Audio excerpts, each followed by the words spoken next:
We are going to speak in English. Madam Interpreter will interpret it in Russian. And you have to answer the questions. You may do so in Russian. And then Madam Interpreter will interpret back to us in English. Okay. The most important thing is that only one person can talk at a time. Do you have any questions about that? No. Please state your full name and spell your full name.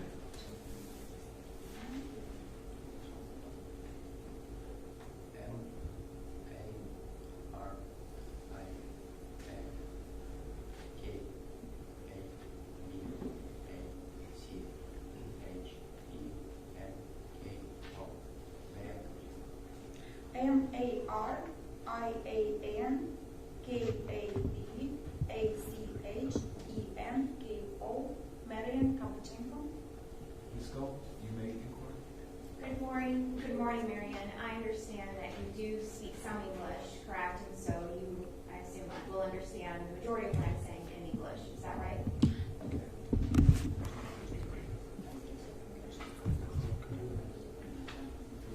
Yes. But you prefer to have a Russian interpreter just in case certain words don't come to you in English.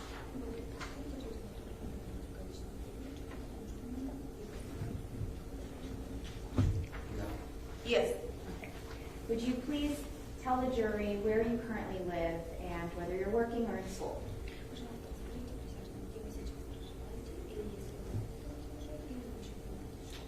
Я проживаю в городе Паркland и учусь в колледже. I live in city of Parkland and I'm studying in college at Broward College. And what are you studying? Cyber security. Marian, how old are you? 19. 19. Who do you live with? С родителями, мамой, отцом, и двумя братом и двумя сестрами. With my parents, my mother, my father, and also with my brother and two sisters. Marian, in 2018, did you live in the same home in Parkland?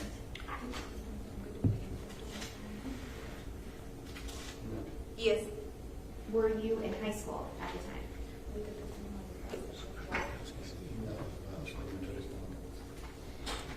Yes, I was attending Marjory Stoneman school. I want to turn your attention to February of 2018.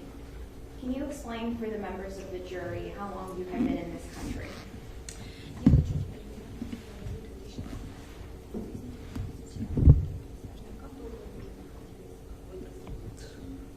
Я думаю, что около 1,5 месяца, но в школе присутствовал только около книги. I believe that for like month and a half, but the school I was only attending approximately for like only 2 weeks. Explain for the jury how it is that you were able to attend English classes if your English wasn't so strong at that point.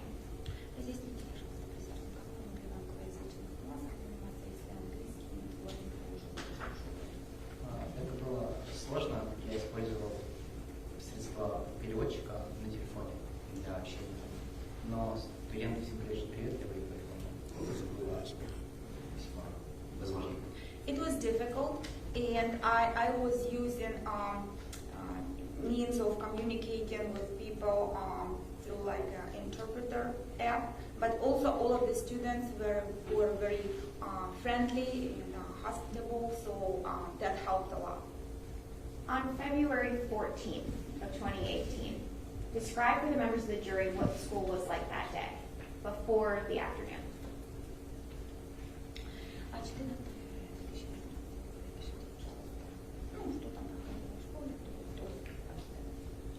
Это был день влюбленный, я его никак не праздновал, но у всех было приподнятое настроение, школа как бы была более активной и живой.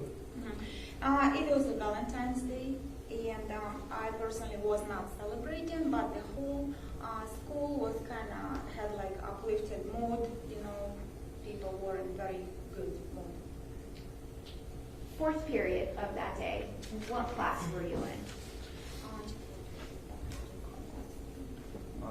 Первые 3 периода я не помню, но 4-й период я был в классе географии. I do not remember the first 3 periods, but for the fourth one, I was in a geography class. And what building was that class in? Это 12-й период. Building number 12. What floor was the class on? На 3-м этаже. Third floor. At approximately 2 p.m., describe for the members of the jury what class was like and what happened. И примерно в 2 часов опишите происхождение, что там стало происходить, что произошло. Ну, вначале класс был обычно, ничего не происходило. Все было как обычно. Насколько я помню, писали что-то вроде самостоятельной работы, небольшого теста. So initially in the beginning it was just typical class, nothing was happening, and I believe there was like in the beginning some task we had to do by ourselves. Я в момент, чтобы выполнять задание, использовал опять же Google переводчик, переводил с русского на английский, с английского на русский и обратно, как бы записывал, выполнял так задание. For that particular task, I was using Google Translate. I was translating from English to Russian and Russian to English. And can I ask you, when you use Google Translate to communicate with the other students, how do you use it? Когда вы пользуетесь Google Translate для того, чтобы учиться как конкретно вы его используете? Я уже плохо помню, как тогда его использовал, сейчас не пользуюсь, но насколько я помню, там была возможность что-то вроде Communicate, где можно было говорить на русском и на английском, и все это записывалось и переводилось на английский. I don't remember very well the way I was using it back then because I'm not using it anymore right now. But I believe there was something like communication option when you could speak in English or Russian, and then it was recorded, and then it would get translated. So as you're sitting in class and you're performing your task and using Google Translate, what happens next?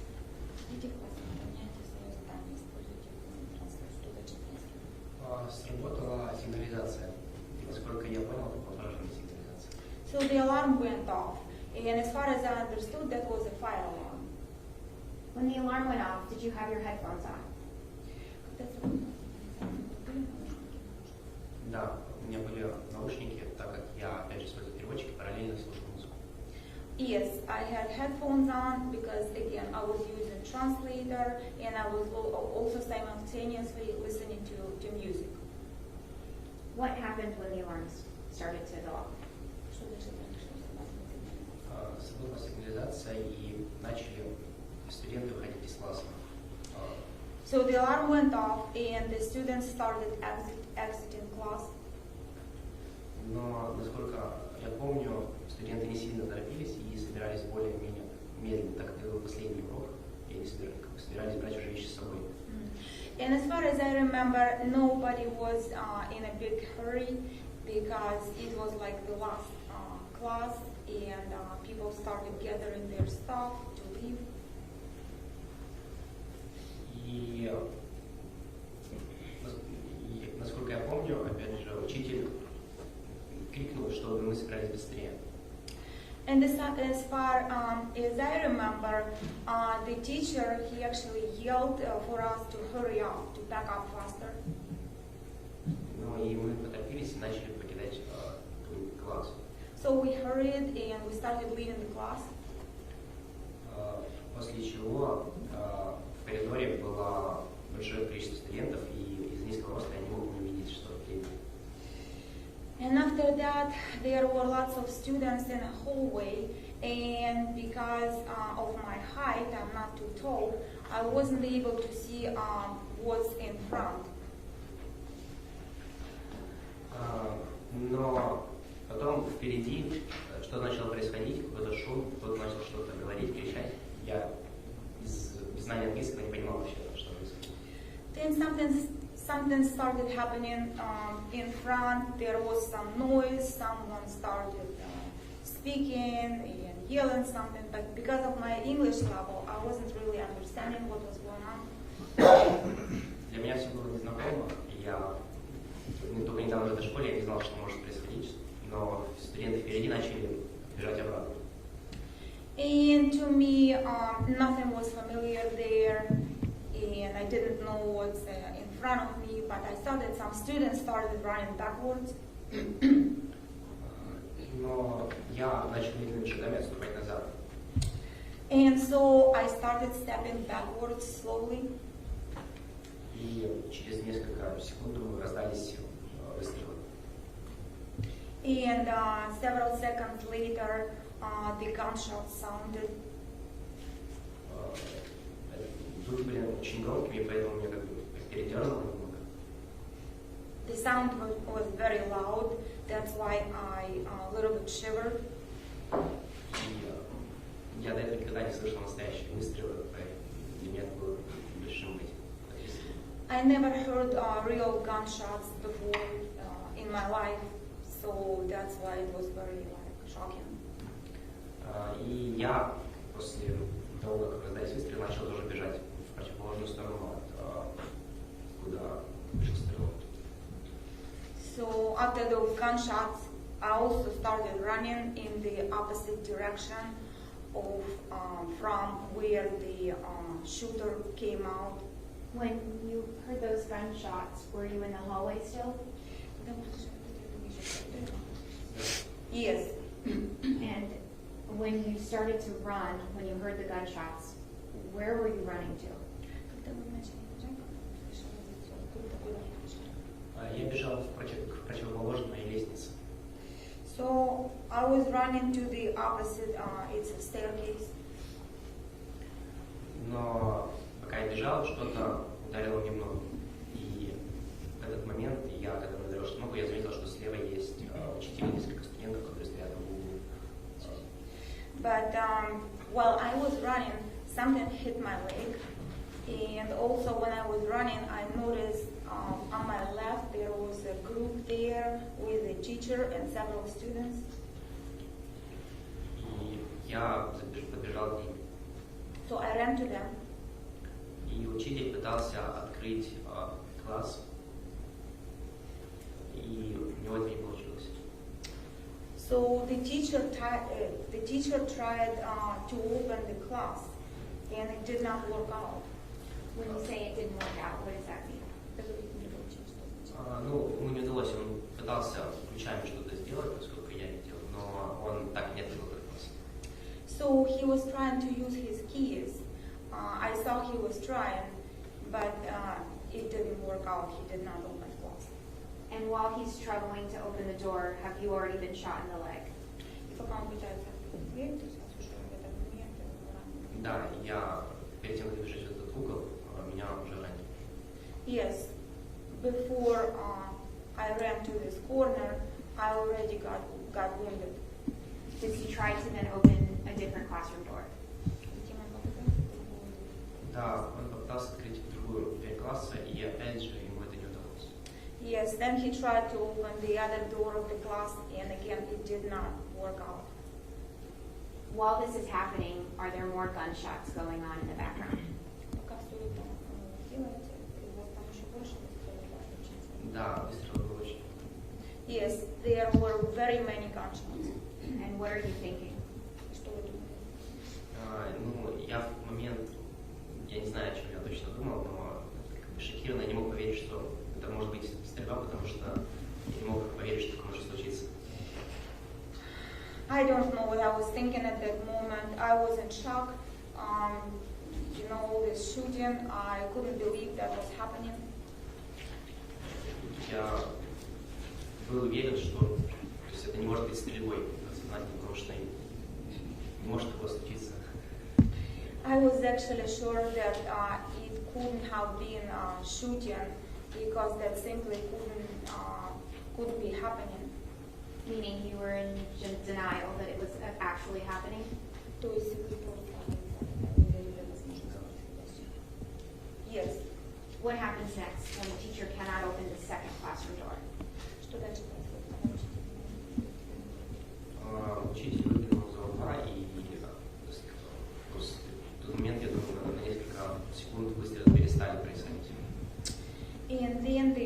teacher, he looked from around the corner, and I believe at that moment for like several seconds the shooting stopped. И он сказал нам бежать к лестнице. So he told us to run towards the staircase.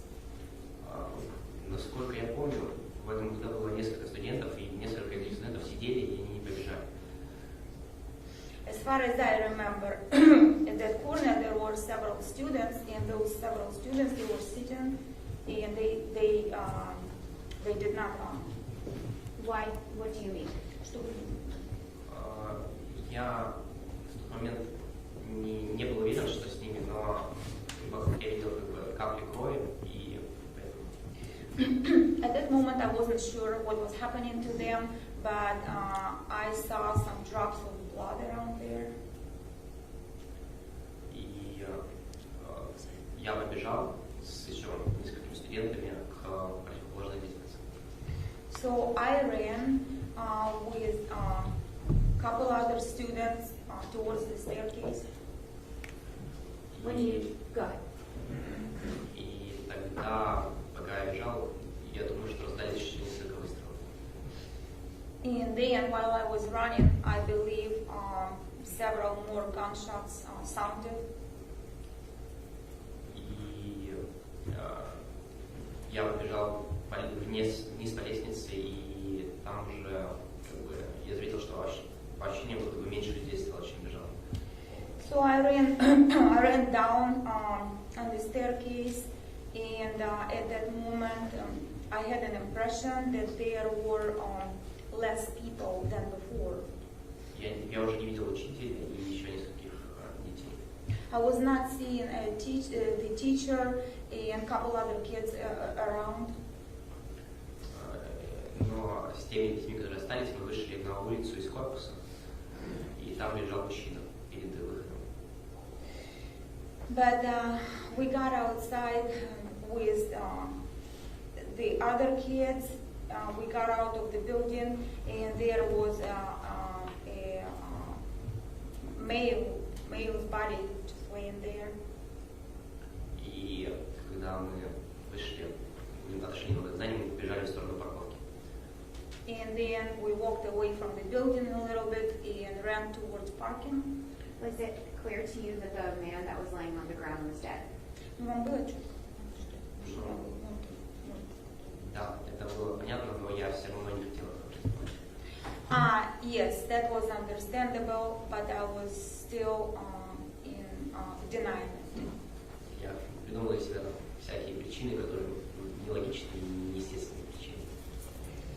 I was making up some reasons that were not logical and they were not natural.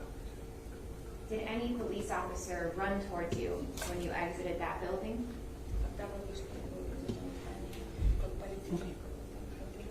Нет. No. When you took off running, where did you go?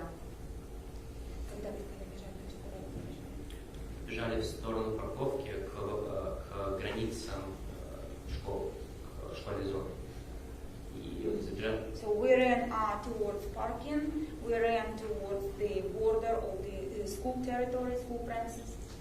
Мы были уже весьма далеко от здания и начали идти медленным шагом.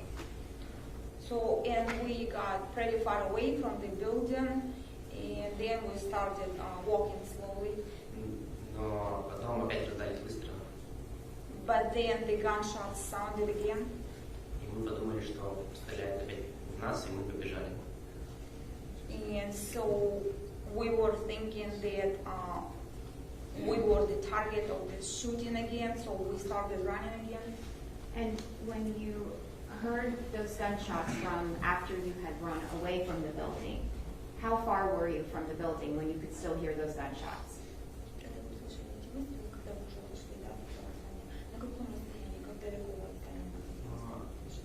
Я так сложно оценить, но мы были на достаточно большом расстоянии, что мы уже чувствовали себя в безопасности. It's hard to tell, but the distance was big enough for us to feel safe. If I showed you a map, would it help you in your testimony? Да. Yes.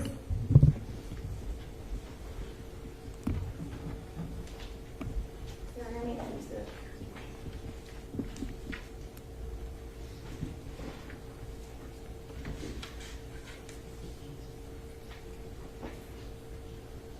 Is your mic on? No. I'm broadcasting that. Okay. Is that on? I don't know if this is on, but I'm not sure how to turn it on.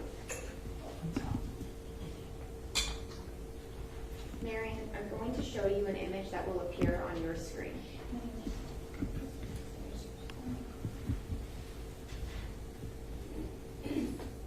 And sorry, I apologize. I'm showing him what's already known as Stage 1.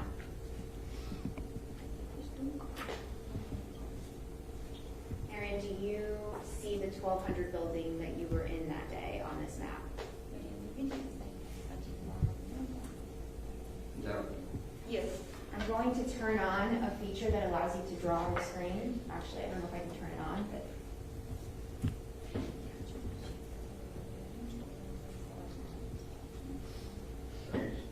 Okay.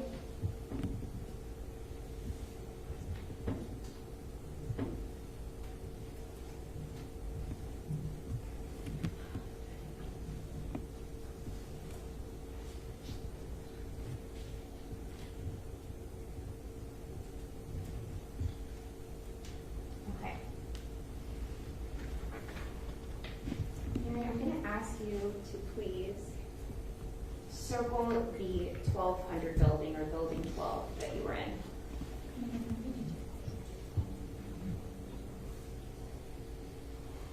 Now, if you can show the members of the jury which door you exited from and which direction you ran. If you recall. If you don't recall which door you exited from, that's okay. Я вышел с этой стороны. So I exited from this side.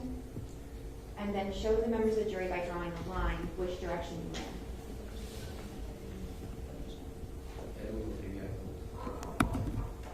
I think something like that. I'd like for you to place an X on the screen where you were standing when you could still hear those gunshots.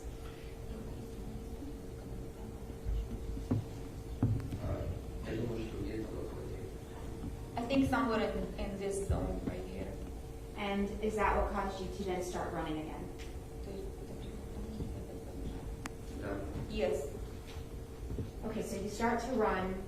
Which direction do you go to? What do you do next? Мы начали бежать. Вначале несколько студентов попробовали перелезть через забор, и медленно удалось, и они побежали. Я с ними побежал к выходу отсюда. So initially several students tried to climb the fence and it did not work out. So then they start running and I'm running with them and we ran towards the exit like right here. И это там надпись, название школы и Даницкий забор, и через него нужно было легко перелезть. So and then there is this sign with the name of the school and the fence is not too high, so you can climb over that. Could you please show the members of the jury by marking it with an X where the fence is that you had to climb?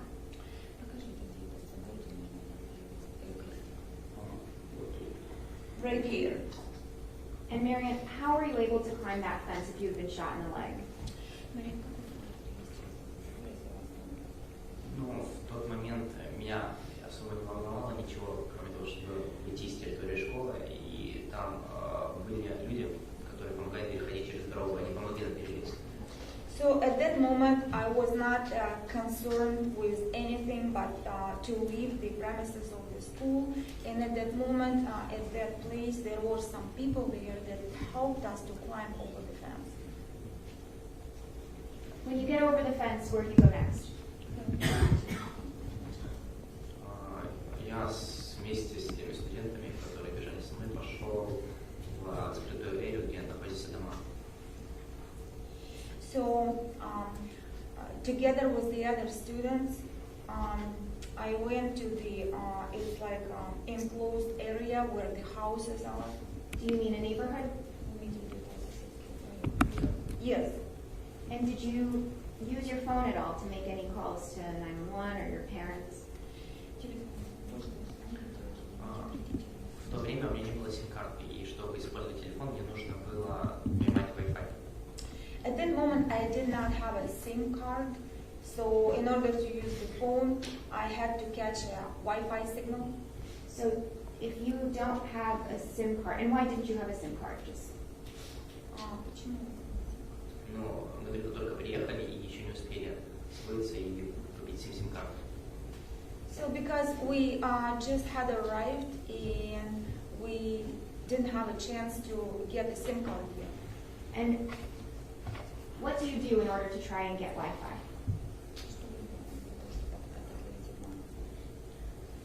Я, так как у меня был Xfinity, интернет-доступ, я нашел ближайший дом, где есть Xfinity, и смог подключиться к интернету. So because I had access to Xfinity internet, I found nearest house that had a Xfinity signal, and I was able to connect. Were you still with those other students as you're walking? В тот момент, да. At that moment, yes.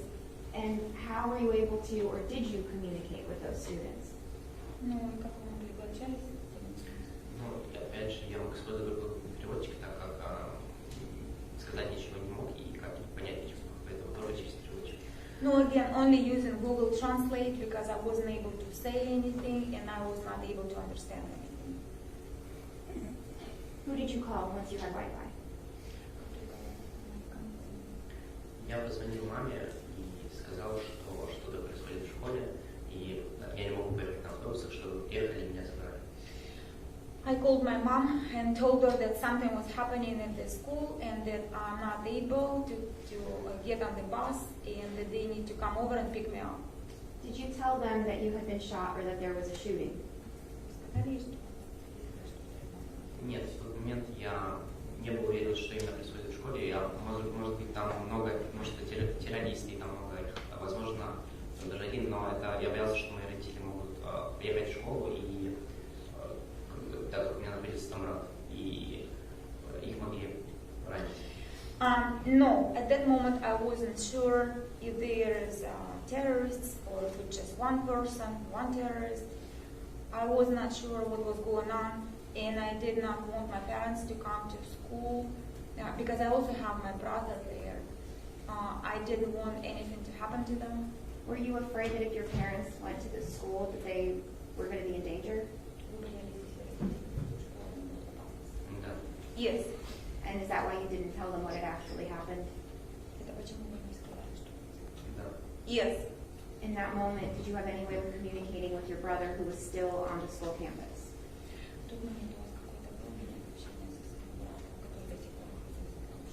Нет, у меня не было возможности связаться, как мы хотели. No, I did not have any chance to get in touch with him. Who came to pick you up? Меня приехал забрать отец, My father came to pick me up. и он привез меня домой, и когда я вернулся домой, зашел и сказал, что что-то мне попало. So he took me home, and when I came back home, I went inside and I said that something happened to me. И тогда мама сказала, что показала ногу, и тогда она увидела, что у меня там много крови, и что у меня рана. So my mom told me to show her my leg, and when I did, she saw there was a wound and there was a lot of blood. Did your mother do anything to take care of that in that moment, or were you taken somewhere for rescue? Ну, она, я точно не помню, но она обеззаразила рану и, может быть, повязку наложила. I don't remember exactly, but I believe that she disinfected it and she put like a bandage on it. Where did your father go? Мой отец поехал искать моего брата в школу. My father went to school to look for my brother. Но он не смог туда попасть, так как там полиция его остановила. But he was not able to enter the premises because police stopped him. И наш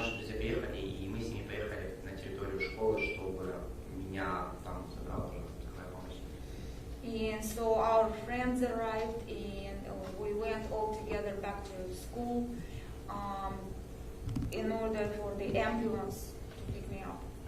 И также я в этот момент тоже очень волновался за отца, потому что я боялся, что он может пойти в школу, чтобы стать моим братом. I was also very worried about my father at that moment because I was worrying that he will go back into the school and try to find and pick up my brother. Were you worried that your father would enter and encounter the shooter?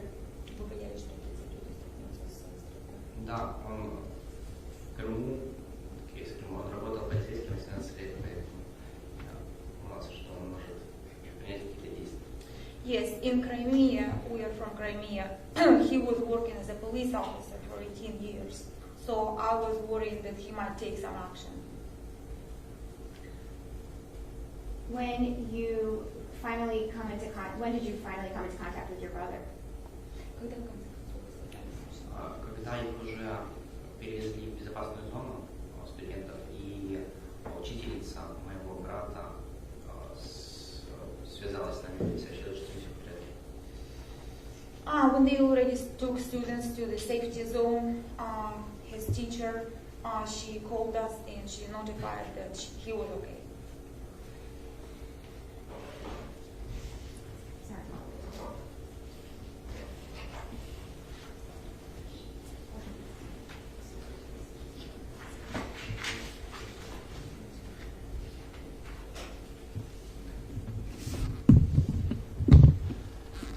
Marion, we were able to finally take a look at your leg. Can you describe for the members of the jury how the wound looked? Was there an entry and an exit?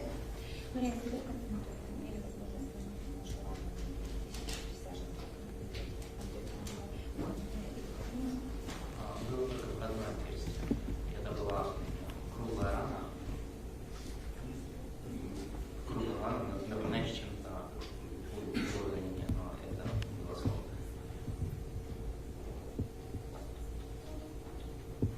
Okay, it was only the entry one. It was like a round wound, and it did seem like something that resembled the bullet wound. But what happened, it was actually just part of like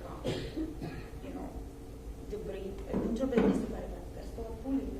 Это осколок. Yeah, it was just like a piece of a bullet. Like shrapnel. Yes.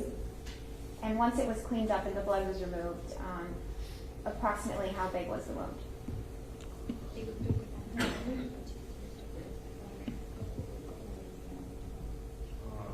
Сложно сказать, я так не помню, но не прям было большое, но понимаю. It's hard to tell. I don't remember well, but it wasn't too big or too small. Your Honor, may I have your permission just to stand where he is and point to where it was that he was shot? Sure, you may. Marion, I'm going to ask you to please stand up and just, over your clothing, just point to where on your leg that you were shot. And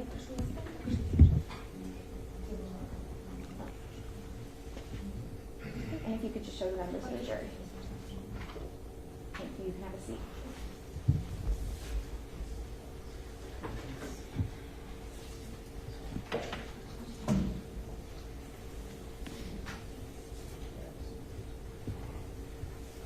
Marion, first witness. You may.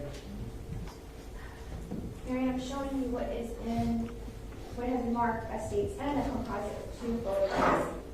Do you recognize these two photographs?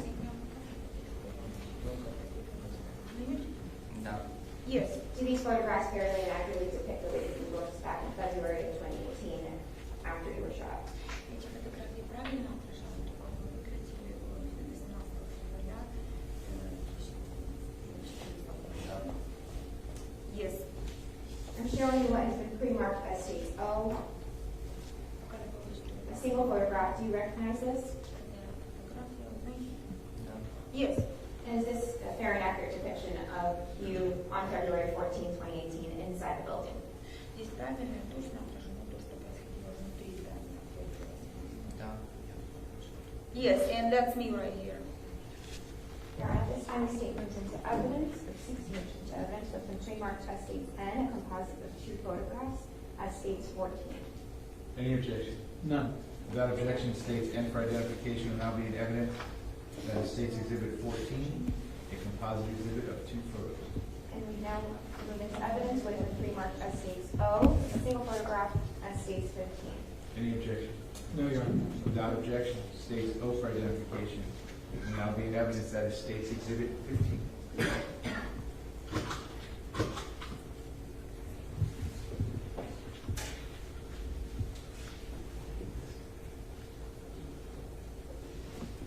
Ms. Gomes, are these exhibits able to be viewed by the whole board? Yes.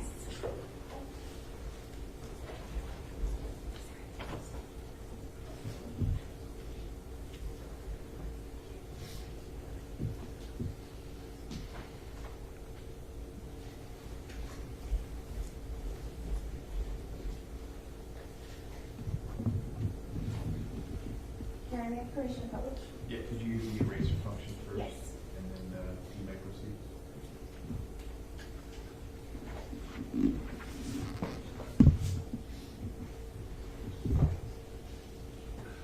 Karen, I know you mentioned that you were short back then. You're not so short now. Can you describe for us what we're looking at in this picture? Ну, просто хочу я и он на предмет раненого.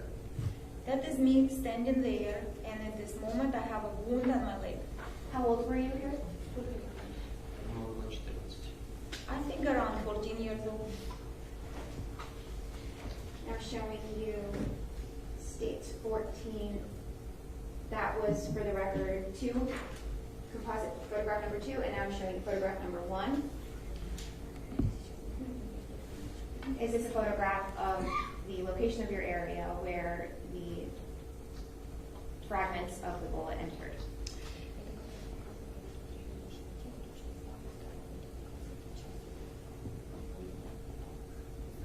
Yes.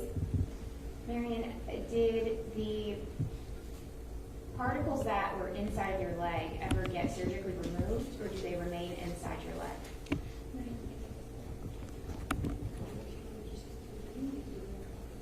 Он остался. It's in there. Currently today? Yes. Earlier you mentioned that you were too short to see over the rest of the crowd. I'll show you what is now in evidence as states 15.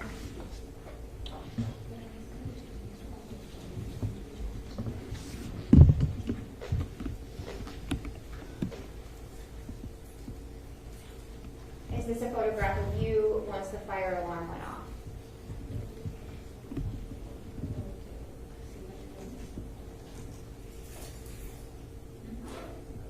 Yes, yes. Is that the teacher that was trying to open the classroom doors for you? Я, конечно, сложно сказать, я знаю, что его звали Расписки.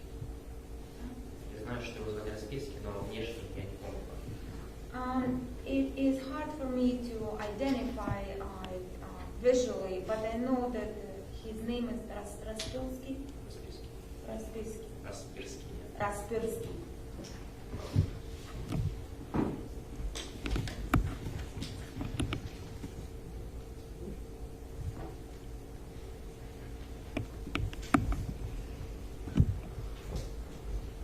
I have nothing else. Okay. Cross-examination, you may proceed. Thank you, Your Honor.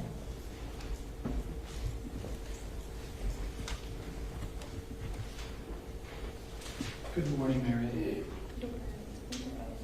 Just a few questions for you. You were in the 1200 building when the shooting happened? Yes, And you were on the 3rd floor, correct?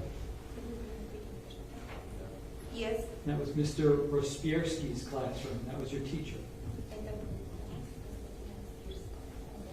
Нет, у меня учитель был другой, учитель географии.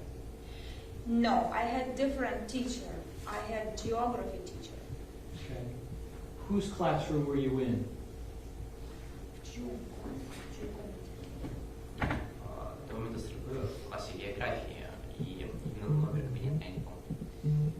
the shooting, I was in the geography class. And the number of the room, I don't remember. Who is the teacher of geography? Я забыл имя его, но я знаю, что он погиб.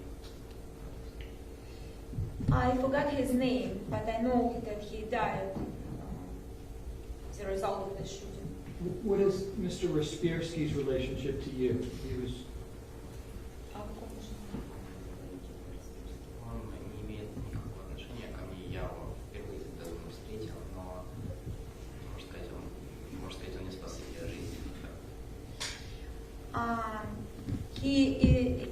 He's not related to me in any way. That was the first time I encountered him, I believe. But we can say that he saved my life. okay. Prior to the alarm going off, you didn't hear anything unusual? Я был в наушниках и слушал музыку, поэтому не мог ничего слышать. I was wearing my headphones. I was listening to music, and that's why I couldn't possibly have heard anything. Did your classmates look like they were calm or excited before the fire alarm went off? Ваши одноклассники как себя вели? Они спокойные были там? Что они были? Я не обращал внимания на это, потому что был сосредоточен на задании, так как это задания были сложные, все эти приходилось полностью в них погружаться. I was not paying attention because I was concentrated on my task since I had very big difficulty with understanding, so I had to concentrate on going through my task. After the fire alarm goes off and you enter the third floor, what was the demeanor of the other kids at that time?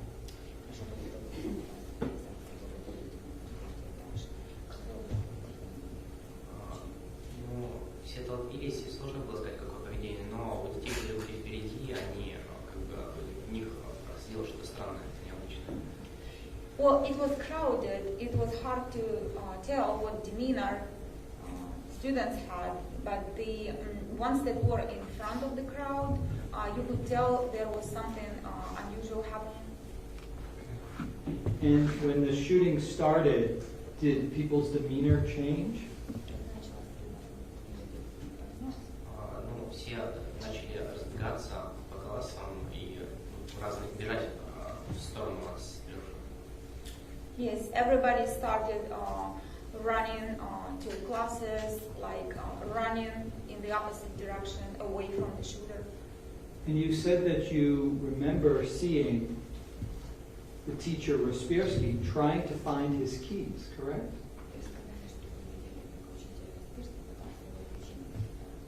Я не помню точно, что именно он делал, как пытался найти ключи или пытался вставить ключ, чтобы открыть класс, но факт в том, что он пытался открыть класс.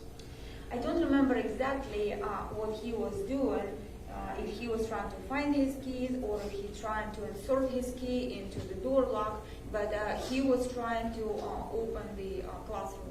And you never saw him be able to open up that door, correct?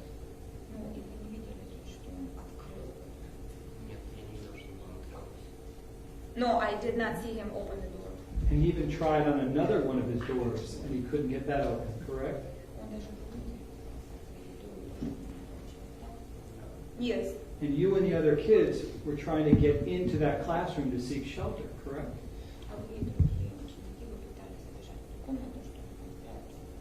Я не знаю, как какие ученики, но я в тот момент, если уж что-то попало в ногу, я вместо того, чтобы продолжать бежать к противоположной лестнице, мне что-то в голове стукнуло, и я подошел к тому углу.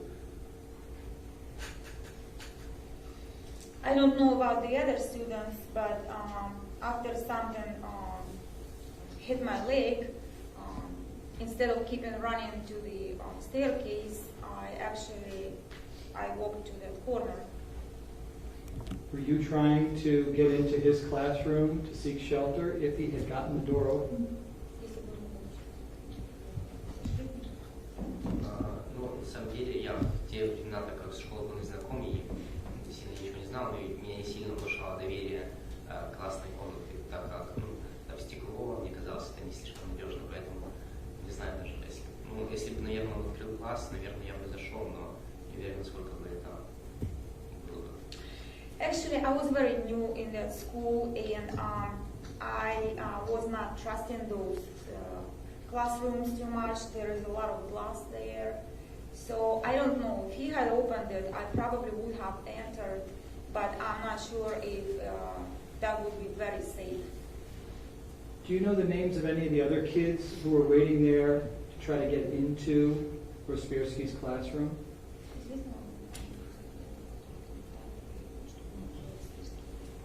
Нет, я не помню. Несколько студентов мне были знакомы, когда я уже их встречался, с были общие классы, но я не помню. No, I don't remember. Several of them were familiar to me because we met in we were taking some of the same classes, but I don't remember. Do you know if any of the kids that were trying to get into the classroom were hit by bullets?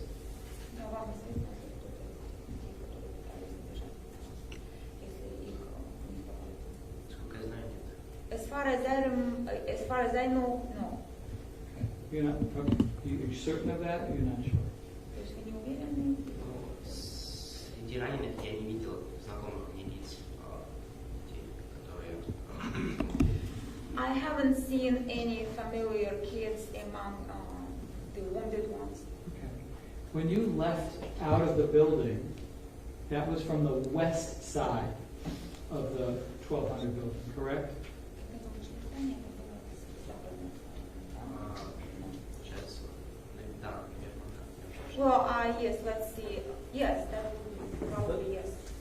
Marion, can I just have you take a look at this photograph and tell me if that looks familiar to you? Is that the side that you left from? Да, вроде бы да. Yes, it looks like that. And you saw Aaron Feiss's body outside of the door right here when you left? Yes. And that's the opposite side of where the 700 and 800 building is located, correct?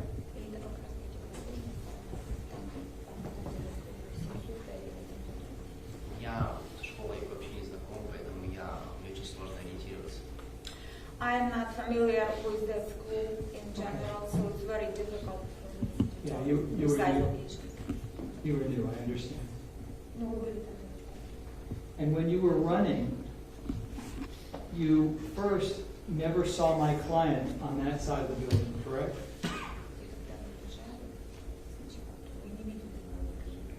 Когда я бежал, я не видел никого, кроме тех студентов, которые бежали со мной. When I was running, I was not seeing anyone around me except the students that were running with me.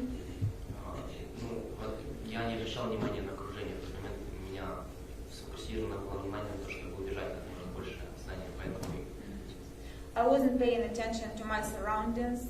I was concentrating on running away. I understand.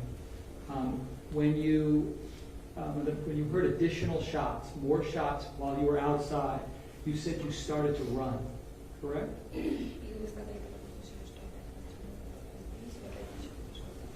Да, мы бежали достаточно далеко от здания, настолько, что мы уже как бы чувствовали, что для этого мы бежали, а сейчас остановились, стали немножко передышкой идти пешком, потому что были весьма далеко от территории, на границе территории школы, в самом углу, поэтому...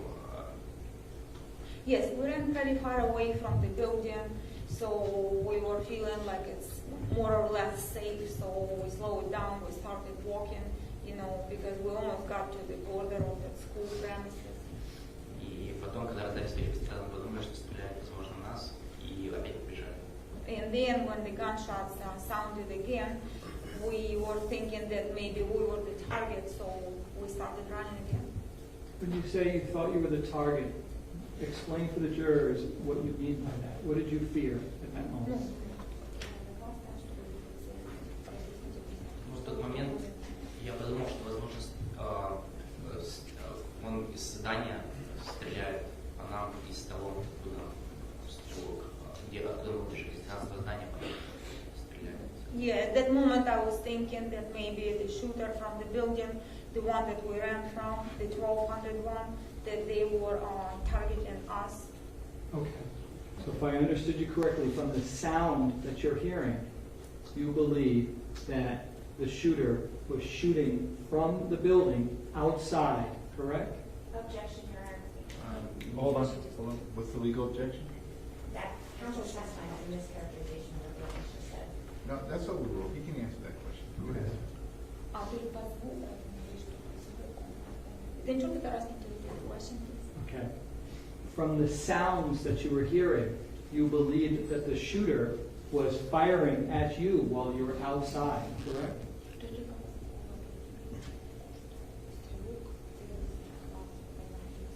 Нет, звук был просто стрельба в здании, как бы, но это подсознательно, думаю, я себе внушил больше, чтобы, просто что я в угрозе, так. No, the sound was, it was just shooting in the building, but subconsciously, I had this idea that I am in danger. Correct. And if I understood you correctly, the danger that you felt was you could be hit by bullets, correct?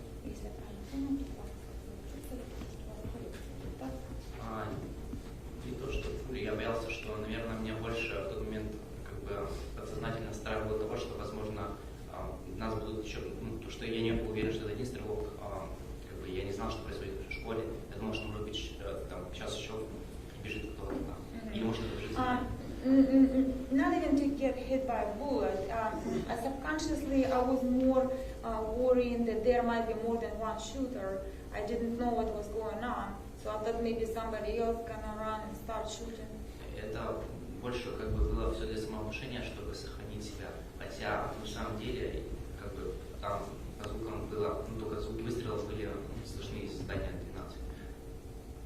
So it was more like the self-assurance, just to save myself, to preserve myself. What was happening in reality, there was just shooting coming out of that building. И я в то время, когда себя происходило, я много себя чего внушал, побежал, то есть и когда даже я был уже, уже ушел с этой школы, я внушал, что возможно это вообще не стрельба, а что это вообще какая-то тренировка, может быть. At that moment, I was trying to convince me in a lot of things. I was trying to convince myself that maybe it was not a shooting, maybe just some practicing. Потому что у меня находился брат на территории школы, и я не хотел ездить в школу. Because I had my brother on the school premises, and I did not want to believe that it's actually a shooting. I understand. So if I think I heard you correctly, even though you had only seen one shooter, you thought that there might be more shooters on the campus, correct?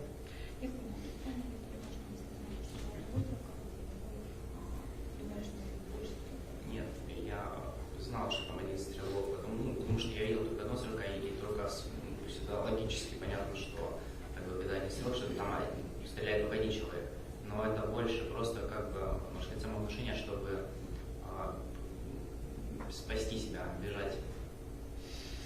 No, I knew that there was one shooter. I knew that, there was one shooter in the building. But it's like, logically you understand that that's what's going on. But this is like it's like a self-conviction. You're trying to convince yourself something else in order to keep running. You ran because you still felt like you were in fear where you were standing, correct?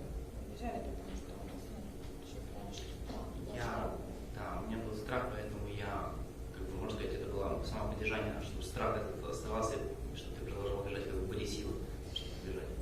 Yes, fear. I can tell you, it was a fear in order to get going, in order to keep me running. So one final question. Even though you're outside of the 1200 building and you had run some distance, you still felt like you could be harmed at any moment, correct?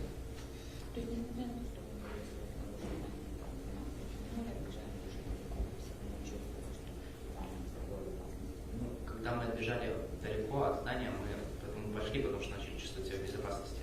Но когда раздались снова выстрелы, мы как бы просто решили покинуть быстрее территорию школы, потому что... Yeah, when we ran far away from the building, we started walking, because we felt like we were in safety. But then the gunshots sounded again, so we started running because we just tried to get out of the school premises. Marion, I thank you for coming in, and I do wish you the very best. Thank you. Okay. And redirect. Go ahead. Mary, how many shots in total do you remember hearing, approximately? Выстрелов было много, около 20. There were many gunshots, approximately maybe 20. And all of those gunshots that you heard, those all happened inside the 1200 building, correct? Да. Yes. Was your teacher's name that passed away Scot Peterson?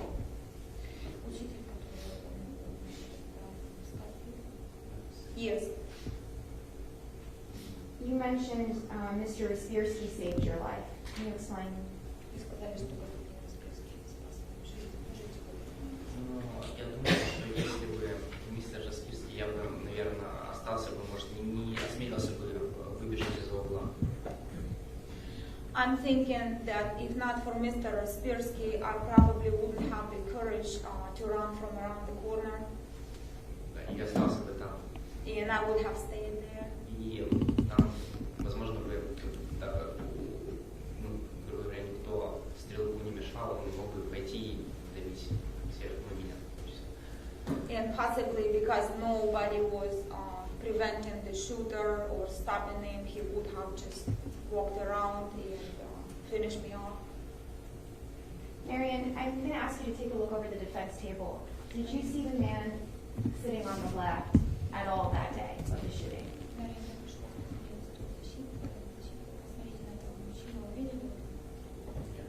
No. So he didn't enter the building at any point?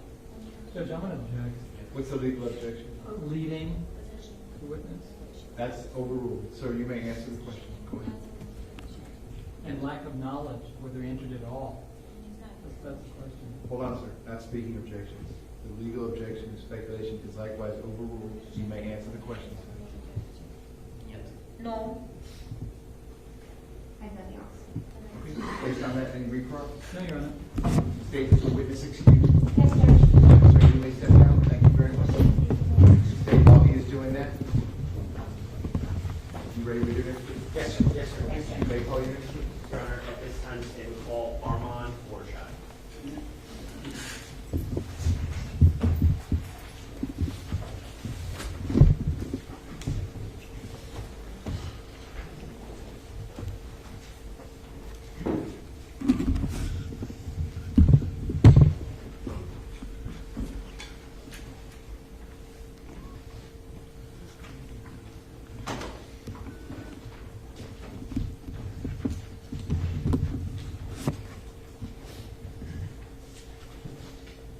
May I approach you?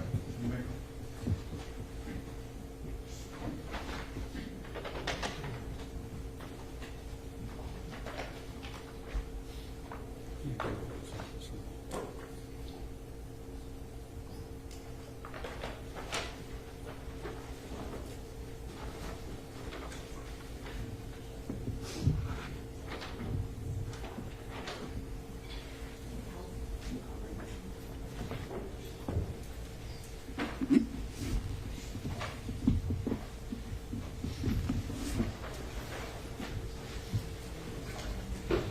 Sir, if I could have you come all the way up here to the witness stand, please. Once you reach it, before you have a seat, you can just stop and look at me. Raise your right. Swear to tell the truth, whole truth, nothing but the truth. Please be seated. And once you are seated, if I can get you to scoot that chair all the way up as far as it will go. Can you please state your full name and spell your full name? My first name is Arman, A-R-M-A-N. Last name is Borgai, B-O-R-G-H-E-I. Mr. Kilburn, you may. Thank you, Your Honor. Armand, how old are you? I'm 20. And are you currently in school? Yes. Where do you go to school? I go to Villanova in Pennsylvania. What are you studying up at Villanova? Criminology. Now, going back to February 14th of 2018, where did you go to high school? Stoneman. What year were you then? I was a freshman. And how old were you? I was 14 years old. Now, on that specific day, during fourth period, what building did you have class in? The 1200 building, which we call the freshman building, And what floor was your classroom on? 3rd floor. And which class were you in? I believe it was 1250, Miss Minko's class. And what class, what was the subject? Personalization, so like a free period, basically. Now, while you were in that free period, at any point in time, did you hear some unusual or different noises? Yes. What did they sound like to you? It's like pops or bangs. How many, do you recall about how many pops or bangs you heard? I would say like maybe like 4 or 5. At that point in time, what did you think that sounds were? At first, didn't really think anything of it. My initial thought was like maybe someone was pushing like a laptop cart through the hallway or something like that. So kind of like something like this, but you push equipment or laptops on, something Yeah. like that. So you thought perhaps it was that the cart fell over or something? Well, when they push those carts around all the time, and it makes like some banging noises sometimes. So I thought it was one of those. Okay. Now, after you heard those banging noises, did you hear any other noises? Not until the fire alarm went. Okay. Now, that fire alarm, earlier in the day, was there a fire drill? There was. Okay. Now, as a student at Marjory, Stoneman, Douglas, were you taught what to do during a fire drill? Yeah, I mean, the standard procedure is we all head out into the hall and we have the designated places we're supposed to go with our class and wait there. Now, during a standard fire drill, does the teacher kind of lead the way of where the students are supposed to go? Yeah, like that's how it's supposed to go, but sometimes like we kind of just lose them and we just know where to meet. Understood. And earlier in the day, during that fire drill, is that what occurred? Yeah. Okay. When you heard the second fire drill, so during fourth period, did that stand out as unusual to you? It was a little strange because we had one earlier in the day. Did you think anything of it though at that point in time? Not initially. Now, when you were after the second fire drill, did you go into the hallway? I did. Where in the hallway were you? So I came out into the hallway. It was full of kids. You know, everyone was coming out of the classroom, and everyone was kind of headed to one staircase. I believe it was on the east side of the building. Okay. And is that where you were headed towards the east side stairwell? Yes. Okay. And at any point, well, was a crowd forming? Yes, there was a crowd. Okay. And while you were in that crowd, where were you standing? So it was like across from the staircase, right by a window. Okay. Your Honor, may I approach the witness? You may.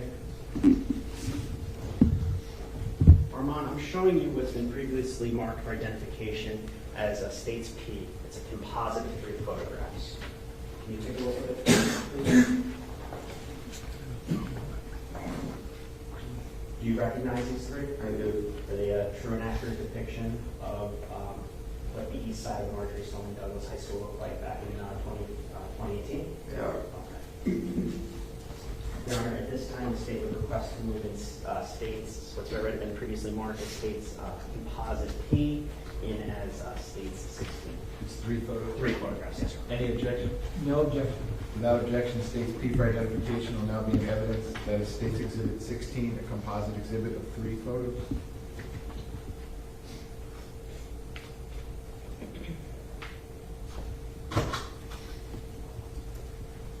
And Your Honor, may I publish these 10 be shown on the screen? Yes, sir.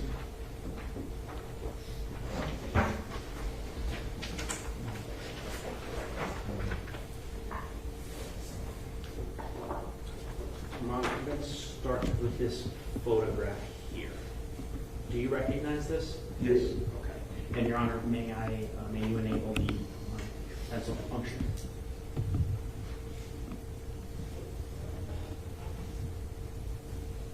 Armand, you can actually use this as a touch screen. Okay. That window that you were just testifying about, that you were kind of towards, can you please circle where that window is? Now, just for clarification purposes, that's not in a stairwell. That's still is that still in the hallway of the Yes, floor? outside of the stairway. Okay. That's why I moved. Now showing you this picture. Do you see that same? Well, let me do this. Do you see that same window in this picture? Yeah, it would be over here. I'm showing you now the third picture. Is that the same portion of the building, just from a different angle? Yes. Well, the window would kind of be like on the other side, like over here. Oh, you're still in the, I'm sorry. Now go. Like it would be like right around the corner, like in that area. So it would be facing south?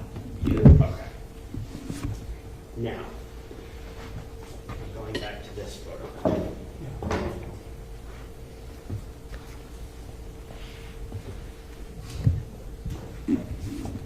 When you were near that window, did you at any point in time look down outside? I did. And what did you see? I saw the deputy with his firearm out. And is that deputy, did you know who Scot Peterson was that day? Not personally, but I did know him as our school's resource officer. Okay, you saw him outside there. Approximately where on this photograph did you see him? Approximately in like this area over here. Okay. Now, when you saw him, did you see his firearm? I did. Did he have it out? He did. Was it pointed in any particular direction? It was held out like in front of him, kind of towards the west, towards the football field. Towards the football field. He had his firearm out. Yeah. Okay. When you were near this window, the third story window, how long would you estimate that you saw Mr. Peterson? Well, I don't have an exact time, but it was definitely more than like a glance. Like I had a moment to, stop there and really take a look at him. And was there anything about Mr. Peterson's actions that drew concern from you? Absolutely. The fact that he had his firearm drawn, that's when I knew something was wrong. Your Honor, may I approach the witness? You may.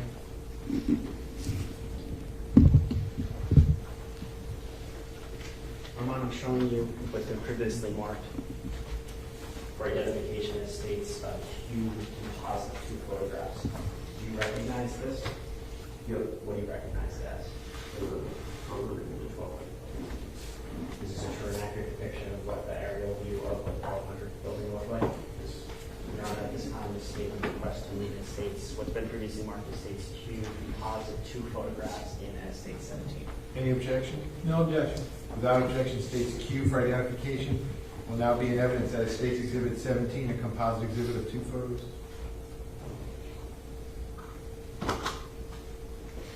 Your Honor, may I quote? You may.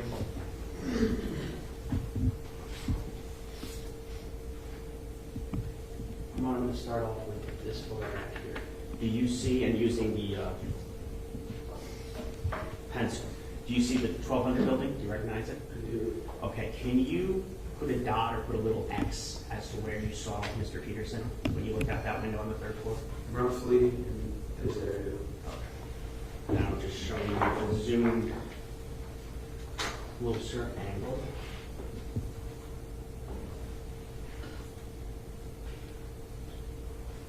Can you show on this photograph approximately where you saw him? Approximately here. Now, when you saw him there, which way was his head facing? West. Was his body also facing west? Yes. At any point in time, did you see him on a radio? I don't recall.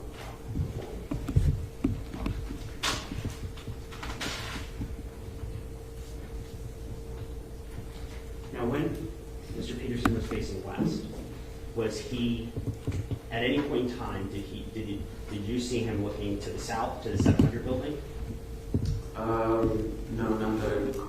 Did you see him looking east to the parking lot behind? Not that I recall. Did it appear to you as if his attention was to the west, towards the 1200 building? Yes, like towards the front of the building.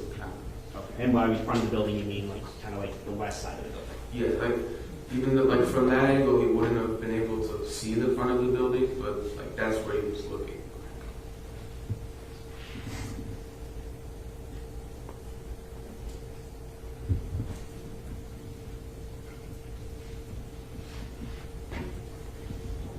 Now, after you saw this, the school resource officer with his firearm out, what did you do? So that's when I knew something was wrong, and me and one of my friends, we went away from the crowd at the east staircase, and we started heading towards the west staircase. Okay, let me stop you there. Your Honor, at this time the state would request or would the state like to play, was there anything previously entered into evidence as states F7, which is in, I believe that's 6-. You want to play out of state exhibit 6 F7? Yes, sir. And do we need to turn the TVs We do, off? Your Honor, yes. Okay. Whichever we need to turn the TVs off.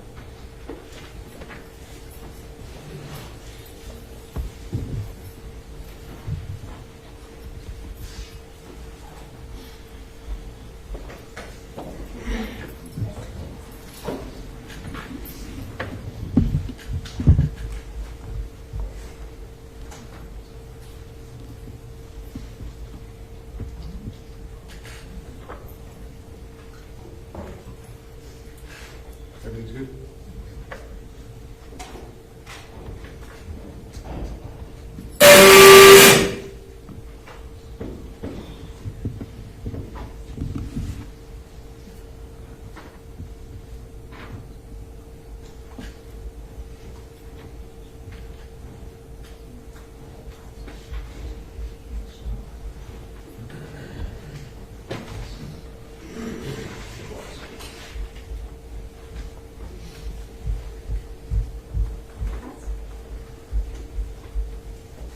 Armand, do you see the screen there? Yeah.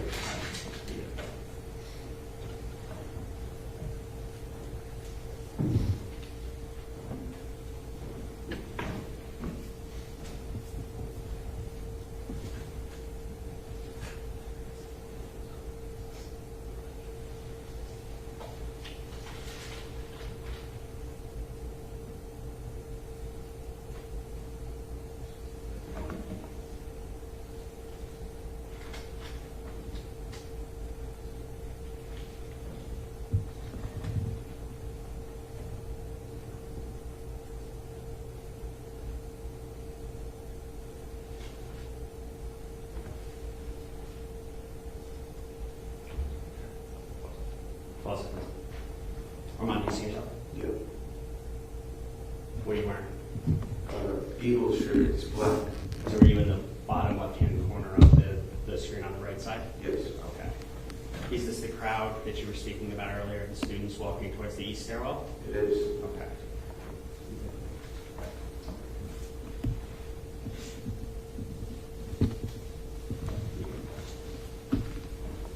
Is this about the time where you were looking out that window that you testified to earlier, encircled? Yeah, I would say so. Okay.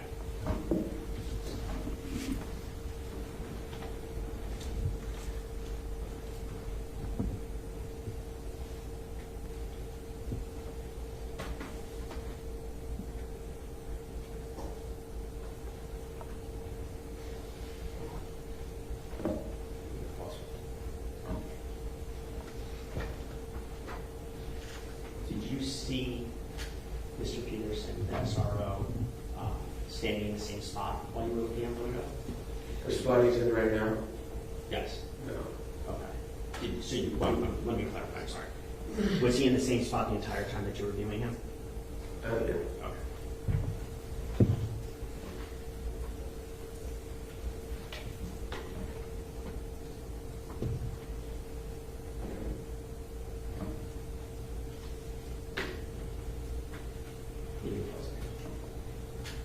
Now, at this point in time, do you remember what you did?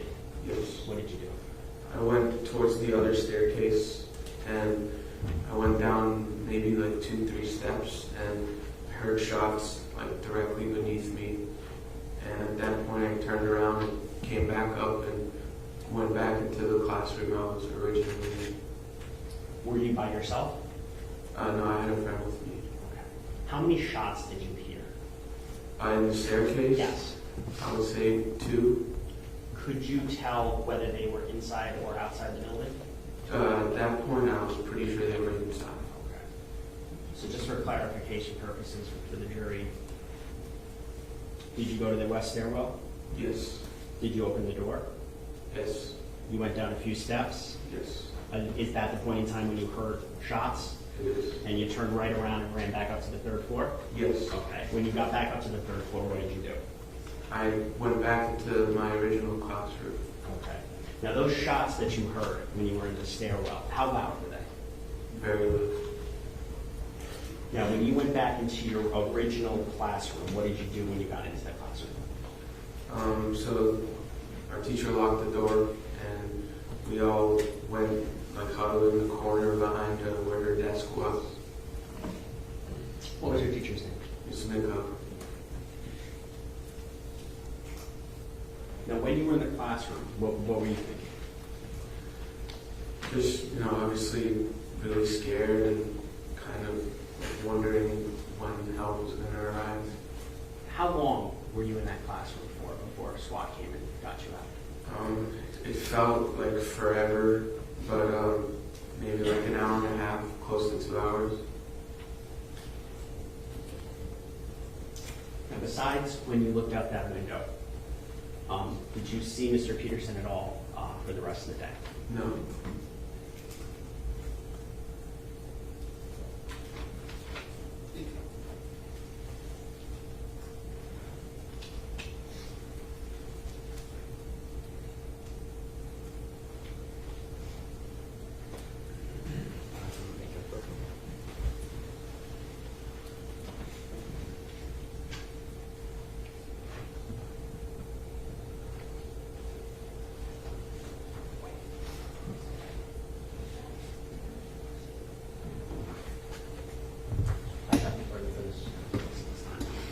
Okay, cross-examination, go ahead.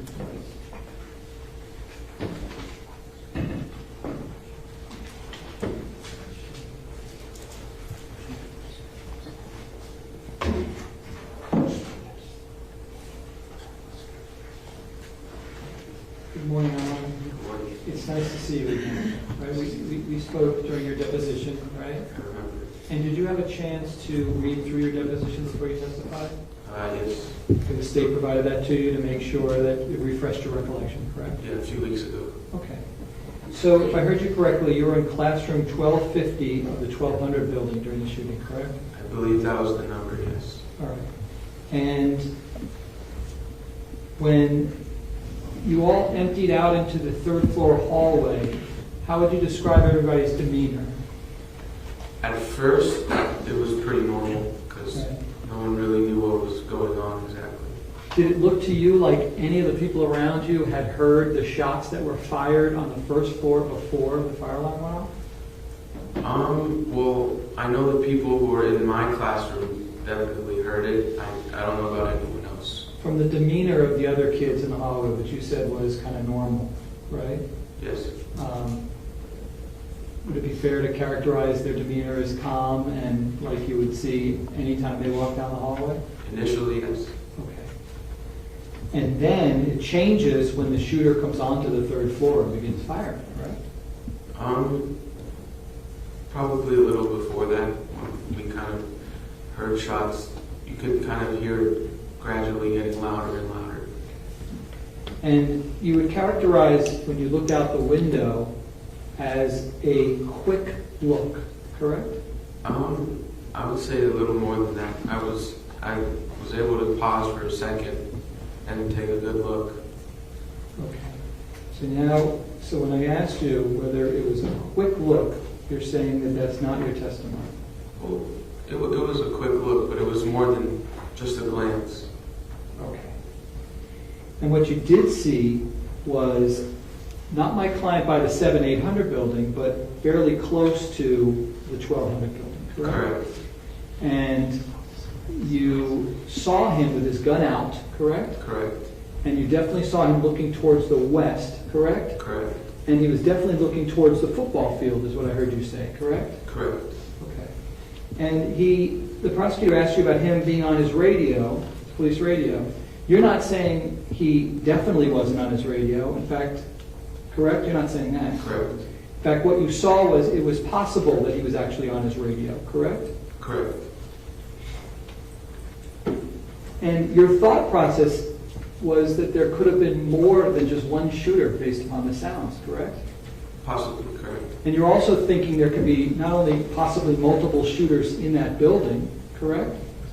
Correct. But you're also thinking there could be multiple shooters throughout the campus at that point, correct? Possibly. I thank you, sir. Good luck to you. Based on that, any redirect? Yes, just 2 questions, Your Honor. Go ahead, sir. Armand, at any point in time, did you see Mr. Peterson take the firearm that was in his hand and move towards the building that you were in, the 1200? Move towards the building? Yes. No. Did you just see him stand there with his gun outside? Yes. I have nothing further, Your Honor. Based on that, any recall? No, Your Honor. State, is the witness excused? Yes, Your Honor. All right, sir, you may step down. Thank you very much. While he is doing that, ladies and gentlemen, real quick 5-minute restroom break. Same admonition as always. Please do not discuss the facts of the case, the evidence, the witnesses, or the testimony amongst yourselves or anyone else until we reach the end of the trial. I'll tell you when that is. If you leave the notepads in your chairs and step to the platform in 1 moment, I will be right back with you. Thank you.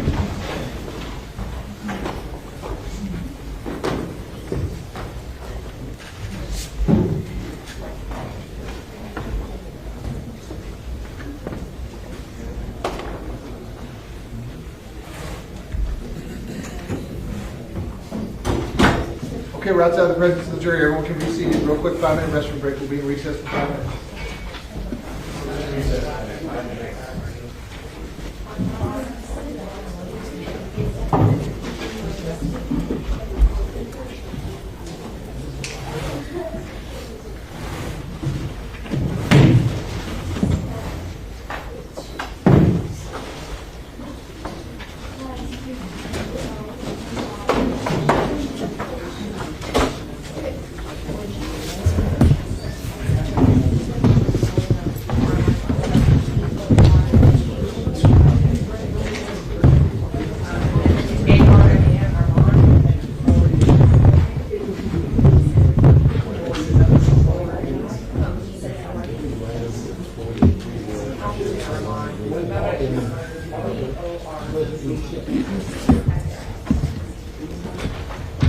She's never caused challenges. How we went from 55 on day 1 to 33 on day 2.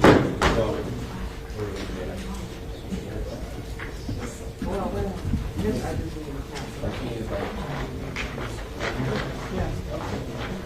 right down. That's it.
Well, that's a good thing.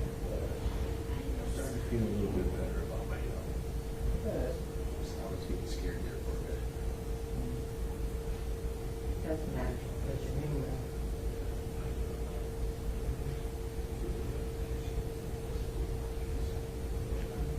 The older we get,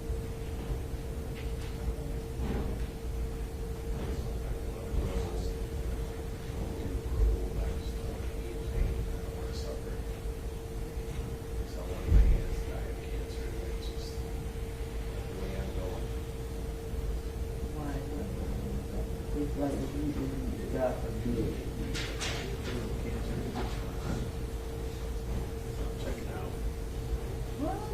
Check it out. I'm not going to the gym. You can't do that. Watch. You can't do that. No? Yeah. My God, I got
do you have a performance to walk in?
have Ms. Combs, Mr. Killer, and Mr. Klinger present for the state.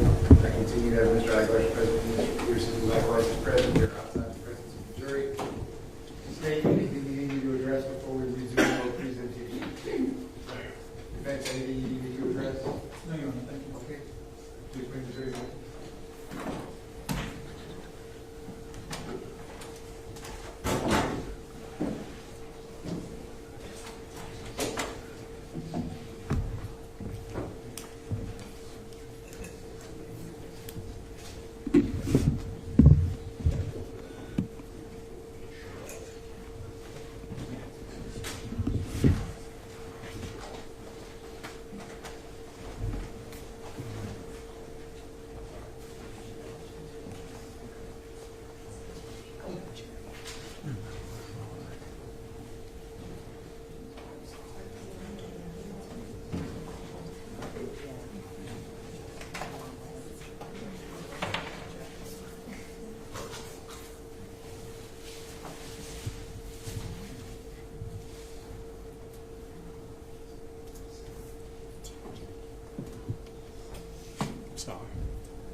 Jurors entering.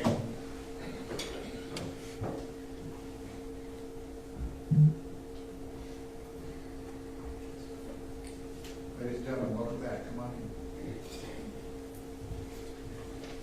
Welcome back, ladies and gentlemen. Come on in. Once you're back at the same seat, you may be seated. All parties may be seated.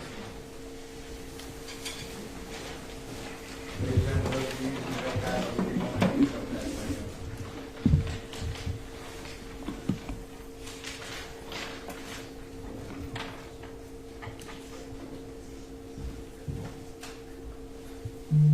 Okay, ladies and gentlemen, when we took our first break, we were in the middle of the state presentation. We're going to resume at that point.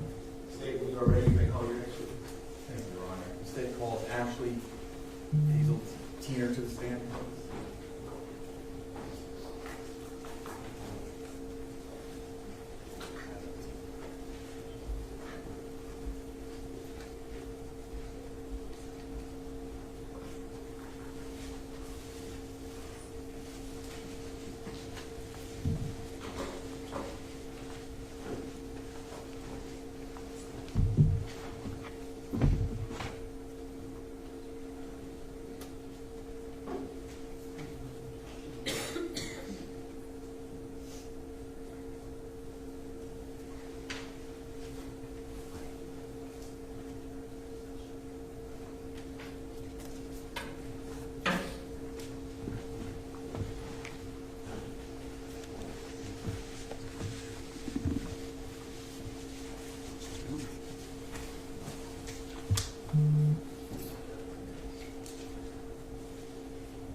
And if I can get you to come all the way up here to the witness stand, please, when you reach it, you have a seat, you can stop and look at me, please.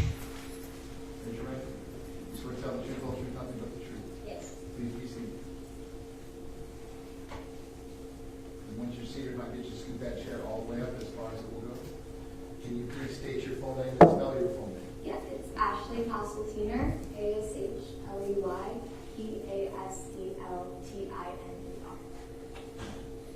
Mr. Mayor, you may inquire. Thank you. Three more. I'm going to say Ashley because I worked on your name, last name, and I don't think I got it quite right. So I'll say good morning, Ashley. How are you? Good, how are you? Good.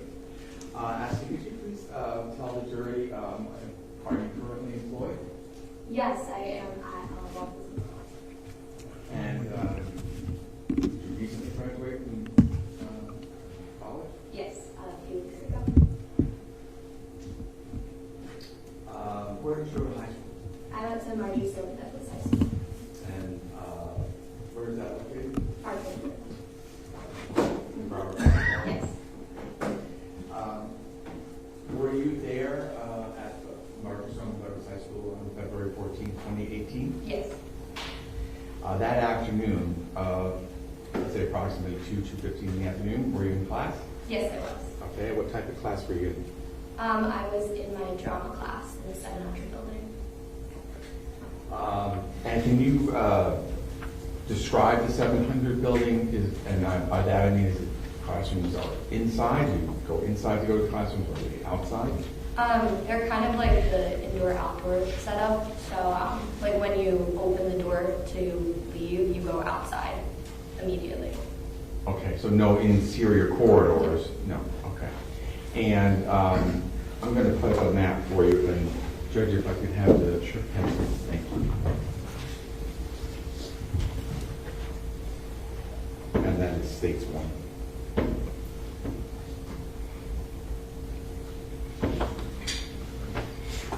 Give me 1 second. Sure. Okay, go ahead, sir.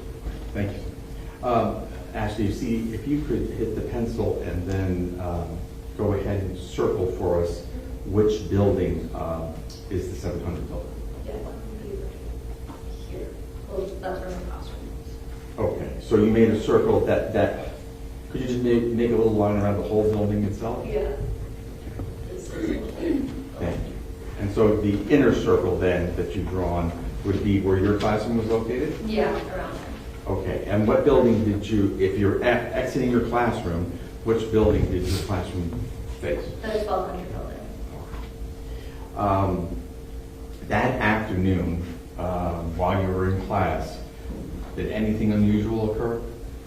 Yeah, the fire alarm went off for the second time that day. Okay, do you remember when it went off the first time? Yes, it went off in my trigonometry class, which was earlier in the day. I forgot it. I think it was my second or third period. Okay, and which classroom was that in? Or building, I'm sorry, which building? That was also in the 700 building on the second floor. All right, and did that alarm trigger an evacuation? Yes. Okay, so you actually left the classroom and went to, did you go to a designated location? Yes, it did. All right, and where would that designated location be? For that specific classroom on the second floor, we evacuated down towards the parking lot on the left side of the 1200 building, so in between the two buildings. Well, could you do me a favor and just put like a little X where that parking lot was Yeah, that you it was evacuated? around here. Okay. And did I catch it correctly? You said it was that classroom was on the second floor? Yeah, when the first fire alarm went off, I was in the second floor classroom. Okay. And what happened after you evacuated? It was pretty normal. We went outside. We did we waited for all like the fire marshals to come through, do their thing, check our fire alarms, and then we went back inside. Okay. And let me ask you, the classroom you were in that morning, did it face, when you were leaving it, did it face to the south or to the north? It faced the 1200 building also. Okay. Going back to the afternoon, classroom you were in was on the first floor. Yes. All right. But also facing the same direction? Yes. Okay. Now, if you have a fire drill for that classroom, do you go to a different location than you did in the morning? Yes. Okay. And can you show the jury, please, by making an X where you would go to for a fire evacuation from the classroom you were in the afternoon? Yeah, it was right here. So that afternoon, when you heard the fire alarm go off, what happened next? So I walked outside of the building when the fire alarm went off. I got like halfway across the grass that was right outside of there, and then I started hearing loud banging noises coming from the 1200 building. I thought that at first the roof was collapsing of the building just because I was thinking the fire alarm went off for the second time that day. There must be a fire and the noises were really loud. So I was staring at the top of the building. There was no smoke or nothing was happening to the building. And then I started hearing more loud banging noises, so I went back inside. And were you out there with a group of students? Yes. Okay. And did you recognize or did you know what the banging noises were, or did you just hear the sound? At first I didn't know what it was. Like I said, I thought that the roof of the building was collapsing, but then after a few seconds, I guess I realized that it was probably gunshots. All right. And in your mind, where were those gunshots coming from? They were coming from the 1200 building. All right. And when you say from, is it the outside or the inside of the 1200 building? The inside. And they were so loud that you felt that the roof was possibly Yes. coming down. All right. And if we can, you drew the two circles for us. Mm-hmm. So could you just maybe make a little dot inside those, whatever circle you feel is appropriate, where you were when you thought you heard those sounds and you thought maybe the building's roof was coming down? Sure. I know it's a little crowded, but That was so right about like on that there. inner circle? Yes. Okay. All right. And directly across from 1200? Yes. Correct. Okay. You hear the sounds. What happens next? When I started hearing the banging, it was clear that there was some kind of danger coming from there, so I ran back into my room in the 700 building, and I went into a closet. And did the other students who were out outside with you at that time? What did they do? They also ran back and hid in the same closet as me. All right. When you were in that closet, did you hear any further noise? Yeah, we did hear gunshots for a little bit longer. All right. And then eventually they stopped. Were they as loud, less loud? Since you're now inside, how can you describe it for us? I was behind 2 shut doors at that point, so they were definitely quieter, but we could still clearly hear the noise coming from the building. Okay, and can you tell, I think you've already sort of mentioned it, but can you tell the jury what those 2 closed doors, where they were? Sure. So there was doors to come into my room, and then there was also a large storage closet at the back of my room, so we all hid in the storage closet. So the door to the closet and then the doors to the classroom? Yes. The 2 doors in behind? Yes. And how long were you in the closet for? For about 2 hours until we were evacuated. All right. Did who evacuated you? The SWAT team. Right. And how did you, when they evacuated you, how did you exit the building? So that storage closet had 2 entrances, and the entrance to the bedroom was kind of in the middle of that courtyard area, like when you open the door, it went towards the courtyard area. So they evacuated us through that door that was further away from the 1200 building and had us go through the courtyard and then out to Pine Island. Okay, so I know it's getting a little crowded there, but could you just put maybe a little circle or a dot where the courtyard area is? Yeah, so the door that we would have left was like here. Okay, and you got to that door from inside. Crossing inside the building? Mm-hmm. And then the courtyard is just past where the little dot is? Yeah, it's the big square. All right. At any time, first of all, do you know who was did you know the school's SRO? School Resource Officer? Not very well. I knew that we had one. All right. Did you know what he looked like? No. So if you had seen him that day, you wouldn't know him? If you had seen him? Not by name. Would you know him by his looks? I mean, they wear the uniforms, so I would have just assumed that it was our resource officer. All right. Did you see him at all that day? No. Okay. Yeah.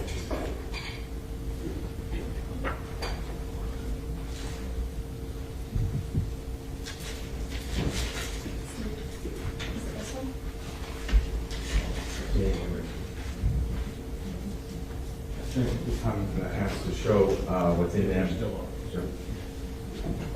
Show the witness what's in evidence as state's composite number 6, and this is number 13 in that composite. This is F13, which is part of 6, Exhibit 6? Yes. Understood. Thank you. And it doesn't have to be, it's not sensitive. The TVs are off, right, Mr. Fleming? They can be on? Yes, sir.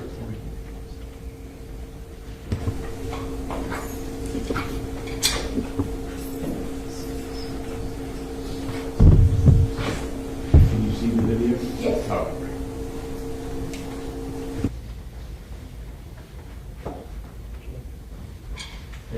I read it. Yeah.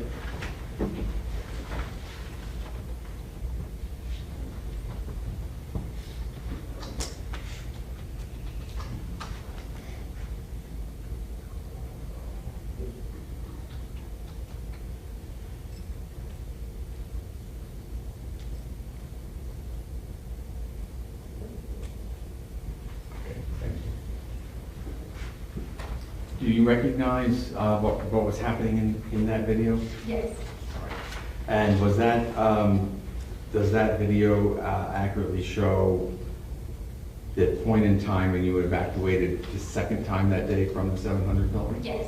All right. And does it also accurately show what happened Yes. that when you and the rest of the kids went back into the building? Yes. Okay. All right. That's fine. Thank you. I have nothing further. Okay, cross-examination, go ahead.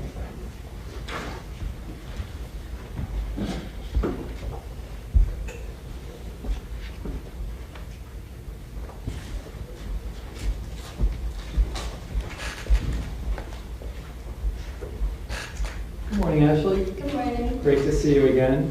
We met during a deposition, correct? Yes. You remember I asked you some questions under oath and a court reporter was present?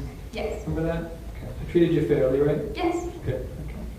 First of all, congratulations on your graduation. Thank you. At the time, you were in 11th grade on the day of the shooting, correct? Yes. And you had production for theater. You were working on something, right? Yeah, we're working on a play. Right. This was a large class, I was told, right? Yes, there's about 60 kids in the class. Okay. And the teacher of the class was Melody Hertzfield, correct? Yeah, Melody Hertzfeld. Okay. And she's the drama teacher there, right? Yes. Theater teacher. And you were in her class, which is in the 700 building, correct? Yes. And that's the building right across from the 1200 building. Yes. And the fire alarm went off for the second time that day. Yes. First time it was earlier, and that was like a fire drill. Right? Yes. So my guess is it went off the second time. You all did not think that it was something real, right? We felt that it was weird that it was going off for a second time. Got it. And so how would you describe the volume of that fire alarm? It was a typical fire alarm, so enough to get your attention to leave the building. Would you use the words super loud? It was loud, yes. Okay. And when you hear the loud noises, you initially were not sure that they were gunshots, correct? Not at first. In fact, it sounded like something that was exploding or collapsing somewhere, correct? Correct, yes. And when you hear the first shots and then the secondary shots, your testimony is that my client was on a golf cart headed in your direction, correct? Correct. He wasn't standing next to you when this took place, correct? No, not directly next to me. You didn't see any broken windows from any bullet holes or anything like that, correct? No. Nor did you see any smoke coming out of the 1200 building, correct? No. You didn't see anyone who had been shot from where you were standing, correct? No. In fact, when you look into the building, let's say you look at the first, second floor, third floor windows, you can't see in to see the carnage that was created by Nicholas Cruz, correct? No.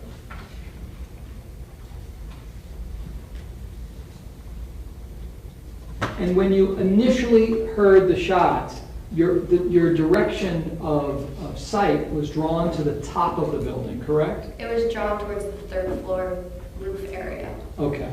And your testimony, if I heard correctly, was that you initially thought, hey, maybe the roof was collapsing, correct? Yes, because it sounded like the noise was coming from the top of the building. Got it. And what is the echo gain? There's a hallway that echoes in that area. Okay, tell us about that. Towards the end of the hallway, there's a long, kind of like indoor-outdoor hallway that's more enclosed than the others that you can hear echoes up and down. Okay. And when you say towards the end of the hallway, is that towards the 800 building? Or is that, where towards the end of the hallway? I'm not exactly sure what the number of the building was, but it was towards our auditorium. Okay. And would that have been closer to, do you know ultimately where my client was positioned? Did you find out where he was positioned during the shooting? I believe it was towards the right of me. Okay. So would that have put, that area of echo, would that have been closer to where my client was positioned? Correct. Okay. So when you say the echo game, tell us what that game entails and what you would do. When we would be rehearsing for shows later at night or moving in between the auditorium, we would, yell echoes towards each other just because it would go up and down the hallway. So without question, you experienced, even before the shooting, you pronounced echo in that area, correct? When we were directly inside of the hallway, yes. Okay. I wish you the very best. Thank you. Based on that, any redirect? Just a few questions. Go ahead, sir. Ashley, first question I'd like to just confirm with you. You saw in the video the group of kids. Yes. You were in with that group of kids, correct? Yes. Okay. in your mind, how close was that, or how far was that from the 1200 building? I'd say about from like where I'm sitting now to like seats over there. You're in the courtroom, the chairs or the benches, do you mean in the back? Like the benches. Okay. You're the first person standing or sitting.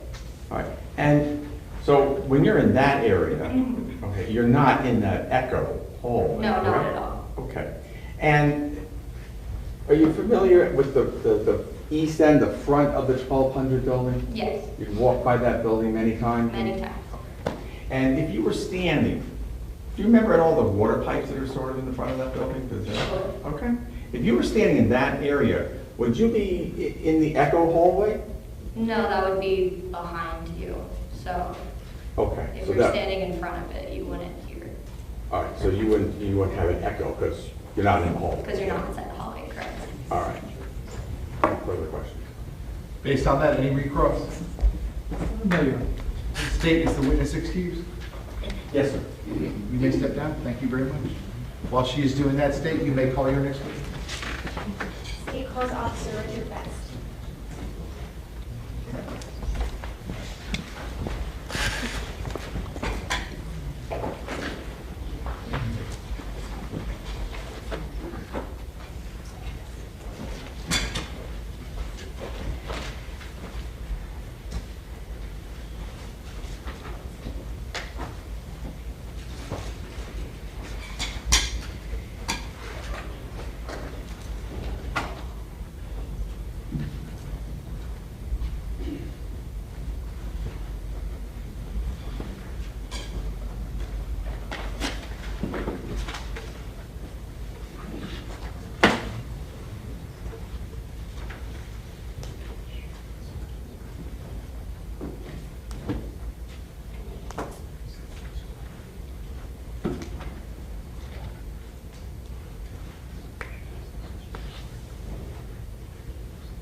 Sir, if I could have you come all the way up here to the witness stand, please. Once you reach it, before you have a seat, you just stop and look at me. Raise your right hand. You swear to tell the truth, whole truth, nothing but the truth. I do. Okay, please be seated. And once you are seated, if I can get you to scoot that chair all the way up as far as it will go. Yes, Can you sir. please state your full name and spell your full name? Richard Best, R-I-C-H-A-R-D, Best, B-E-S-T. Ms. Gomes, you may inquire. Thank you. Good afternoon, or is it still good morning? I'm not sure. What time is it? Good morning. Could you please introduce yourself to the jury and tell them where you currently work? Good morning, my name is Richard Best. I'm currently an active member of the United States Coast Guard. And are you currently on a specific assignment? Or are you here with permission? Yes. I'm currently deployed for active duty, and I received permission to have my attendance present here today. Can you please give the members of the jury a little bit of a background on your professional career in law enforcement and in the military? Certainly. Back in 2007, I was hired by the Las Vegas Metropolitan Police Department in Nevada. I was a police officer out there. I participated in a couple of different assignments, mainly road patrol, and a little bit of additional training in certain areas with special investigations, gang response, intelligence, and due to family reasons, we decided to relocate to the East Coast. I relocated to South Florida, and I got hired by the Coral Springs Police Department in early 2013. I was a police officer with the city of Coral Springs for about 10 years. Worked as a patrol officer, field training officer, training newer officers, member of the department's honor guard, critical incident stress debriefing team, civil unrest and tactical support unit, and participated in various other training programs for the betterment of the agency. I enlisted in the United States Coast Guard in 2018 as a reservist, and I was a maritime enforcement specialist, stationed out of Lake Worth Inlet, Riviera Beach. Fulfilled my obligation with the Coast Guard simultaneously working as a police officer. And with the Coast Guard, I was a maritime enforcement specialist with law enforcement functions on the water until last summer when I commissioned as an officer within the United States Coast Guard. I was assigned to Sector Miami. The easiest way to differentiate that was more operational to administrative with emergency management. And then in October, I was tasked with fulfilling a temporary critical fill to support families of Coast Guard members who are sick, injured, deceased, and ensure veterans get the proper benefits they're entitled to regarding military funeral honors. Not easy to talk about yourself, but that's about it. I appreciate it. You mentioned that you enlisted in 2018. In February of 2018, were you working with the Coral Springs Police Department? Yes, I was. Okay. And I'd like to turn your attention specifically to February 14th, 2018. Can you explain for the members of the jury, were you working that day? What did your day begin like? I believe I was working they called it a mic shift. It was to support with, due to staffing issues and high calls for service, they assigned several officers to more or less work the busiest time to supplement the regular calls for service, the officers taking the reports and everything. So it was either 2 p.m. to midnight or 12 p.m. to 10 p.m. and it was the beginning of that shift. At approximately 2:20 in the afternoon, did you receive a call out? I did. Explain what happened. I was in the report writing room at the police department on Coral Springs Drive with a couple of other officers, and we heard Sergeant Bill Reed on the radio ask dispatch if there was shots fired at Marjory Stoneman Douglas High School. Dispatch said they were receiving a lot of calls, and it was just instinctive. Everybody got up, and everybody ran to the parking lot, and we all drove together. Do you recall where you arrived, like where on campus you pulled your vehicle up? Yeah, absolutely. We drove straight down Coral Springs Drive north. It turns into Pine Island. We crossed underneath the Sawgrass Expressway, and there was a caravan of cars. I made my first entrance, my first left turn in the southeast corner of the parking lot. It may be, I don't know if it's a faculty lot or whatnot, but we all just parked as close to the building as possible. That's the location. When you got out of your vehicle, where did you run towards? The building. And when you say the building, do you mean building 1200? Yes. As you're running towards building 1200, who do you see? What happens?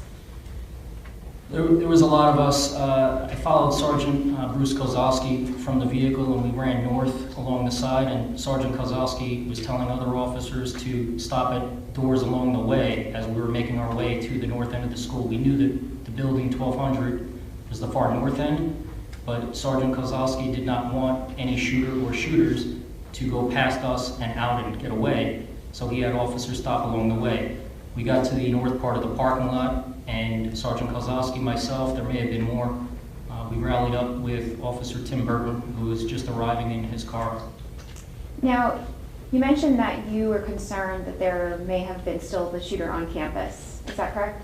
And we had every bit of thinking that he was actively there. So when you're running towards the building, do you believe that you may encounter the shooter? Yes, I was fully prepared to be shot at, unfortunately. And while you're running, do you hear any gunshots? We did not. And how does the fact that you don't hear gunshots alter, if at all, the way that you're moving through that campus? At that particular time for us, it had no effect whatsoever. We felt that, or I shouldn't say we, I felt that the shooter was there, he was on the campus, and I did not want another person to get shot, and I wanted to locate him as quick as I possibly could.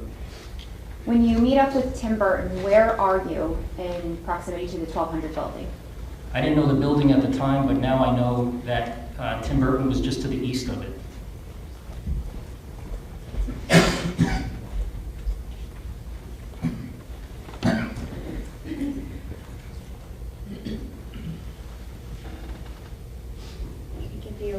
moment to orient yourself with this map.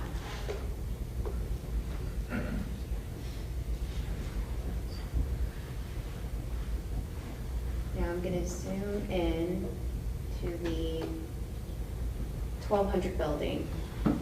And if you can describe for us where in between the 700 building and the 1200 building you arrived. If you're looking at the P in Pine Island, I'm sorry, sir. Ms. Gomes, you wanted to use the annotator? Yes, please. Okay, give me 1 second. And is it blurry for you? no, I can see it just fine. I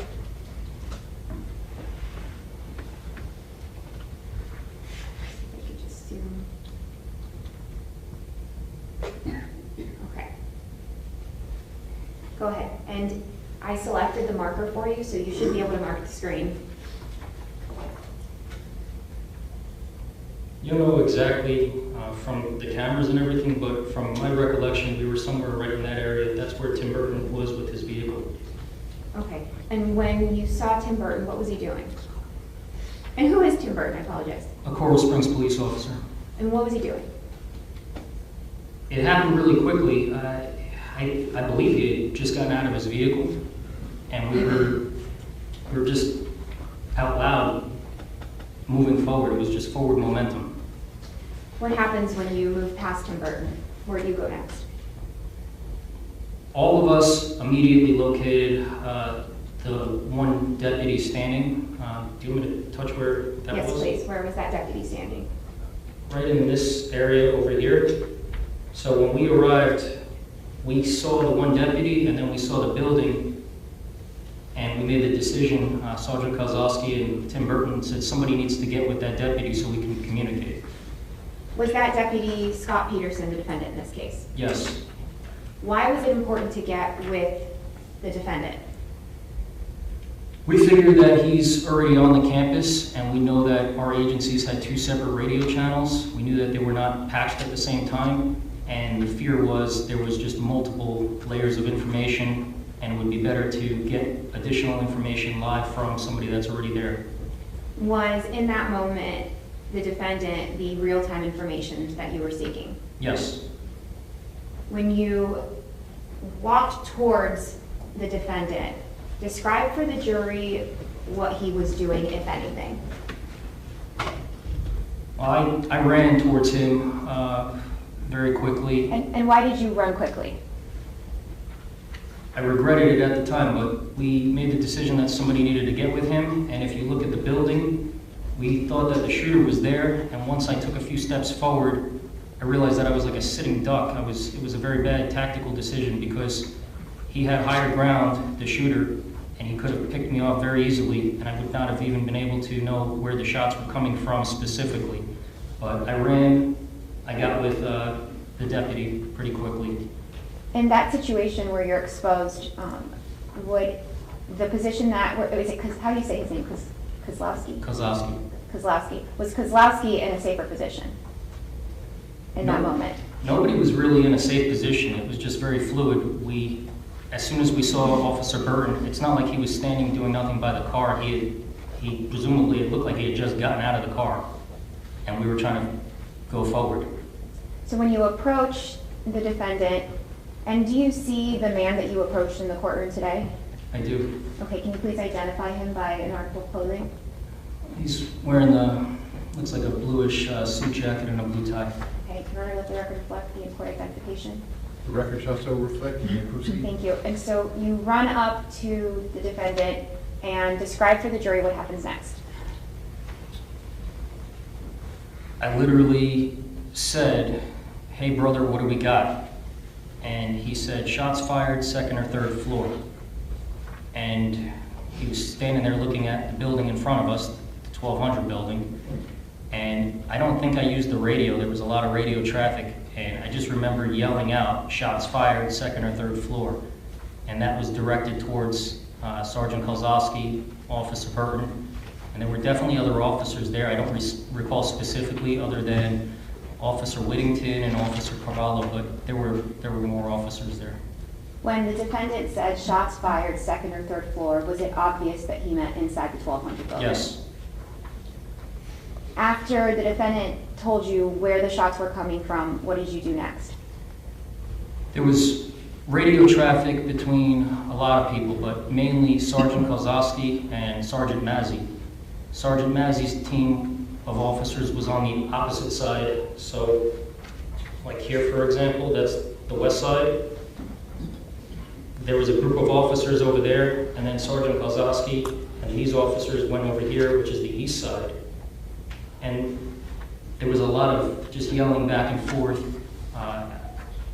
The fear was you never want to have law enforcement go into two opposite sides where they could potentially shoot each other.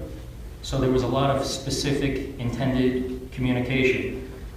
Knowing that there was enough people on both sides, presuming that there was other people on the north side, which is over here, I stayed with Deputy Peterson briefly, and my thinking was, if any of these officers approach the shooter, if he jumps out of the window or if he comes this way to run, I am going to tackle him, I'm going to get him, I'm going to engage him. So while you were standing at that location, were you making observations of what the other officers were doing? Absolutely. At some point, did you make the decision to no longer stand where you were standing? Yes. Explain to the jury why you made that decision to move away from the position that you and Deputy Peterson were standing. It's twofold. First, hearing the radio traffic back and forth, knowing that it's a 3-story building and it was clear that the first floor was cleared, officers were making their way through the second floor and the third floor, and I just figured at that point I'm not doing anything over here. It didn't make sense to me to stay over there. I figured if he was going to jump out, it would have already happened. And then the second part of it was, I don't remember where I got this information from, but I specifically remember hearing the shooter's on the third floor making his way down to the second floor with a gas mask. And having never been in the building before, I presume that there's a stairwell on the east side and the west side. I ran to the closest one, positioned myself in the stairwell. I met up with Officer Capri, who joined me, and we stood there holding our rifle up. And it felt like a really long time, but it probably wasn't. And we were just waiting and waiting and waiting for the shooter to come down from the third floor to the second floor. And I 1000% believed it was going to be him or me or him or Officer Capri. There's no way that somebody was going to do what we knew took place without a shooting going back and forth. When you ran towards that building, you said you didn't know the layout perfectly, but you wanted to get towards the stairwell. How important was it in that moment to have someone who understood the layout of that building relay that information to you? I mean, it would have definitely helped out a lot, but at the same time, in this kind of situation, time is of the essence. You don't even have time to sit here and, draw out a map and ask somebody for guidance. It's almost, if this is your first time in the courtroom, you pop open the door and you look in the back, you look to the walls, you look around, you're assessing as you go. You have to move fast in this. In that moment that you made the decision to leave that position and to run towards that building to confront the shooter, did Deputy Peterson come with you? No. Did he remain standing in his position? I don't recall where he stood, but I remember when I came back out a significant time after, he was still there. So for the entire time that you were inside that building and then exited that building, he remained in the exact same position? Yes. When you entered the stairwell, describe for the members of the jury what that looks like when there's officers kind of taking tactical positions in a stairwell. There was so much going on. There were people, there was other agencies from the Broward County Sheriff's Office. I remember, I believe Hollywood SWAT, Miramar. There was just so many different agencies and so many different officers rushing in, going past us, going all different ways. But to answer the question from a tactical standpoint, I stood with my rifle. I had an assignment. a lot of times with law enforcement, we look at these as problems, to solve a problem. So my problem was, I'm in the stairwell, I think the shooter's going to come down. That's my job. I have to trust the people behind me, to my left and to my right, to do their job. I knew that there was somebody else looking down the hallway. I knew that there were other officers on the second floor clearing classrooms, clearing buildings, doing things of that nature. You can't really focus too much on everybody else's tactical assignments. You have to trust your team and trust the training of the other officers and the other agencies.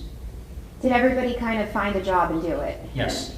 And all these different agencies, different radios, everybody was able to kind of work together? Yes. As you stand there with the rifle pointed, did the shooter ever come down? No. Explain for the members of the jury what happened next. It was like the gust of wind comes out of the sail. At some point, there was information, I believe it was over the radio, that the information that the shooter was coming down the stairwell came from somebody who had watched this on surveillance camera, on a security camera. And at some point, it was relayed to all of us that that information was delayed. I want to say like 20 minutes delayed, because the person was rewinding the video, trying to locate the last place that they had the shooter. And when the information was relayed to us, we thought it was real time. We thought it was live. And it was significantly delayed. When did you realize that? We were still in the stairwell, and then it was relayed that he had gotten out of the building and he was probably gone. And it was at that time. And then we transitioned to basically rendering aid. Explain for the members of the jury, have you ever taken classes while you were at the Coral Springs Police Department or Las Vegas, the Coast Guard, on rendering aid in a combat sort of situation? So this really isn't all that new. With Las Vegas Metropolitan Police Department about 12 or so years ago, they implemented what was called MACTAC. Everything has an acronym in law enforcement and military. It's multi-assault, counterterrorism, action capabilities, or something along those lines. But the thought process in Las Vegas was, if you're responding to a hotel or a casino or a high-value location and you're a lone officer, you have got to stop an attack, possibly a terrorist attack. And there's different situations where you would form up a team. There's different situations where you're expected to go in yourself, and you have got to make a confrontation. Fast forward a little bit to, and there wasn't too much implementation on medical from Las Vegas at that time. It was more just confronting a shooter or confronting a terrorist attacker. Fast forward to Coral Springs. I hired on in 2013. I want to say it was maybe 2015 or 2016. Sergeant Carla Kimatek, now she's Sergeant Miller, but she was in charge of the training unit, and she was very aggressive in getting us trained properly and adequately to address school shootings specifically. But if we go to a school, if we go to a populated building, if we go to a mall, here's what's expected from Coral Springs. This is what we want you to do. And I know that I remember her having the support from, it was Chief Tony Pistizzi at the time. So we did an extensive amount of training, and we're fortunate because it's not that big of a jurisdiction. We've got a lot of firefighters, paramedics, EMTs, but it was ingrained upon us that we may have to render immediate medical aid when possible to save somebody's life. So they didn't have a fancy name for it. I want to say it was just maybe stop the bleed, or just stopping the bleeding. That was the emphasis for us. And then with the Coast Guard, for years they've had it's called Tactical Combat Casualty Care, and it's a similar premise with all three agencies. So as it applies to February of 2018, what type of aid is the priority in that moment when you have gunshot wound victims? Well, there's going to be two. Assuming you're no longer looking for the shooter, you're going to transition and you're going to observe a lot of loss of blood. So you need to stop that. So primarily chest seals or tourniquets. And what is a chest seal?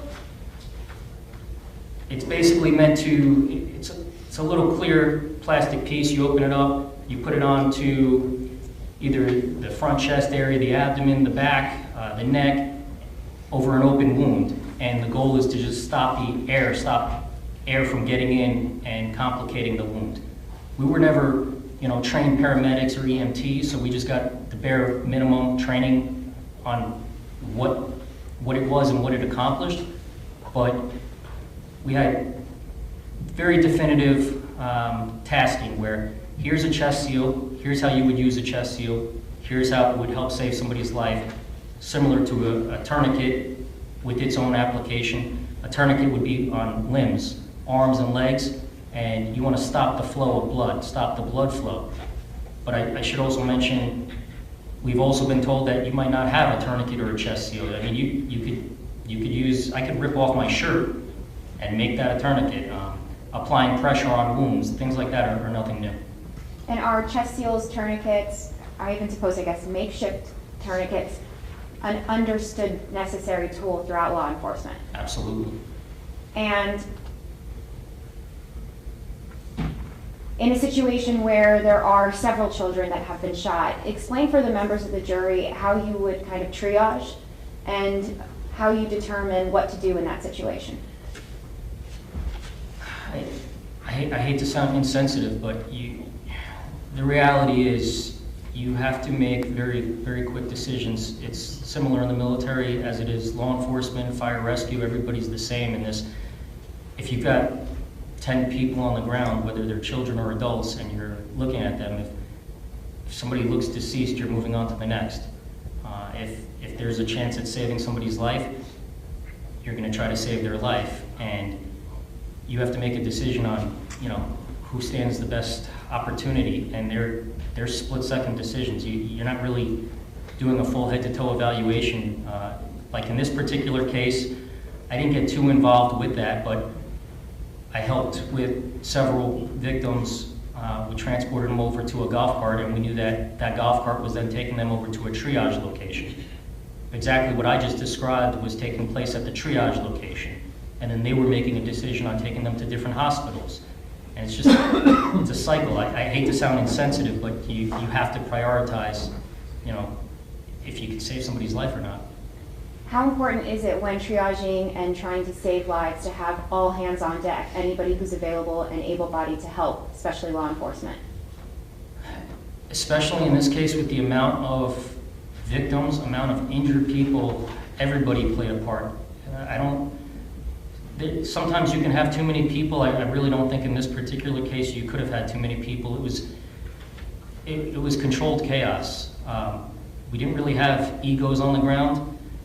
There was a lot of direction being given, and it was just kind of understood. Like, for example, I had somebody yell at me after most of this was done. I had somebody yell at me to stand by a gymnasium just to make sure that everything was triple checked and quadruple checked and cleared.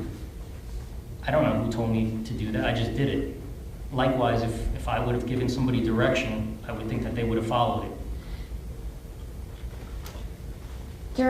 Explain for the members of the jury, so what happens? You assist the victims, explain how the remainder of that initial controlled chaos takes place.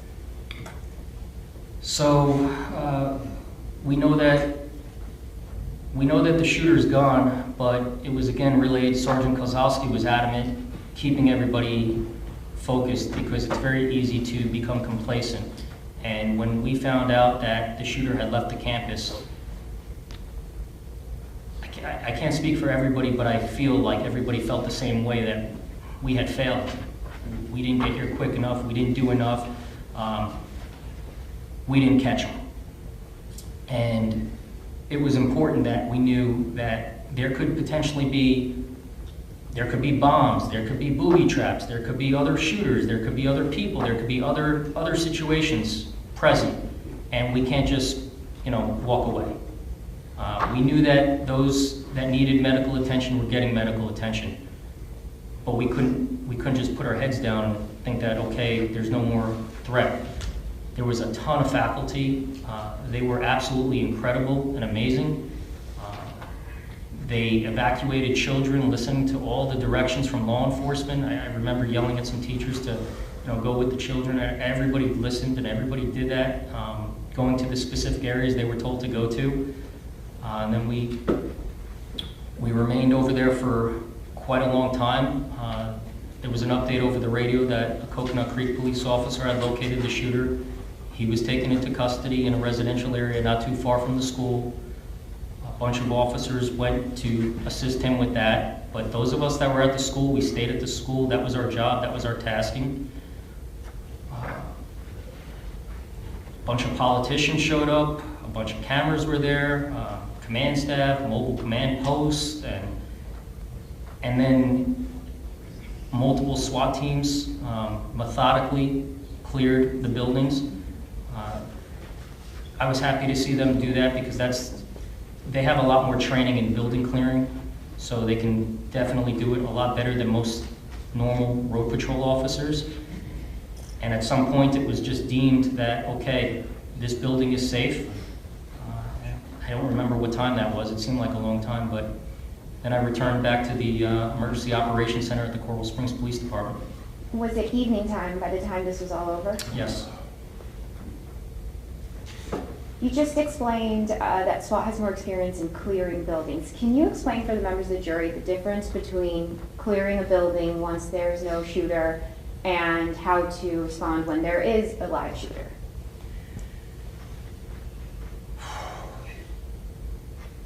If you can visualize responding to a shooting taking place, every single time you hear a gunshot, presumably somebody's getting shot. Every gunshot, it might not necessarily kill somebody, but at the same time it can. So if you're responding to a shooting taking place and you hear gunshots going off, you can very reasonably feel like every single time there's a gunshot, somebody's life is being taken, somebody's being killed, somebody is now dead.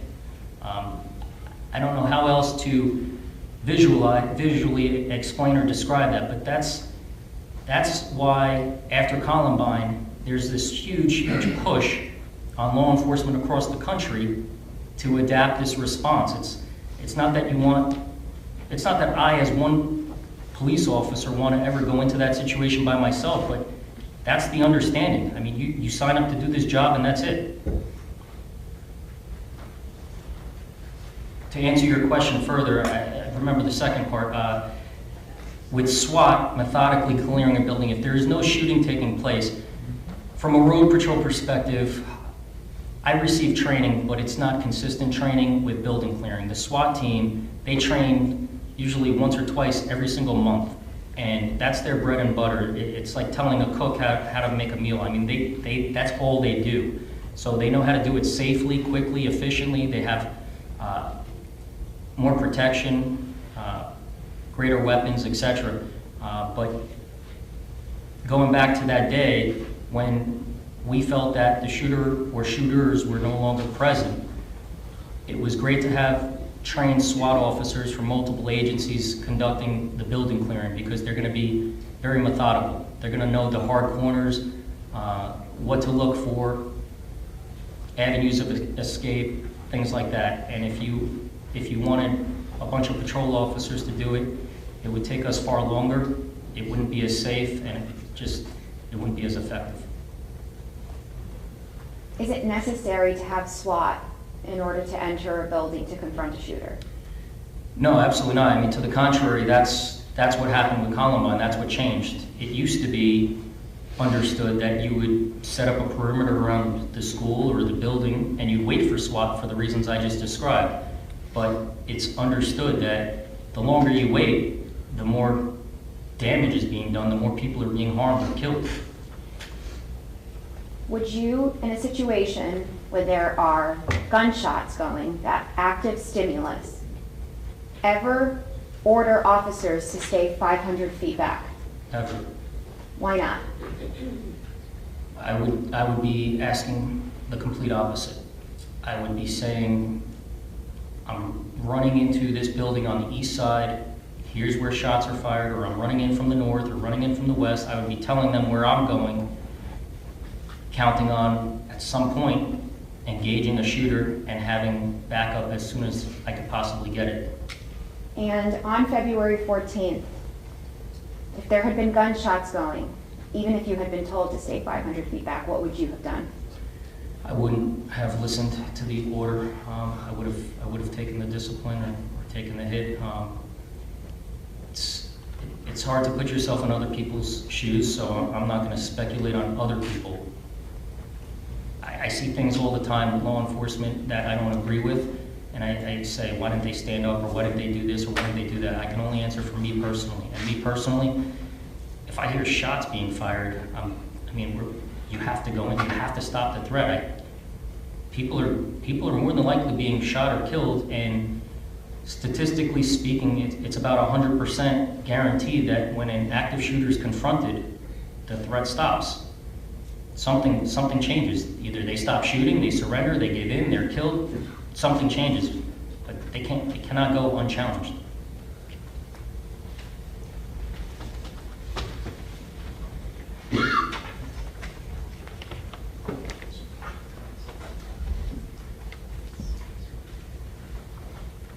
Your Honor, can you go sidebar, please?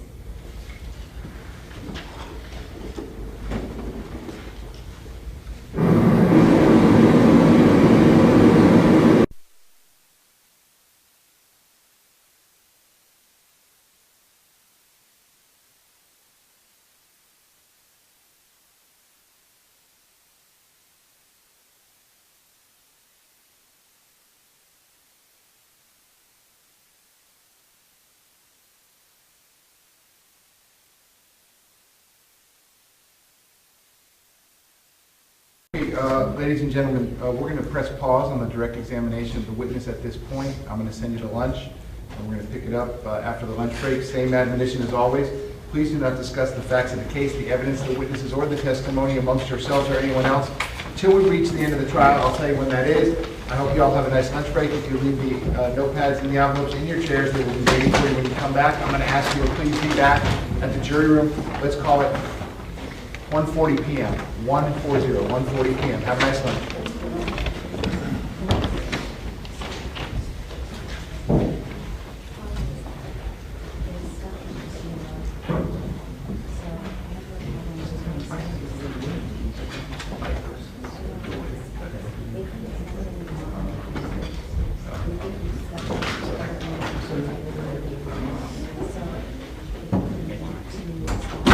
Okay, we're outside the presence of the jury. Everyone can be seated. So, sir, I'm going to have you step down. You can talk to anyone you want about anything you want, except your testimony in this case. It's just like you're on a witness stand. And I'm going to ask you to be back here at 1:40 p.m. Yes, sir. Okay? State, anything else you need me to address before we recess for the lunch break? No, Judge. Defense, anything else you need me to address? Oh, yeah. Okay, so then we'll be in recess for the lunch break till 1:40 p.m. I hope you have a nice lunch.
interest of time, once they're done with this witness, we'll be calling the witness out of turn. Is there anything the court?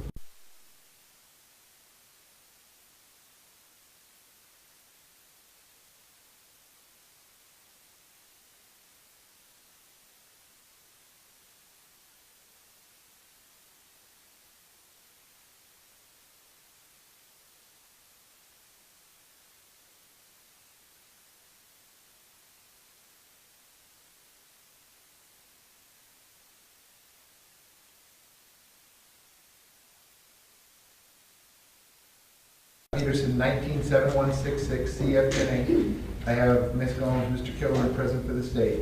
Mr. Igarsh present for Mr. Peterson. Mr. Peterson likewise is present. We are outside the presence of the jury. The witness remains on the witness stand under oath to state. Anything you need me to address before we bring the jury back in and you resume your direct examination? Okay. Defense, anything you need me to address? No, Your Honor. Okay, please bring the jury back in.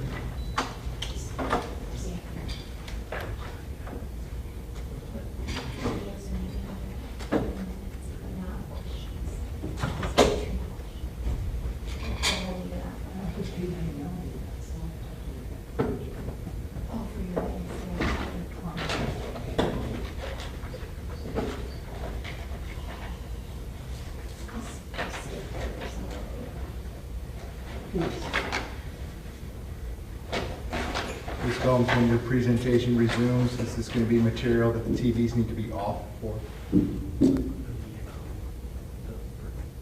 of them, no. For the other one, I don't know to see what's for one of them, yes, Your Honor. For the other one, no. There's two videos. Okay, just you'll let me know. We got Yes. Court Deputy Hodge with us instead of Court Deputy Unit this afternoon. So just give me the heads up, okay? Thank you, sir. Okay.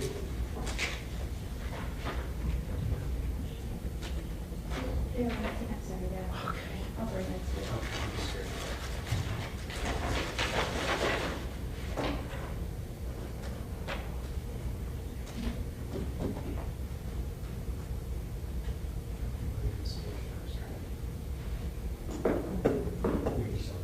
But for the first video, we would ask that they be down.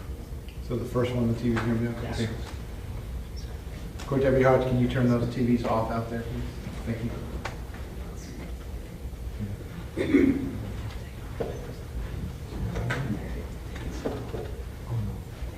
All five?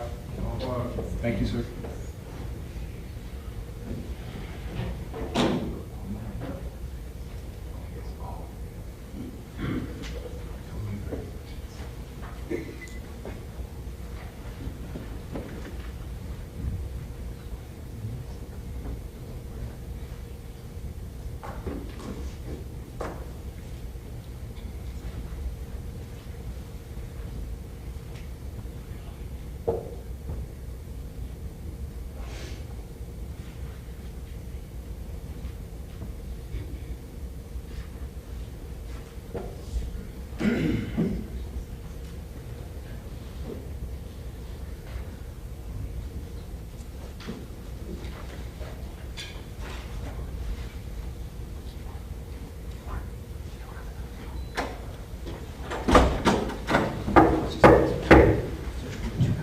Jurors entering.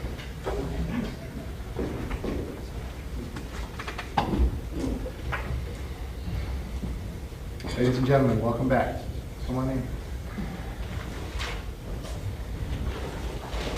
Ladies and gentlemen, welcome back. Come on in. Once you're back in those same seats, you may be seated. All the parties may be seated. Ladies and gentlemen, those of you that are using the notepads, I'll give you a moment to get those notepads back out.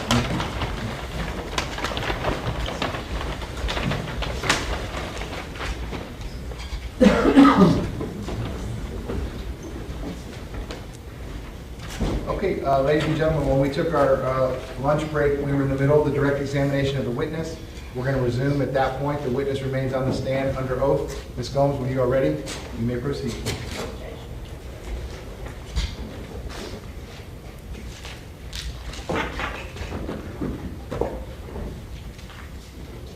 Before I start, I'm just going to show you a photograph. Your Honor, may I approach the witness? You may. Thank you.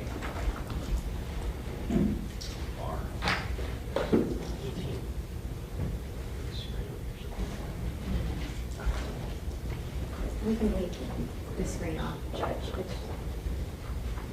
want the, I do want the projector. witness to see. Yes, the witness. You know, I'm actually going to show this to you first. I apologize. I'm showing you what has been pre-marked as states are. Please take a look at that photograph. You can identify which one of the two gentlemen you see there is yourself versus the defendant. Okay. And is this a fair and accurate depiction of where you were standing on February 14th of 2018? It is. At this time, the state moves into evidence what's been pre-marked as states R as states 18. Any objection? No objection. Without objection, states R for identification will now be in evidence. That is States Exhibit 18. And on this photograph, if you please tell the jury, are you, I know it's kind of hard to see on the screen, but are you the man on the left or on the right? On the left. And is this where you were standing next to the defendant? Yes. And is that the location that he then stood throughout the duration of the time that you saw him? From what I saw, yes.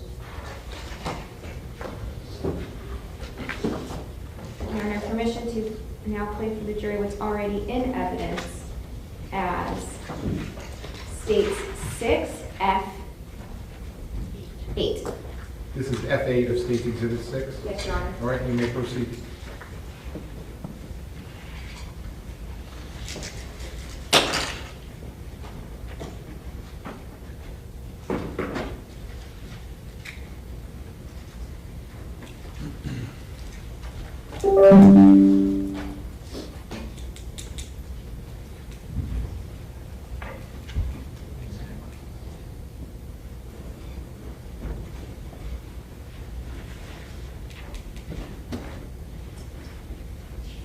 Officer Best, if you can explain for us on the left, if you help pause for me.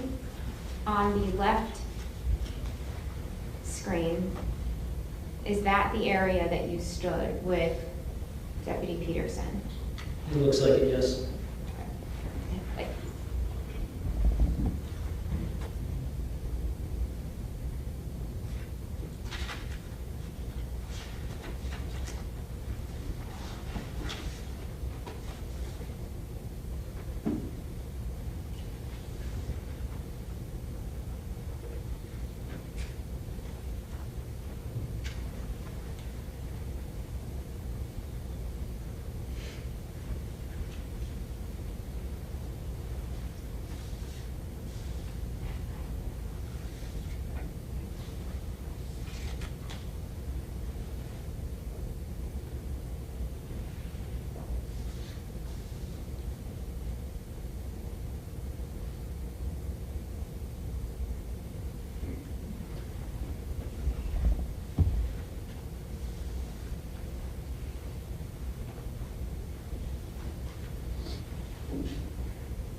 Officer Betts, at this time that those officers are positioning themselves, you are all under the impression that the shooter may very well still be inside the building, correct? Absolutely. And can you describe for the jury where you were? I believe at this time I was still next to the defendant.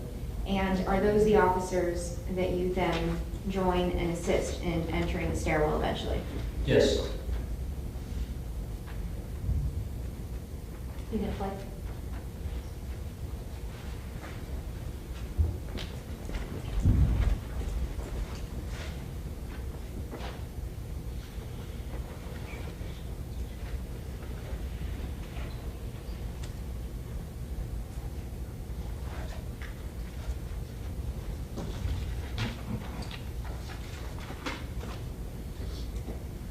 And when those officers enter, and you can see that officers have started entering the building, describe for the members of the jury what's going on in your mind at that point. It's pretty much what I explained earlier. We knew, or I should say, I knew that this group of officers were on one side. There was another group of officers on the other side. There was some radio communication. There was some yelling back and forth between all the officers. And I was just waiting, imagining that there's going to be some sort of contact, some sort of conflict between the shooter, the group of officers, and if he comes out the side that I was standing on, the south side of the building, that I was going to be engaging. And if he goes out the other side, that hopefully there was somebody on the other side to do the same. Now playing what is already in evidence as State 6, F13.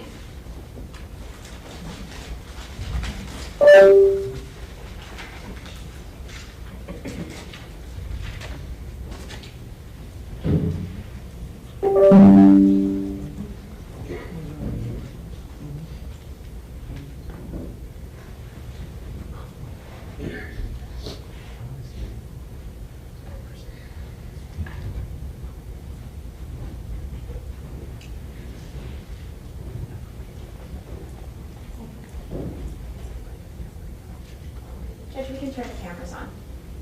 The TV's can be on, please. Yes. Okay, very good.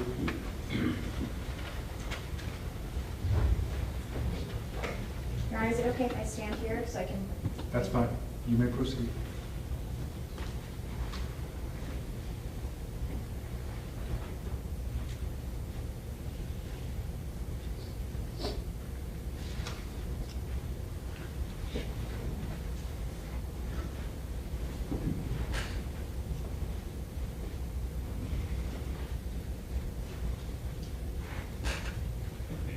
Now, Officer Best, when those gunshots are going off, you have not arrived yet at the campus, correct?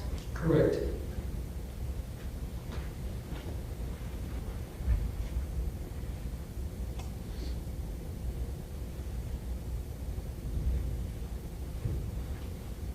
And do you recognize on camera the defendant? Yes. And that's where he was standing when you encounter him? Yes.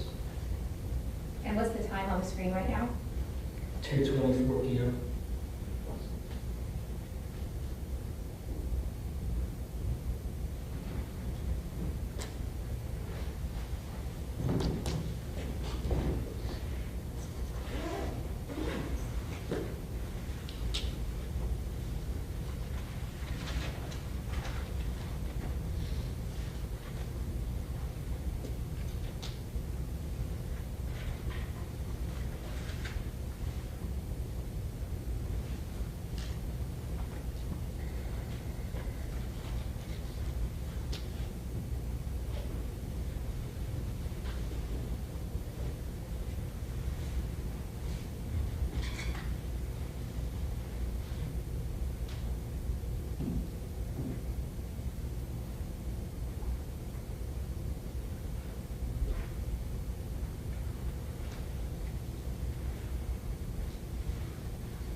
And Officer Best, you're not on campus at this point to hear the gunshots that are going off, are you? No, I'm not.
Is this the same behavior that you witnessed from Deputy Peterson?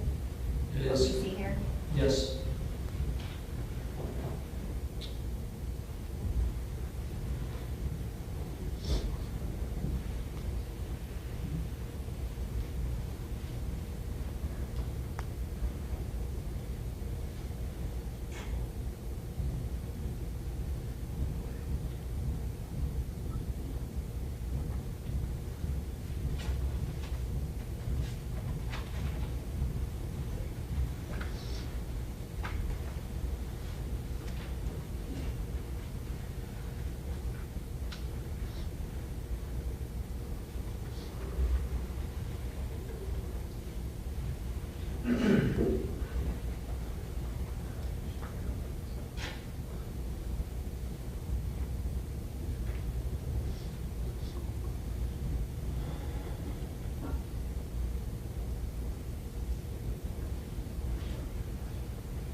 Let us know when you recognize yourself on screen. I think I might have just went by to the left on the top over there.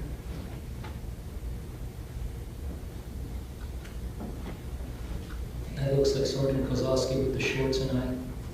Okay, and what is the time on screen now? 2:34 p.m. And when you approach, is the defendant still standing in that same spot behind that pole that we see? Yes.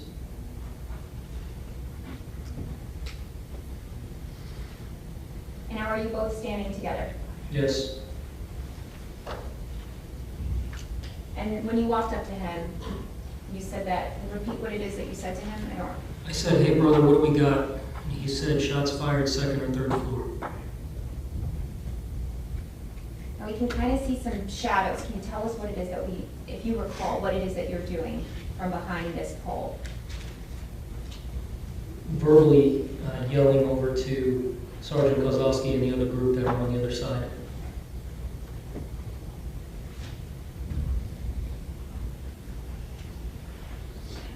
What is the defendant doing while you're doing that?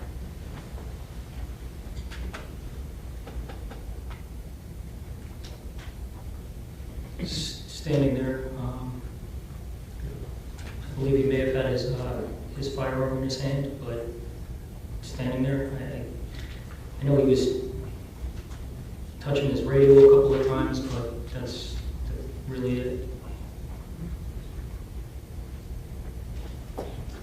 Now this goes on for 45 minutes. I'm going to skip, so we don't have to sit here the entire time.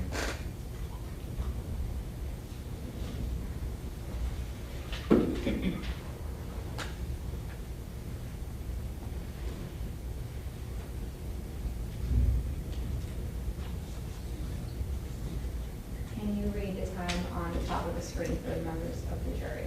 3:10 p.m.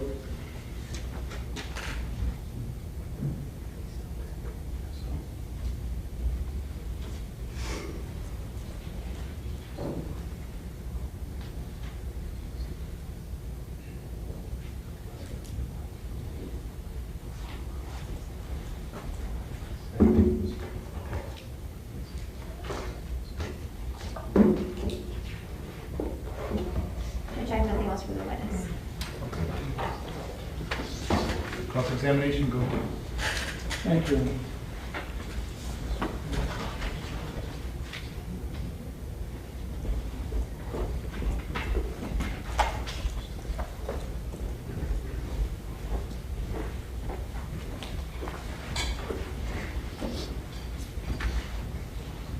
Good afternoon, Mr. Best. Is it Officer Best? You were in the Coast Guard, so I wasn't sure exactly what your title is. Mr. Best is fine. Mr. Best? Okay. This isn't the first time we've met, correct? Correct. You came in for a deposition back on January 3rd of 2022, correct? Yes. And there was a court reporter present to memorialize what you were telling me, correct? It was virtually, but yes. You knew that you were being recorded. Yes. You knew there was a court reporter writing down what you were saying, correct? Yes. You knew that what you were saying was going to be transcribed, correct? Yes. And you knew that you would have an opportunity to then read it for accuracy, correct? Yes. And you'd use it to refresh your recollection so that potentially years later, you can then testify accurately in front of a jury, correct? Yes. Let's start off with, at the time, you were with Coral Springs Police Department, correct? Yes. That is a different agency than the Broward Sheriff's Office, correct? Yes. They have completely different radio channels, correct? Yes. And the information that officers from Coral Springs Police Department are getting would be different than the information that BSO is getting, correct? I would agree with that. Okay. And when officers are given police radios, I'm assuming that it's not optional to have to listen to them and monitor them for information, correct? Yes. In fact, they tell you that information is everything, correct? I would agree with that. And so the primary source of your information, if you're not present with someone face to face, is to be monitoring your police radio and listen to what dispatch and what other officers are sharing, correct? Yes. Now, Coral Springs Police Department, since they're on a separate radio than BSO, you can't hear what BSO officers are saying, correct? At that time, correct. And you also, they couldn't hear what you guys were saying, correct? Correct. Which means they also couldn't hear what your dispatcher was telling all of you, correct? Yes. The only way that you join forces with radios is by something called patching, correct? Yes. And you know about patching because on the scene, you were yelling, let's get these radios patched, correct? Correct. And that was said right after DeVita, Lieutenant DeVita, yelled the same thing, let's get these radios patched, correct? I don't recall him yelling that. I remember yelling that at him. Okay. Did you take any steps further to see that the radios were patched at any time? I'm unable to. From a patrol perspective, we can only request it. That's way above our level. Who did you specifically request that to? I don't recall if I specifically requested it, but I know I was yelling at Lieutenant DeVita to get them patched. He's an executive officer, so presumably he would have the ability to make that request as well. Now you yelled it, you didn't just request it, correct? You yelled it. Correct.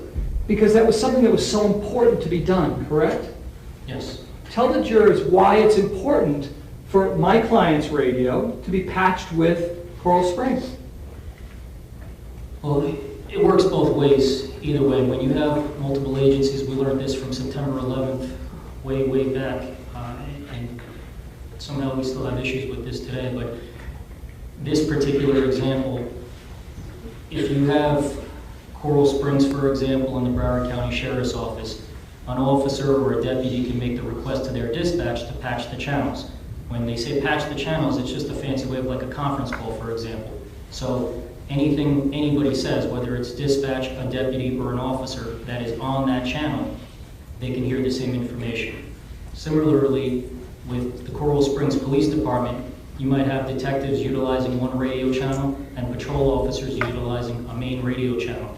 If the detectives get into a critical incident or a foot pursuit or something significant, the dispatchers may patch the channels through. So instead of having somebody in a high-stress situation having to switch the channels, the dispatchers can do that for you, and the two channels are merged.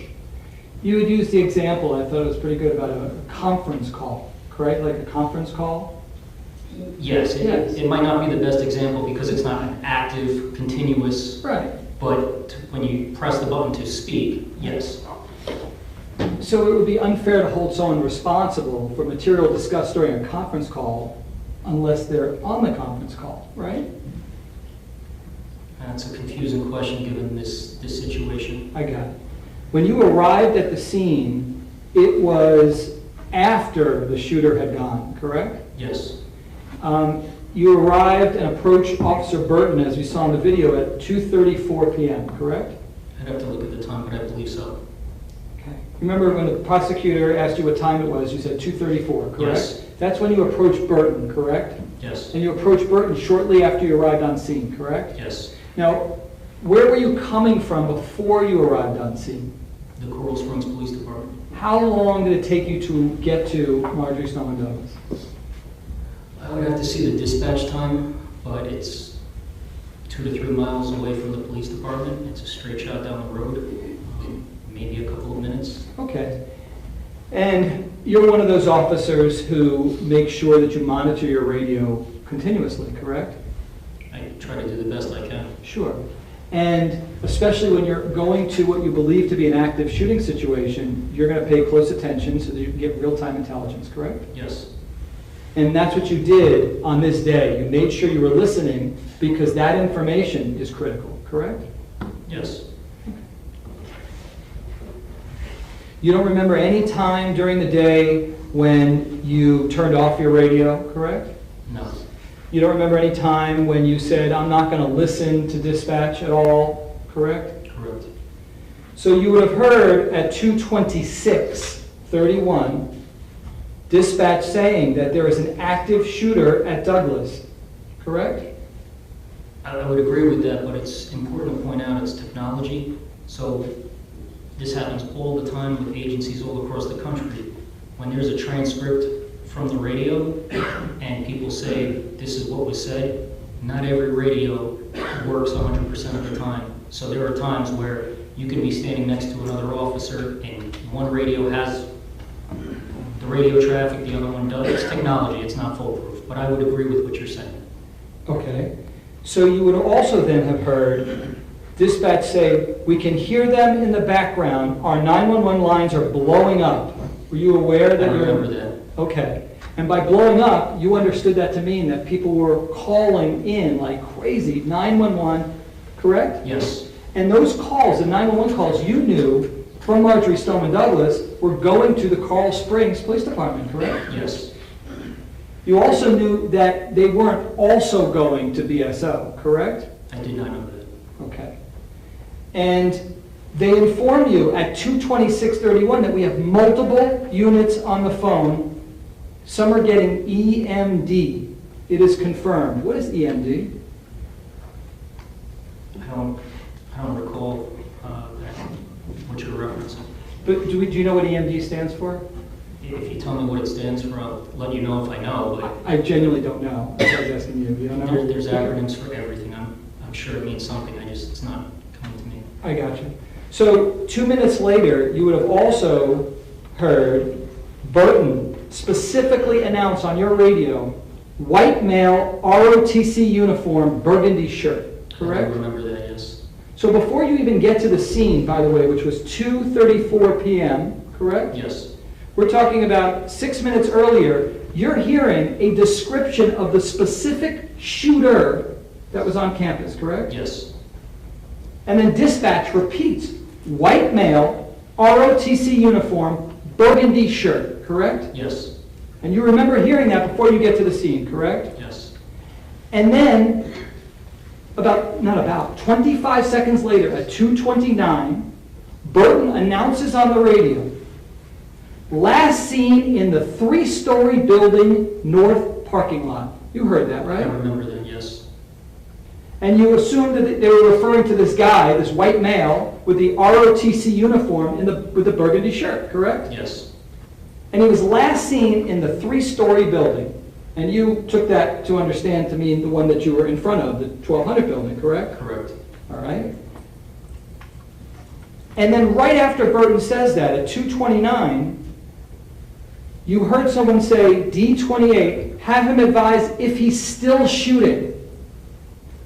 And then Burton says, I'm with Douglas SRO getting information. You remember those dispatch transcripts? D28 would have come out as Delta 28, which is a sergeant. Okay. And it does vaguely sound familiar to me. Okay. At the time, though, that would have been fresh in your mind, correct? Yes. You have a pretty good memory. You hear things, you remember it, correct? I try the best I can. Okay. And then 47 seconds later, dispatch, your dispatch, Coral Springs, advises that there are 3 victims down in room 1216. You remember that? I remember dispatch saying there were victims down. I don't remember the room number. If you're reading it, I'm sure that was said. It's just not, Okay. I can't specifically recall the room number, but I remember hearing victims down. Let me read the whole thing and see if you remember it, okay? Because I stopped. Objection, Judge Hearsay. Yeah, that's sustained. Do you remember them specifically advising you that it was in the freshman building? Do you remember those words? It sounds familiar. I can't say 100%. Got it. If they said it back then, that would have been something you would have listened to, correct? Objection, speculation. Well, the speculation objection is overruled. Sir, I don't want you to guess. If you have personal knowledge, you can answer the question, or you can say, I don't know. I don't recall. Okay. And you would have paid attention to the radio when you were informed that an officer indicated that the person had a long gun. I see one, looks like a custodian down in front of the building. We're trying to locate. We don't know where he's at. Do you remember hearing that transmission? A lot of this sounds familiar. I can't definitively say verbatim, word for word. Got it.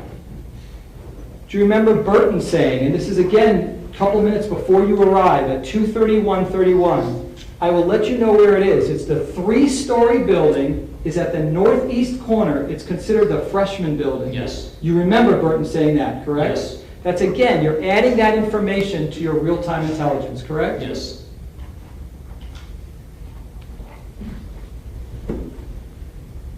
So when you get to the scene, you naturally would have shared that information immediately with my client when you met with him, correct? No. How come? He's present on the campus, and it's his school, so I would have assumed he probably was the one that maybe provided that information, or he at least knew the information. If I heard you correctly, you just said you assumed that he had all of that information already, correct? Of course.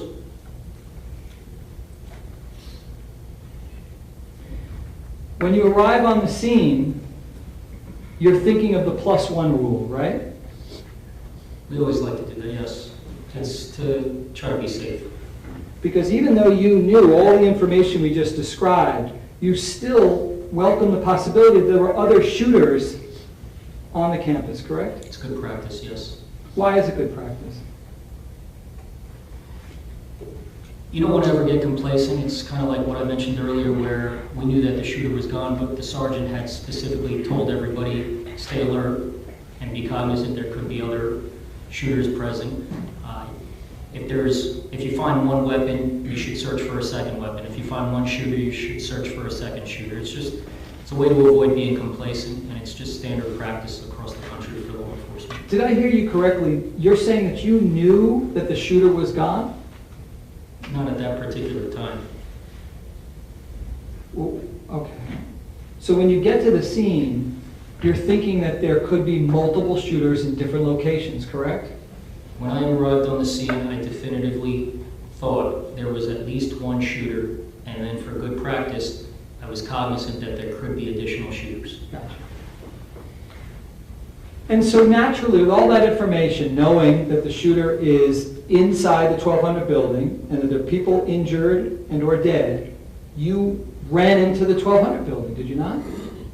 Not immediately. Why? I'll explain it again. I mean, like I explained, so we had a team of officers on the east, we had a team of officers on the west, and where I was standing, we didn't hear the shots. We thought that the shooter was inside the building. I was prepared for the shooter to be confronted by one of the teams, and we didn't want the teams to cross each other or potentially shoot each other. So as they're clearing floor to floor to floor, my mindset at that specific time was, let me stay where I'm at in case the shooter jumps out of a window or comes out that side, hoping that there was somebody on the north side of the school doing the same thing. So you're standing right by my client's side while all that's happening, correct? Correct. And you've seen with his gun drawn, correct? I believe his gun was drawn. And it looked to you that he was genuinely trying to figure out in real time where the shooter or shooters were located, correct? I'm not going to say yes to that. Well, he wasn't staring in one direction, correct? You saw him staring in all directions, correct? I saw him looking around, pacing around. I can't say what he saw or speculate what he was thinking. I was more focused on the school. I asked him one question, he answered me. We didn't have conversation. But specifically in regard to where you saw him looking, yes or no, did you see him looking in all directions, yes or no? I can say yes to that, that's fair.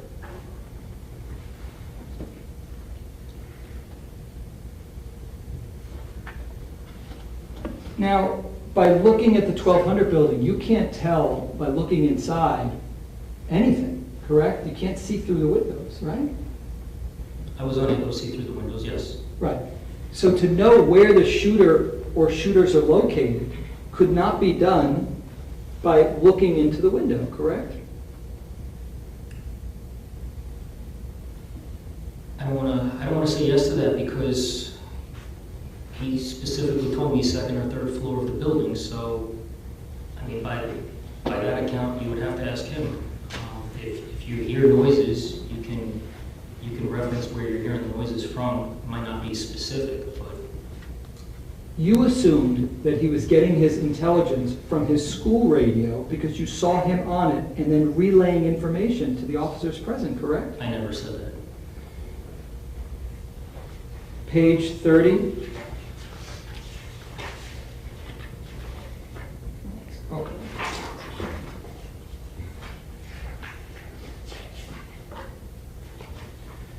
Question. You knew. Objection or improper impeachment. Yeah, that's the same. Didn't you? Also, what line are you referencing? Page 7. Didn't you say on a previous interview, that as you approached, he seemed to be on his school radio and communicating with people from the school who might have been looking at video, surveillance video? Right, that's not the same question you just asked me a minute ago. Okay. Yes, I said that. Okay.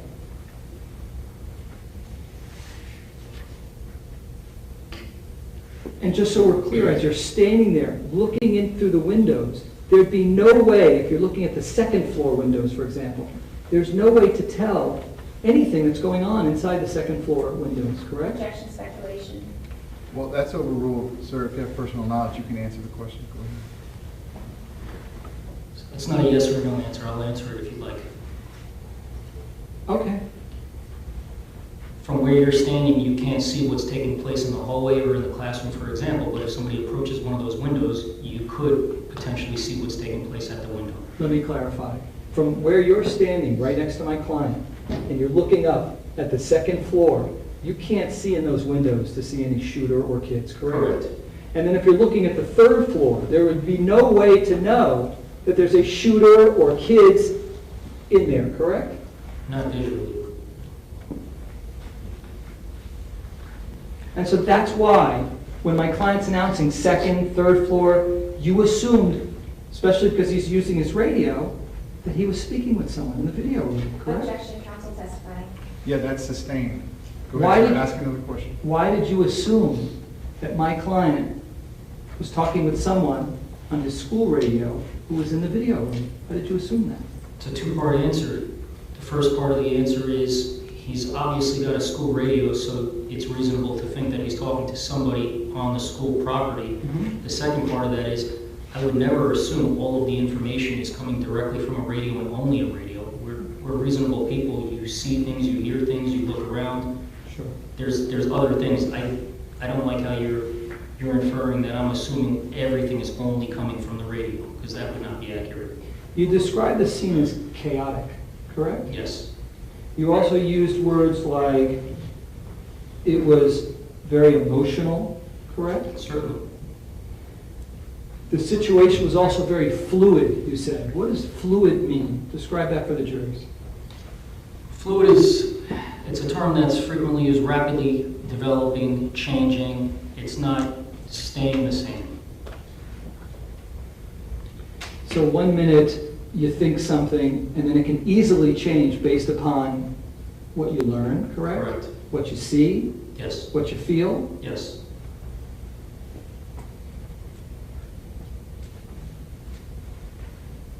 When you arrived, you were worried about sniper fire, correct? Yes. That's a reasonable thing to be concerned with under the circumstances that you were confronted with, correct? Yes. And you were standing next to my client. Did you feel that the sniper fire threat was gone, or you also felt it at that point? It was a little bit of a concern. I was watching the windows, knowing that I could be in the line of fire. Okay. Which, again, you were literally within a foot or two from my client, correct? At times, yes. And it was a pretty good place to take cover because there's like a concrete wall right there, correct?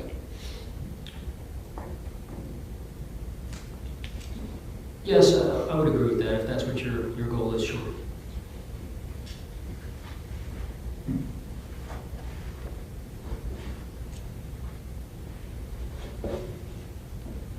You saw a lot of people frustrated with their police radios, correct?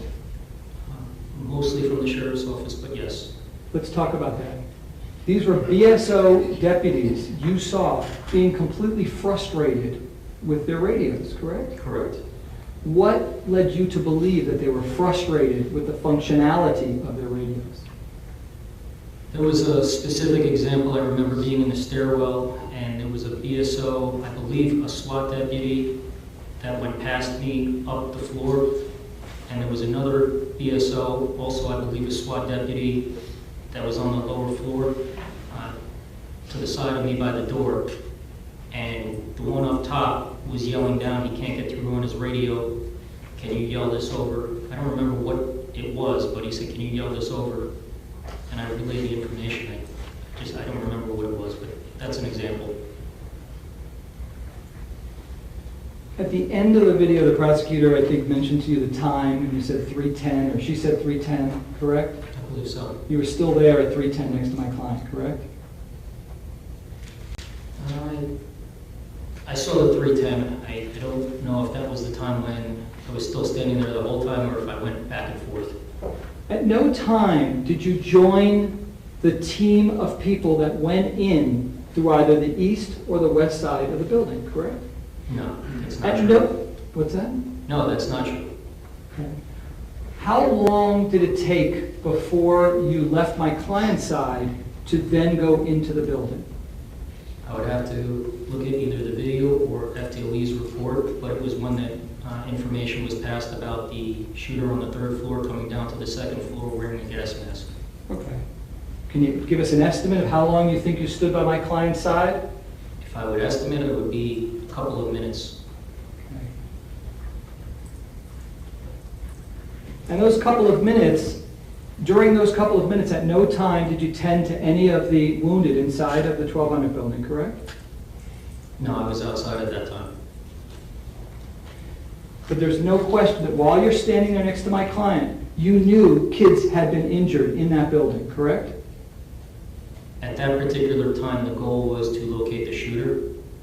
When that goal changes to a rescue mission, that's when that changes. So the answer would be yes. At no time, while you're standing next to my client's side, did you go in to tend to the injured children? Correct. And in retrospect, if you knew that my client didn't have all the intelligence that you did, you would have shared that with him on the scene, correct? Objection, relevance, and speculation. Yeah, what's the relevance of that? How important it is to transfer information to a fellow officer, that he would have done that. That question's already been asked and answered. The relevance, objection sustained. Go ahead, sir, ask another question. Ultimately, the information that my client was conveying while he was talking on his radio turned out to be of little value because the shooter was already gone, correct? Objection, counsel testifying. Yeah, that's sustained. Go ahead, sir. The shooter was gone when my client announced 2nd or 3rd floor, correct? To me, yes. A few more questions.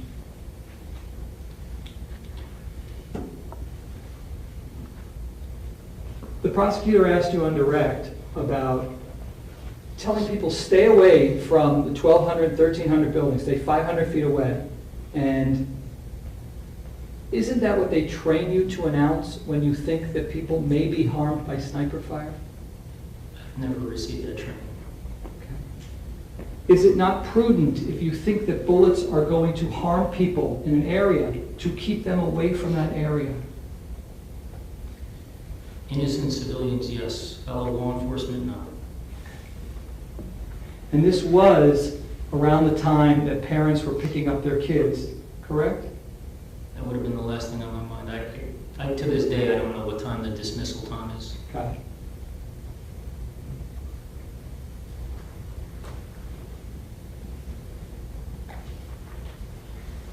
You do recall my client did have his firearm in his hand, correct? Objection asked and answered. That's sustained. And the weapon that you had on you was what? A rifle. Okay. Why did you choose a rifle over a simple pistol?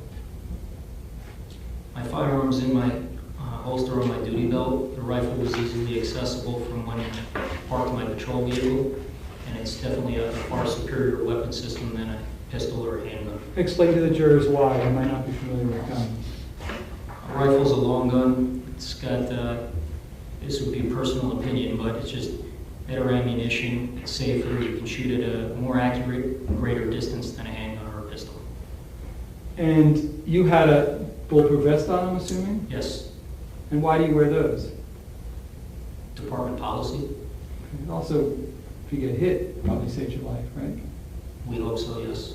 And you saw other officers taking positions of cover, correct?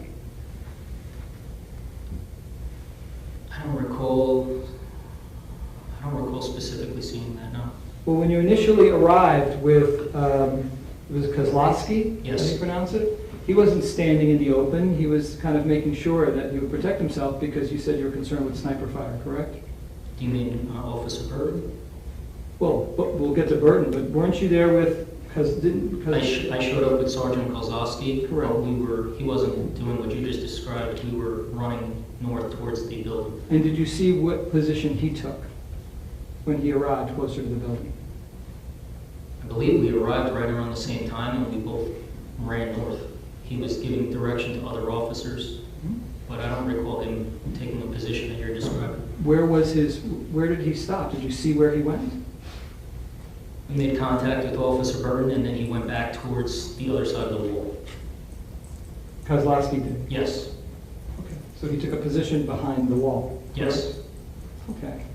And also Burton. Burton took a position of cover, didn't he? I lost visual of Officer Burton. You'd have to ask him. I'm not disagreeing with you, but I didn't maintain a visual of him. Okay. Sir, thank you. Thank you. Coming further. Based on that, any redirect? Yes, Judge. Go ahead. Before your involvement on scene, do you have any knowledge as to whether there were issues with dispatch or the radio before you got there? Just standard Broward County politics. Are bulletproof vests available for any law enforcement officer that chooses to wear one? Yes. Is there anything stopping a police officer from wearing a bulletproof vest if they chose to? No. Which officer on scene was the source of real-time information when you arrived? The defendant.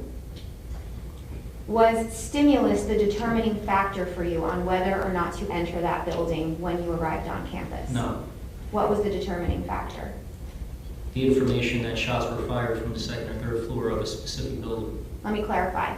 Was stimulus the reason you didn't enter the 1200 building when you first arrived? I understand you ran in. Yes. Okay, explain. This is, with policy, you typically, there are procedures for everything.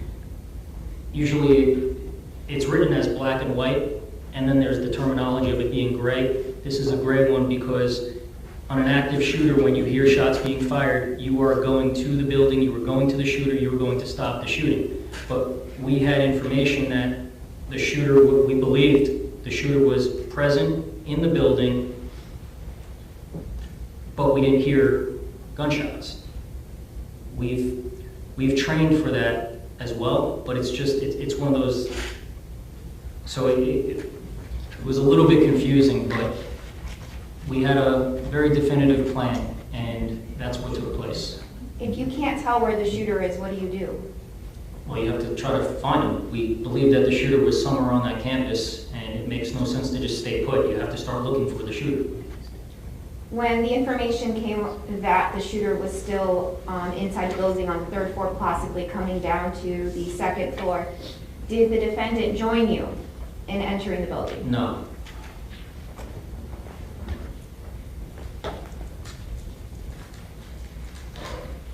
And nothing else, Judge. Based on that, any recross? I do. Go ahead. I just want to make sure I heard you correctly. You thought that the shooter was still in the building when you arrived? Yes. And you still didn't think that it was necessary to go right in right away? I explained why, with the two teams on both sides. Nothing further, Judge. Okay. State, is the witness excused? Yes. Sir, you may step down. Thank you very much. Is this, is the next witness the out of order witness? Is that yes. correct? Yes, Your Honor. So, ladies and gentlemen, again, just as I did with the defense exhibit, I believe that was yesterday, by the agreement of the parties, the state typically will put their case on first, and the defense puts their case on next. Because of a scheduling issue with a defense witness, without objection from any of the attorneys, we're going to press pause on the state's case. The defense is going to call a witness right now because that witness is available right now, and then we're going to go right back to the state's presentation. So that being said, Mr. Igars, when you are ready, you may call your first witness. Thank you, Your Honor. The defense calls Melody Hertzfield.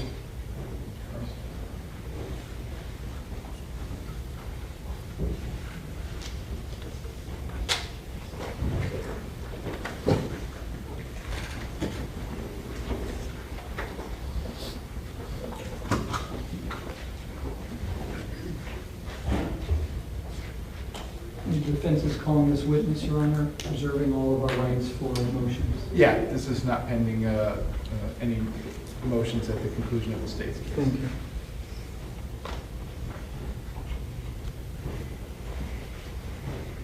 Ma'am, if I could have you come all the way up here to the witness stand, please.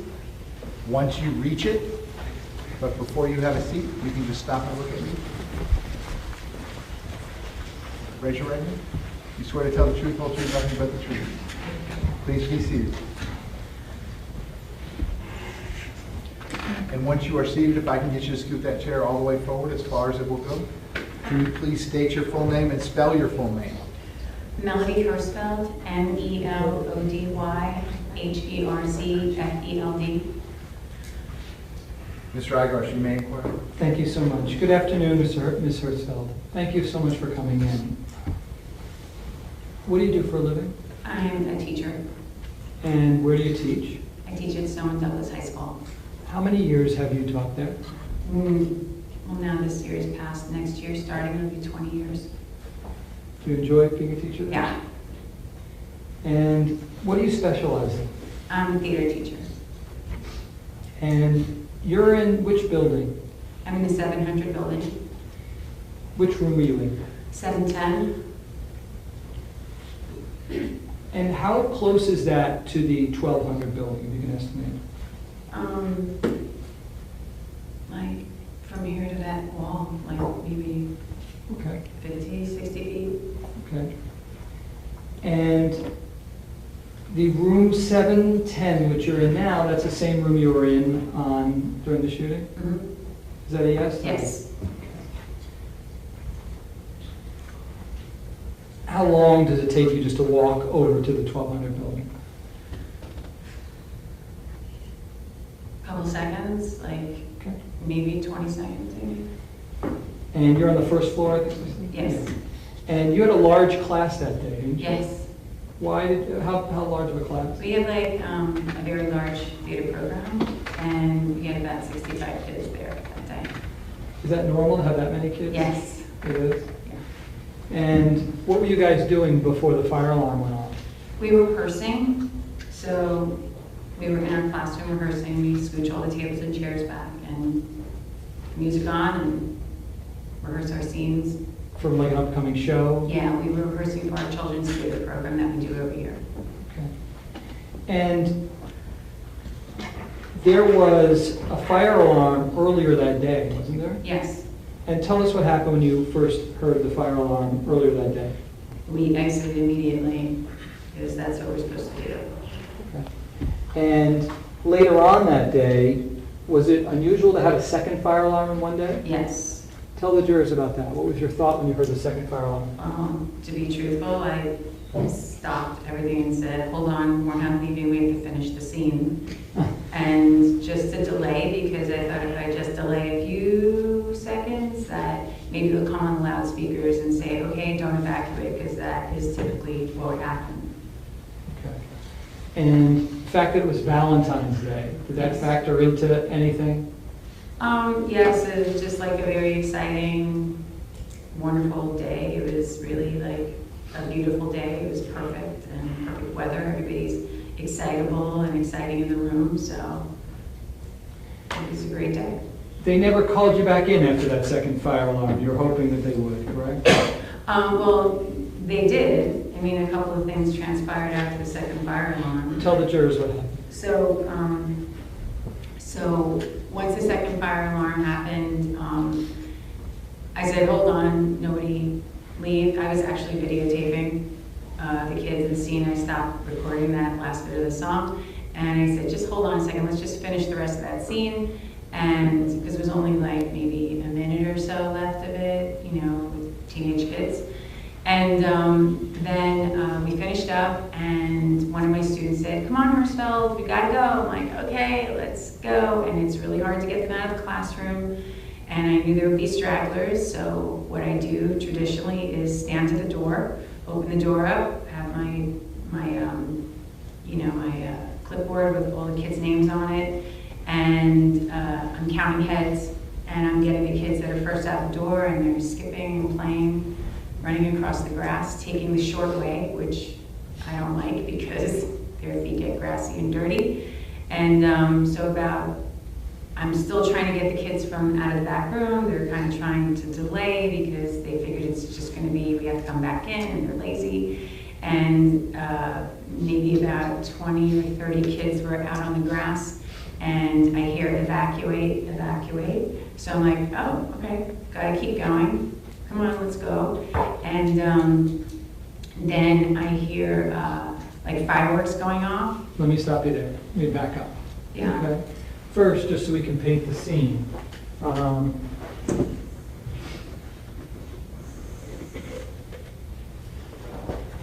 Do you recognize what's contained in this photograph? Yes. Okay, tell us what we're looking at. It's the 700 building. Okay, which is the 700 building? Oh no, that's 1200 building. Right. 700 building's over there. In the This corner. is over Yeah. here? Okay. And is this the west side or the east side? That's the west side. Okay. Let me show you another photograph.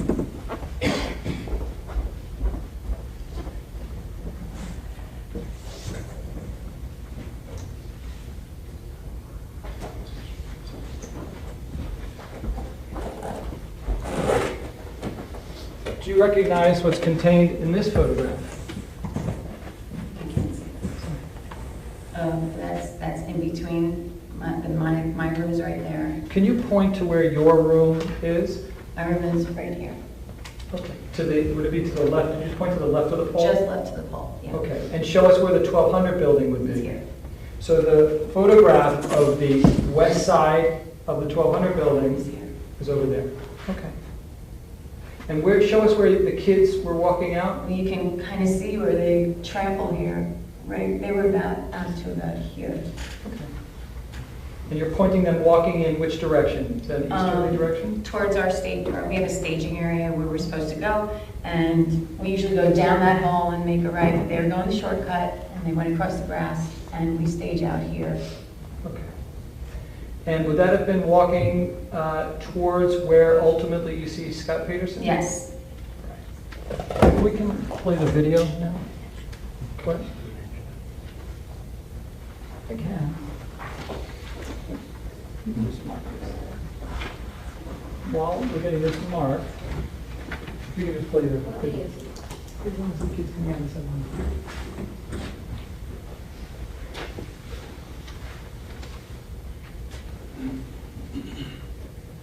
Mr. Killer, what is the exhibit that's going to be played? It's going to be 13, Your Honor. It's going to be F13 F13. of State 6? Correct. And everything can stay on for that? Yes, this time. They're going to play it on the screen. We're all going to watch. And I want you to just describe what it is that you're seeing. Just describe what you see here. Okay, so now I see my kids coming out. Pause a moment. Okay. First, there was another class there. That's not my class. Okay. The kids coming in all the way in the far right. I think that's Alex. Okay. I think. And Dylan. So are you starting, you speak up, you didn't hear what you said. I think that's Alex and Dylan. I'm not sure who's in the front of that line there. Okay, so we can keep going. And they're walking and they're getting towards the grass. And then, I don't know. Pause for a second. Oh, then all of a pause. sudden, yeah. Okay. What did we just see there? So they stopped And you can see they're all like facing. This is so amazing. I've never seen this part before. I see them all looking Let this me way. stop you. The court reporter needs to hear everything that you're saying. Oh my gosh, I'm sorry. I see them all looking towards this way, which I've never seen this part without their faces covered, I don't think. Okay. So what do you see? So I see my class, I remember what I see there is them turning and running towards to come back to my class. But it's funny how they're all looking in this direction. What do you mean by that? Because, again, like, it makes sense to me. What makes sense to you? Because of that's gotta be when I heard what I thought was firecrackers, and it's from that direction. Okay. What direction are you referring to? Towards the football field. Okay. Let's talk about that now. Just finish with the video if we could.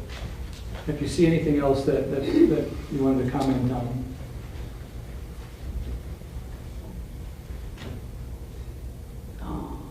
What was somebody falling down? Yeah. Do you know who that was? I just saw Dylan picking him up. Okay. Okay, we can pause it. We can take that down. Thank you. Thank you, Steve. So, tell us now what happened that led up to you hearing the firecrackers, or what you thought was firecrackers. Well, like I said, we were rehearsing in the room. We start exiting. I hear evacuate, evacuate. I'm making the kids leave, counting heads. You count heads when they're leaving so that you know how many you get when you get there. And then I heard what I thought were firecrackers off in the distance, and it sounded like it was coming from the football field. And then I heard like a loud booming sound, like the only way I could describe it was like somebody had like a garbage truck and like some big metal containers dropped off the back, and it was like a loud reverb kind of sound. Okay, let me break that down. All right.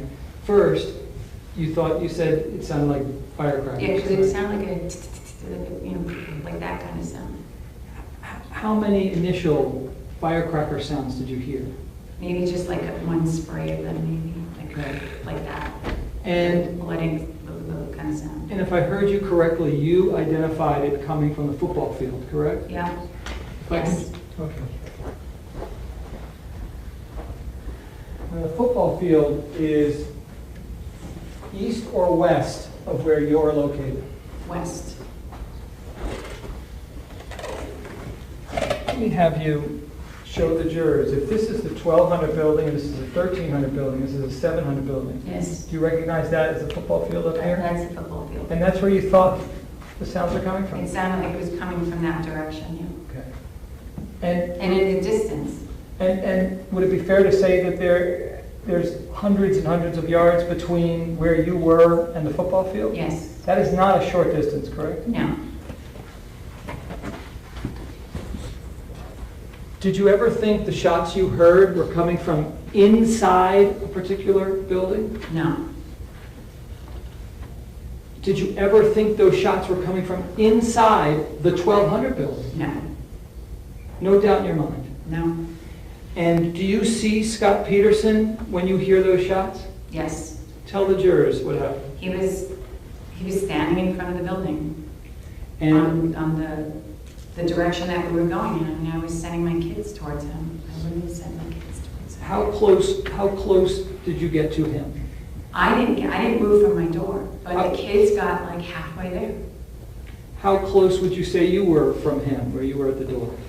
I was probably, again, like, logistically, like the same distance it took to go straight across to the building is probably approximately the same distance that it would take to go to the front where he was standing, because he was out on the sidewalk. Okay, so where you are right here at the witness stand, Yeah. where approximately would you put Scott? Where would he be located? I would say maybe a little bit farther than that white wall. Okay, so just beyond the white wall? Yeah, I was able to see him. I knew it was him.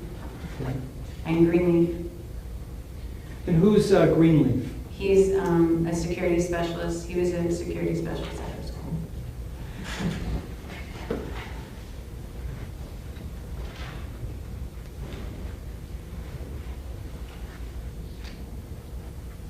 Was there anything about the sound in terms of an echo at all in that area?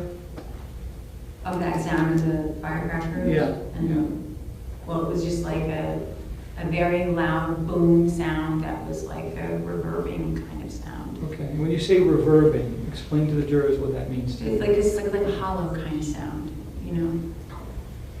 Did you see anybody anywhere when you're looking down at the 1200 building? My kids. Other than that, anybody coming out of the 1200 building? No. You didn't see did you see what Scot Peterson did in response to hearing those sounds? Well, I don't know if he was responding to those sounds, but at the same time, and because I was sending them there, I could see him like talking to his walkie-talkies or something. Okay. Did you know which one, either as police? No. Okay. Shortly after you see him talking on his radios, did there come an announcement at all? Then and it was like the kids go out, evacuate, hearing the sprays of the sound of the fireworks and that booming sound. Then I hear code red, code red. I hear Mr. Porter get on the loudspeaker and I hear code red and I'm like, oh my God. And I'm just like telling the kids to hightail it back into the room. How quickly from the time you see Scot Peterson on his radio to hearing the code red? It was like seconds. It was literally seconds. And tell the jurors, code red, the purpose of code red, what does that communicate to teachers? That tells you like it's an active shooter. And what are teachers supposed to do? We're supposed to lock down the room and hide and get everybody accounted for. Are you supposed to bring your keys outside of the room? Absolutely. I had them. I always wear a fanny pack, and I had everything that I needed in my fanny pack, thank God, that day, and that was it. Why would you ever not want to leave your keys in the classroom? Because you get locked out. And what happens during a code red? You got to find coverage, and no one's going to answer a door for you. I mean, they shouldn't answer the door on a code red. And so then the kids came back into your classroom? Mm-hmm. Yes. And you waited, correct? Yes. Okay. Now, you've worked with Scot Peterson. I mean, you worked with him for years, correct? Yes. And how would you describe him? He was a nice man. He was responsible at school, dependable, likable. You wouldn't describe him as lazy, would you? No. What else was he doing on campus that you knew of?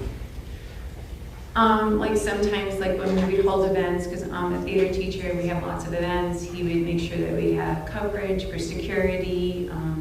He's actually covered my events, I think, sometimes as well, so long ago.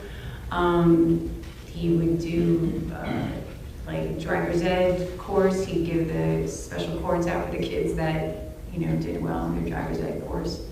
It was once a year, and he's like, can I get the auditorium? No problem, that kind of thing. He was, you know, a happy-go-lucky person. He was friends with everybody in the front office, and, you know, you could always ask him for help if you needed it. I always felt like I could, I guess. Did it ever seem to you that he wouldn't get his hands dirty? No. Did it seem like he was a coward in any respect? Objection is irrelevant, Your Honor. No, that's overruled. Go ahead, ma'am. I think you already did, but you may answer the question. Did you ever see him break up fights? Yes. And did he ever do that without having backup? Yes, there was no backup. What do you There was mean by no that? backup. Like when you're in the middle of like you know, big things in a school with teenagers, it happens really fast. So the couple of times that I actually saw him, he was alone, taking care of making sure kids were getting separated and physically handling them to do whatever they needed to do. Okay. I appreciate you coming in. Thank you so much. Okay, cross-examination, go ahead. Thank you. Good afternoon, Mr. Hertzfeld. You just testified that Mr. Peterson would break up fights at times, correct? I had seen him do that. That's because he's the school resource officer, correct? Yes. And he is the only individual on campus with a firearm, correct? I think he had a firearm, yes. I'm pretty sure, yes. Now, you talked about he would provide security and he covered events and he would do driver's ed classes. Is that because he was the school resource officer? I don't know. Did other officers who weren't school resource officers come on and do driver's ed classes? That I don't know. That was the only one that I ever heard of doing that. Okay. The only one you ever heard doing it was the school resource officer at Marjory Stoneman Douglas? Meaning that was the only person that I ever knew that did that sort of thing in our school. I don't recall any other teacher or resource officer do like that sort of a thing. Now, if you testified it was Porter who announced the code red, correct? Yes. Who was Porter? Mr. Porter was our AP at our school. And AP is An assistant principal. and he's the assistant principal in charge of what back in 2018? Oh. Was it I have to security? believe it was over security because he also did like our training for Code Red. I'm going to show you a map here.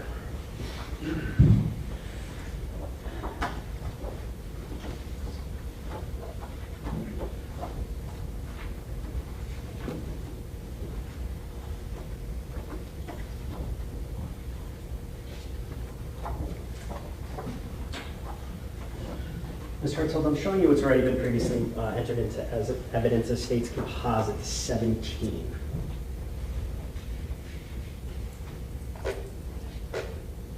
Do you recognize those buildings?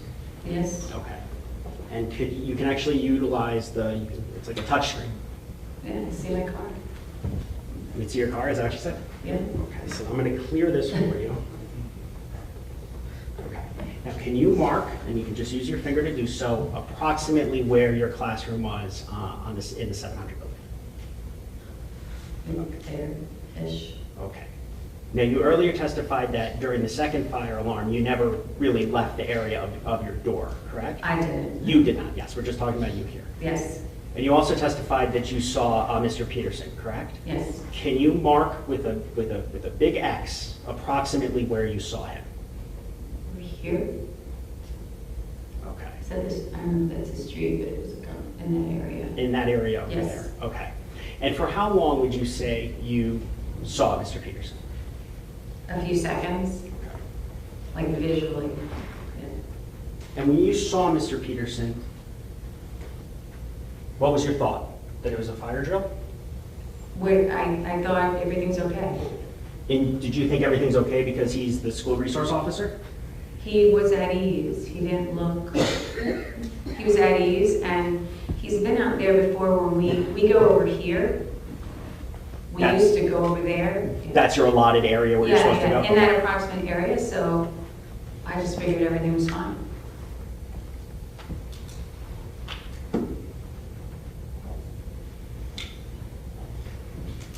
Now, you're familiar, you had heard gunshots before February 14th of 2018, correct? No, So it's the first time you ever heard gunshots? if that's, I didn't even know what they sounded like, no. Okay, but you heard noises that day that you now know are gunshots, correct? Yeah, that's what they sound like all the time, yeah. Okay. And you testified that you thought it was coming from around the football field area? Yes. Okay. When you came out of your building, were you facing the 1200 building? I was facing him. You were facing, so you were facing kind of, I guess this would be northeast. Is that correct? I had my back, the door opens out to the courtyard. So I had my back up against the door, so I was facing towards him. Facing the... Mr. Peterson. Okay. Now, I'm going to ask a sensitive question here. Your left ear. Can you hear out of your left ear? No, my left ear is profoundly deaf. Okay.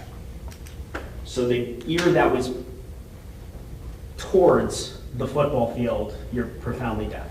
My ear that was towards the football field is deaf. My good ear is perfect, and it was towards the room. Towards the room. Mhm.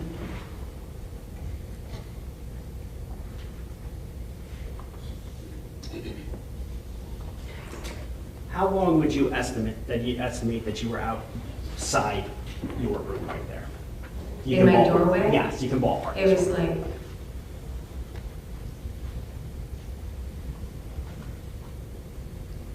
maybe 30 seconds.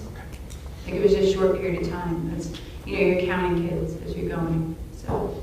So your attention really was more on the clipboard and were you checking off names, or how does that work? Counting heads, I saw him, so I knew everything was okay.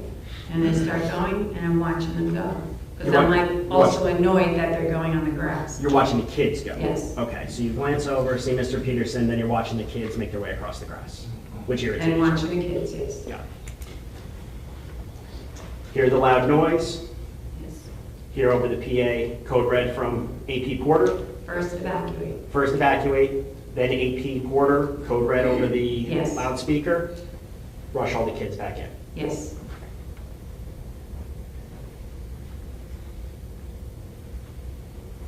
Now, you earlier said that you were kind of sending the kids over to Mr. Peterson. Is that because, in the direction of Mr. Peterson? Is that because as the SRO, as a school resource officer, you thought he would protect them? I didn't think of it that way. I thought of it more of, he's there, everything's okay. Because I didn't think anything was happening. Once you realized something was happening. Then it was just, as soon as I heard that, it doesn't matter who's out there, we're coming back in the room. Did you think the school resource officer would take care of whatever was going on? Yes. And why is that? Because that's what they do. They do, meaning they provide security to the police officer on campus. Yes. Now, have you been part of training in code reds, either by the school board or by MSD themselves? Yes. Okay. And did these include like PowerPoint presentations? Yes. Did you attend the one in January? Yes, I did. Okay. And there were representatives from the school board, police, as well as Mr. Peterson there? I think so. Okay. And in those types of classes, you were taught what to do during the code red? Yes. For instance, the keys, that you keep your keys on you, you lock your door, Yes. that you take a hardened position. Yes. Your classroom happened to be a little bit different because you had the storage closet, but and things like that, that you have to consider the classroom that you're teaching in and what's the best position to safeguard the children. Yes. And you had more than one training on code reds, correct? Prior to that, yeah.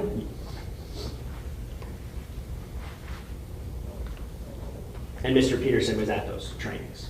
I think so. I always sit in the front, so I don't know who's in the back. Okay, fair enough.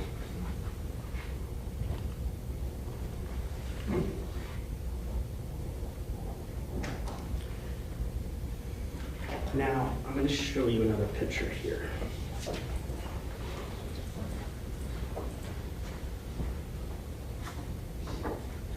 I'm showing you what's already been entered into as evidence as States Composite 16.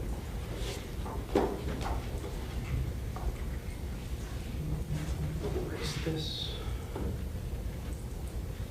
Do you recognize this? Yes. Your friend Brittany Sinich, do you remember which classroom she was in? Yes, You can mark she's it. the first or the second classroom. You can mark it. It's probably either the first or the second. So what windows would that be, the first or the second?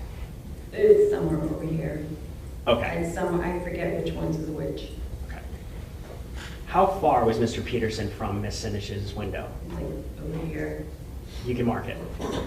Like, not on the grass, but So on the, move the picture. well, if I put this picture here, does that kind of help? Do you reckon? Yeah, like over here. So he was over there. Yeah. Okay.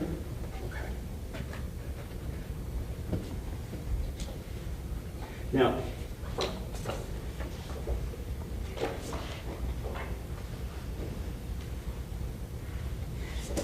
you can you see, and I'm going to zoom in here. Wrong way. Let's see if that's clear. It's not. Well, let me ask you this. Are you familiar with what kind of blinds Miss Sinich's or the other classrooms had in the 1200 building? What kind of what? Blinds. I don't recall. Okay.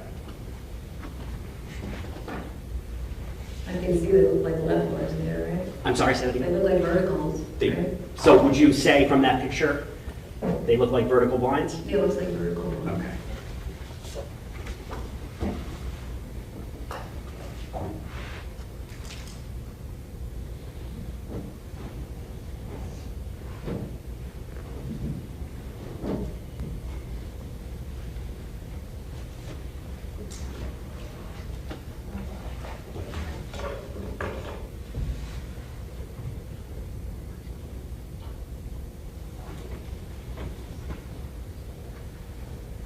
Now, you stated earlier that you saw Mr. Peterson talking into the radios shortly before AP Porter announced Code Red. Yes. Do you know which radio he was speaking into, whether it's police radio or school radio? No, I don't know which ones are which. Are you familiar with what the school radios look like? Yes. Are they attached to your shoulder or are they handheld? They can be either or. Okay. Do you know which one that Mr. Peterson had that day? I think he had one attached, but I also have seen him with one in his hand. Okay. So I don't know which one he was talking. You do not recall which one he was talking to? No.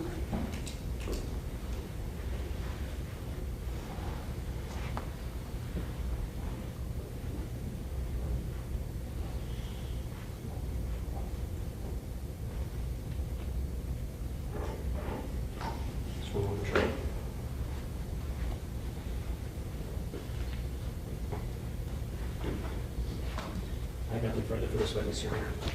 Based on that, any redirect? Yes, sir. Go ahead.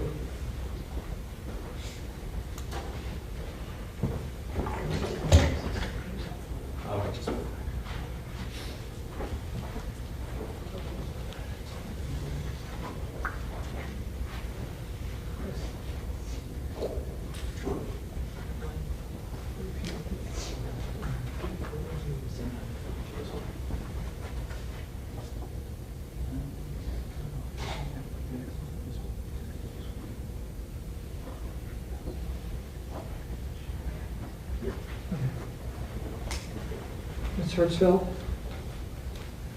the prosecutor had you put an X on where your classroom is located across from the 1200 building. Yours is not the only classroom in that entire 700 building, correct? Yes. Approximately how many classrooms are there in that building, if you know?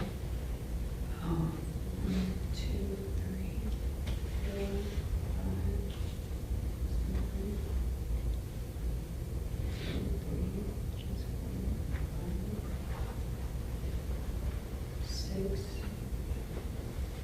5, 6 on the first floor.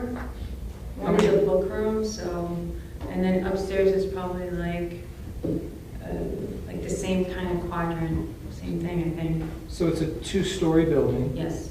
And I think, did I hear 6 plus 6 approximately? Probably, yeah. And each classroom has about approximately how many kids? In 700. In the 700 building? It depends. I'm an elective, so I can have a lot of kids. Okay. The average amount in other classrooms? In those particular classrooms, they're electives also, so they can have over 35, 40 kids per class. Okay. And all of those classes would have to evacuate as well, correct?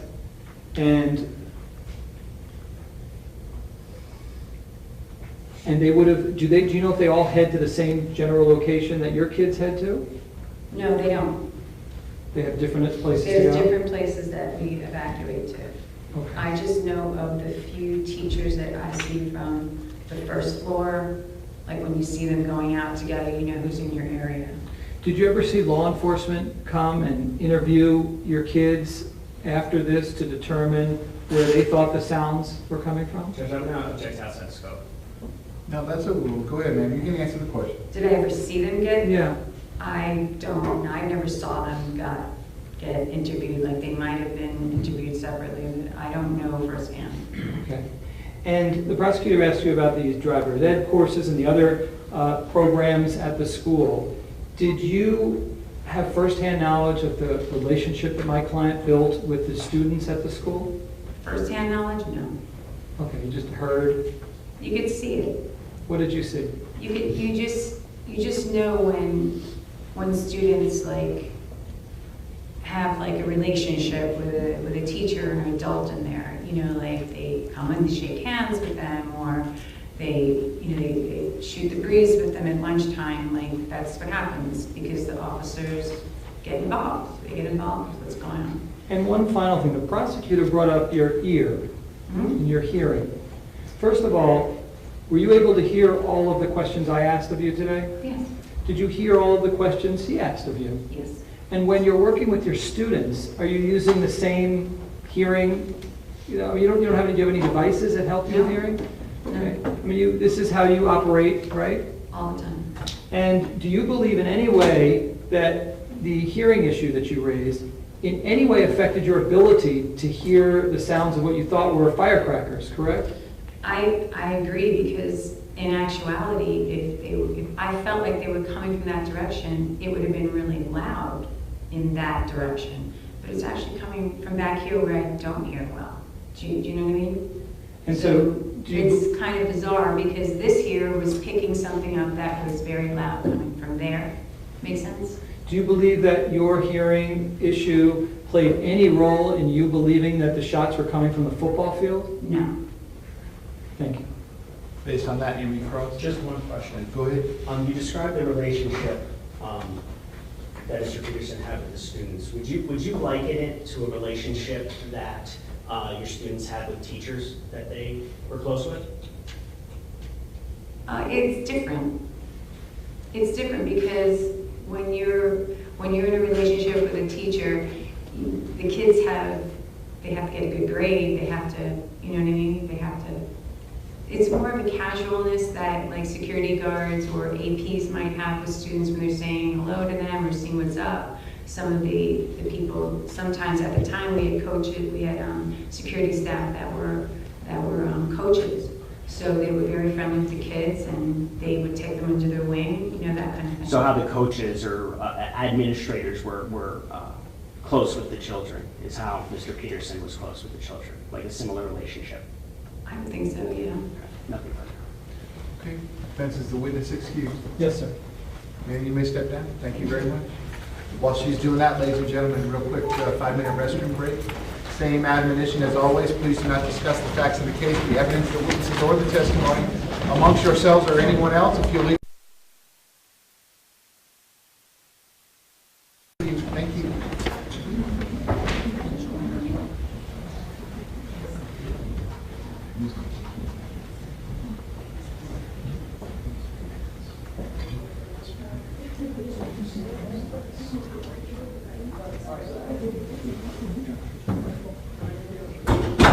Okay, we're outside the presence of the jury. Real quick, 5-minute restroom break. We'll be in recess for 5 minutes. Judge, can I ask you a question? Yes, ma'am.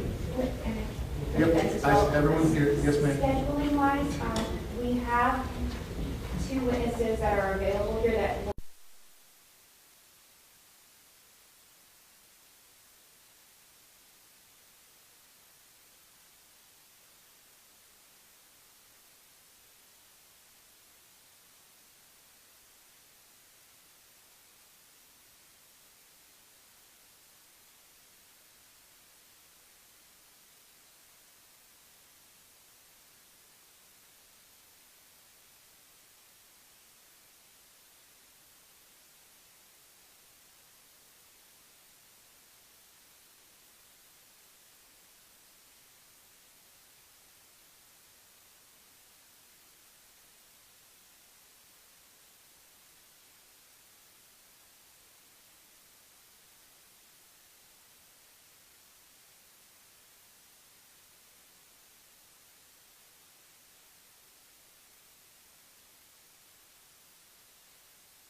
continue to have Ms. Gomes, Mr. Killer, and Mr. Klinger present for the state. I continue to have Mr. Igosh present and Mr. Peterson, who continues to be present. We are outside the presence of the jury.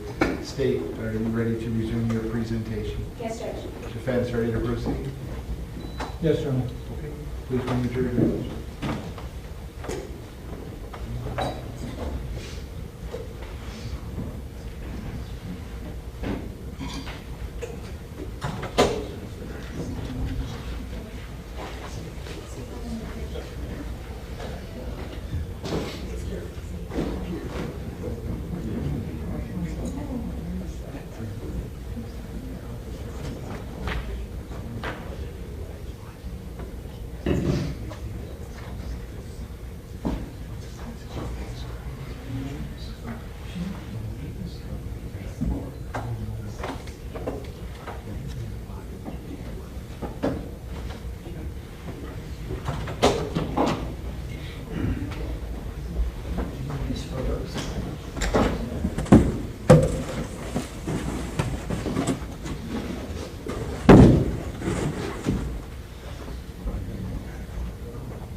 No, it's okay.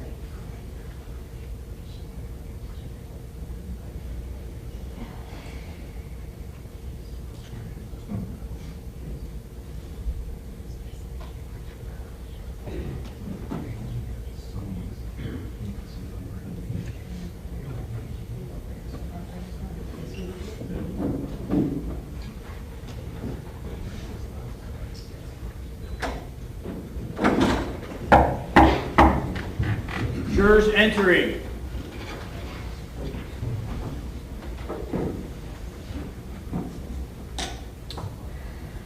Ladies and gentlemen, welcome back. Come on in. Ladies and gentlemen, welcome back. Come on in.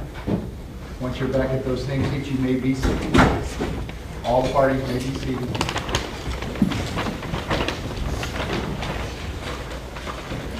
Ladies and gentlemen, those of you using the notepad, I'll give you a moment to get your notepad back out.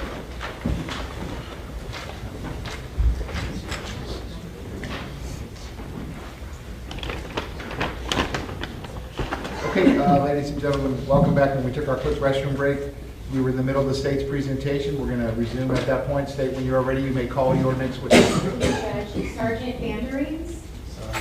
Sergeant Vanderings.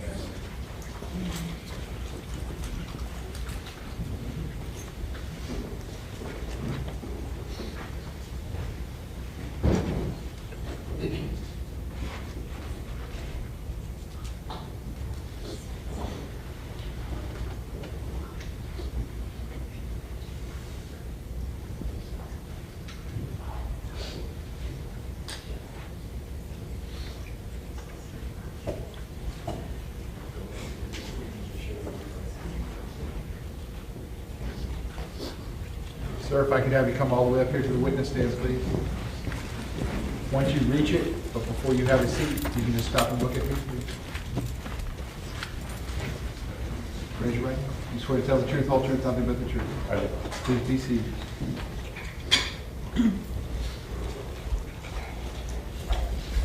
Sir, once you're seated, if I get you to scoot that chair up as far as it will go. Can you please state your full name and spell your full name? Richard Vanderings, V-A-N-D-E-R-E-E-M-S. R-I-C-H-A-R-D. Yes, R-I-C-H-A-R-D. Ms. Gomes, you may inquire. Thank you. Good afternoon, Sergeant Vanderings. Will you please introduce yourself to the jury and tell them where you currently work? My name is Sergeant Richard Vanderings. I work for the Broward County Sheriff's Department, and I work for the city of Deerfield Beach. How long have you worked for BSO? 24 years. And did you have any experience in law enforcement or military prior to the Broward Sheriff's Office? I just have 4 years working in the city of Oakland Park as a police officer.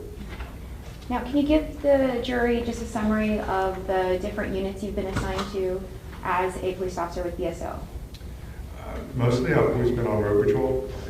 I like road patrol. I've done some time in our undercover set unit, and when I broke my leg, I did background for like 3 months.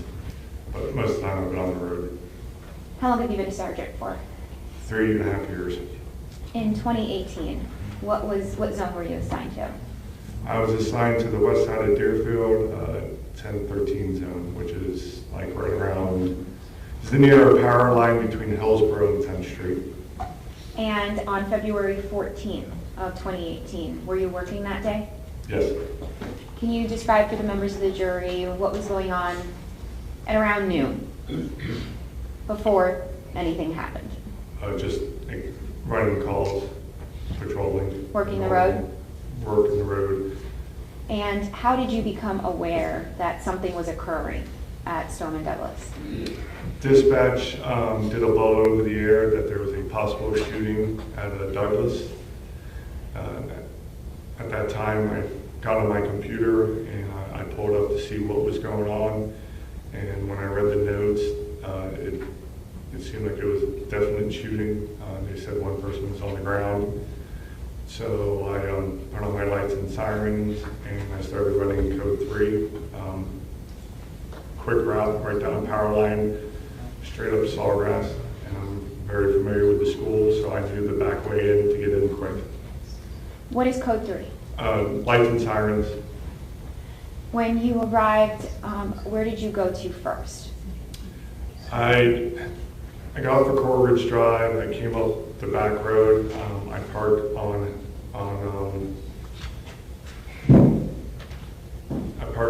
the main road going east-west. I can't think of it. I'm going to pull up a map just a moment. Sorry. That's okay.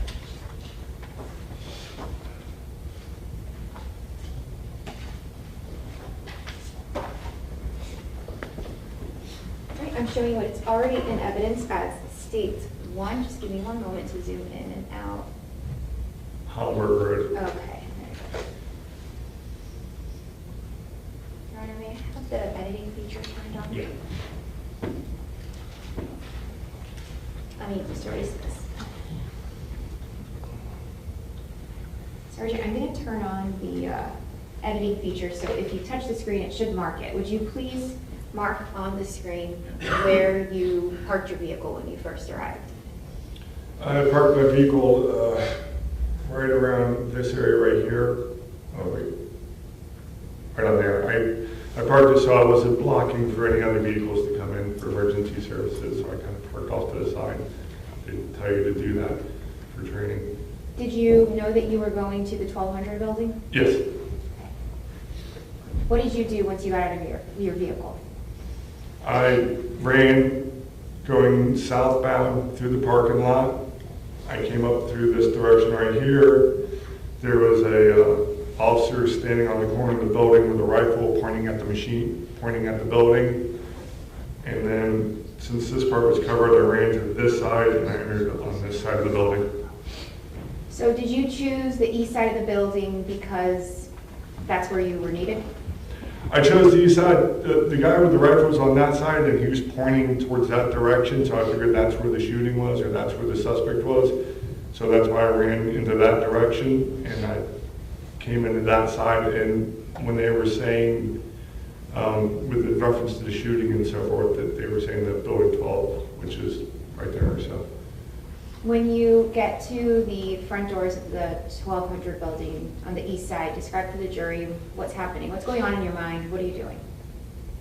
I just wanted to get in. I wanted to get in there and help and stop whoever it was that was, doing the shooting. Did you enter the building? Yeah, I made entry on that side. When I first went in, you could still smell like the smoke in the air. There was like debris, like from the tiles or something like that. And I noticed there were 2 children dead on the ground on the left-hand side.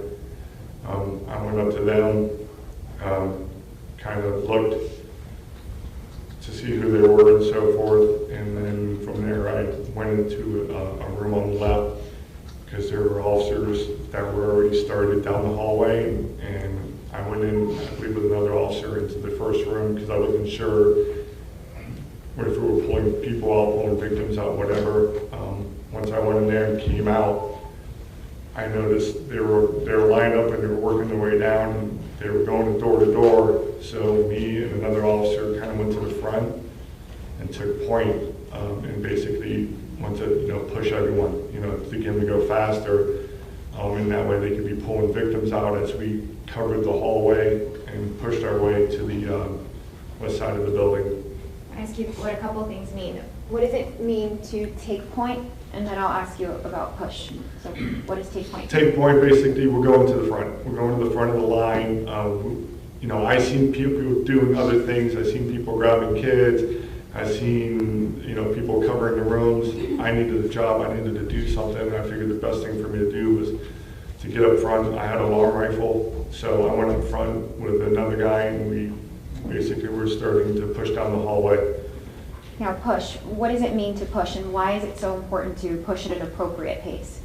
You need to get to where the suspect is. You need to get down the hallway. You need to keep moving until you stop the person that's doing this, to find them. In that moment, how important is it to have enough people in that building to help? The additional people they're great for pulling the victims out, covering rooms that you can't lock. But the pushing is, you can push one person, you can push two. I mean, the extra people, don't get me wrong, are great to have. I mean, you can start grabbing the kids that are hurt, the ones that are screaming, that are upset. You can get these people to where they need to go. So I'd like to slow it down a bit more. So you get to the first floor. Please describe for us, if you recall, who it is that you saw that was deceased on the first floor. The first one on the left was Luke. Hoyer. Yeah. And the female I really didn't see too good because he was kind of laying over. I was looking at Luke. Did you check to see if Luke was alive? No, when I leaned down, I think someone yelled, he's gone. What did you do after that? Did you work your way from the east to the west on the first floor? Yes. And describe for the jury what the floor looked like. There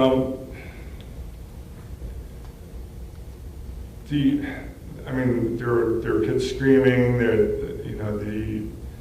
You had it was disturbing.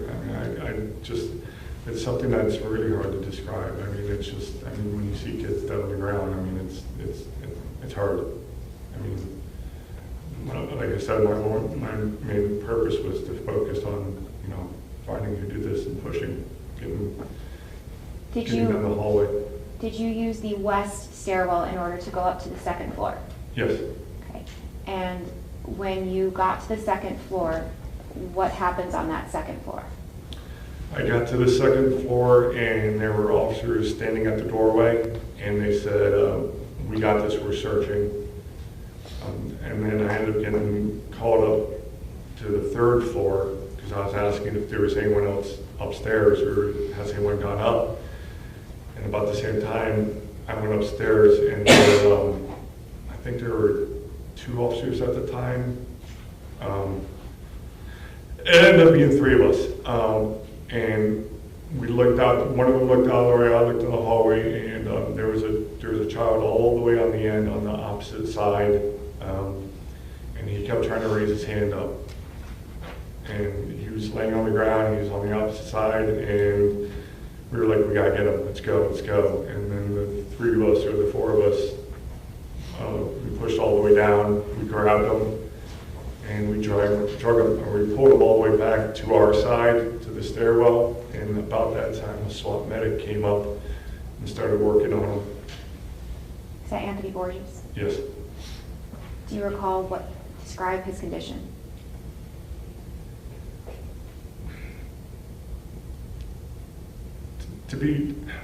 He was about, when we pulled him back, we left the trail.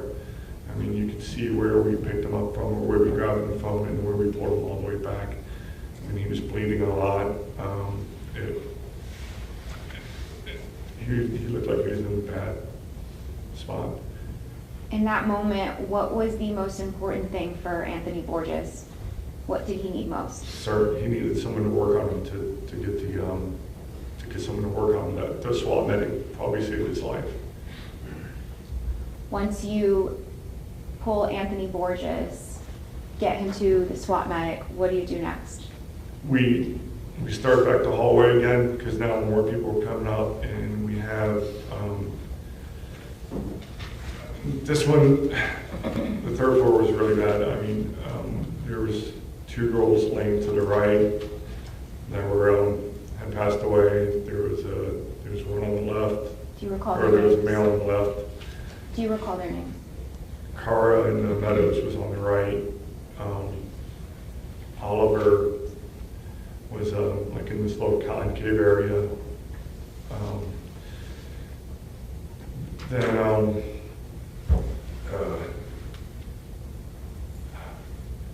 can't think of his name. The ROTC guy, he was behind me to the right. Are you Peter White? Peter White. And as you're noticing, explain what officers are doing as you're noticing the victims. We were trying to clear that hallway. We were trying to push all the way down to get to the rooms. So we were going, as we started down, SWAT started to come in. So basically what happened was as we were pushing down that hallway, SWAT would come in, they would take a door, and then the next guy would take the next door, because now we're starting to get people. And we're doing this basically all the way down the hallway, and they're checking vitals of everybody, and now we're pulling the kids out of the rooms to get them out of there. When you say, because now we're starting to get people, do you mean now you can kind of divvy up the work as far as clearing? Yeah, the SWAT team's showing up, we're getting more people, which means that they can do, if we can't get in a door, we can guard a door. We can go to the next one, we can try to start pulling people out. We were on the first floor, we were smashing windows because the kids wouldn't open the doors. So they would come up and they would look, and they would hide. And a lot of times, like, because I was in my uniform, someone would have to come up to the window, and I'd come up to the window and I'm like, sheriff's department, and try to make eye contact with them to get them to actually unlock the door. Some kids just refused. Which is completely understandable, and then we had to break the windows, reach in, and then make contact with the kids and have them come out. Describe for the members of the jury the difference of that approach of clearing methodically versus when there's active stimulus. They have to say you go to wherever it is. You go to wherever what is. If you have victims laying up on the ground and you hear the gunfire going that way, you just go. You just keep going until you find the person. If it stops for a second, and you have witnesses at that point, you keep going. You try to find the person who's doing it, because the sooner you stop them, the sooner there's no more victims. That was my next question. Why is the confrontation? Why is that point of confrontation so important? Because you have unarmed children, unarmed teachers, and I'm in a bulletproof vest with a gun. I'd rather him shoot at me than shoot at the kids. No.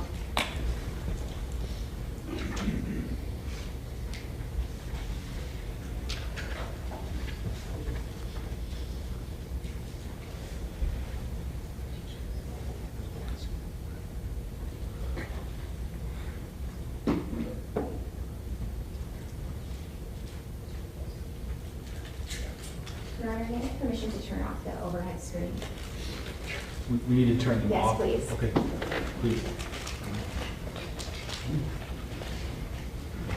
And Judge, I'm now playing what is already in evidence, states 6, F.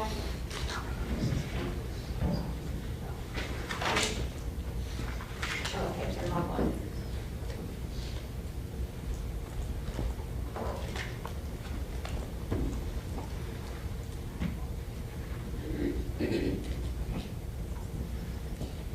Sergeant, were you wearing your body camera that day? Yes. Okay, and did you have it on and was it recording? Yes. And have you had a chance to review that prior to today? I've reviewed it, yes. Your Honor, at this time, the state moves into evidence what has been pre-marked as states S, as states 19. Any objection? If I can just speak with the state for 1 second. Sure.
Can we get in it? All right, we get this one.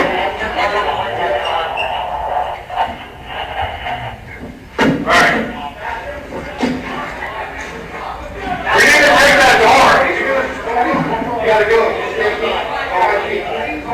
Go, go. I got the door over here, there's one on here. Okay, let's slow down, get ahead of ourselves. Slow down, wait for some units. I'm gonna cover this door. You go that way, ready?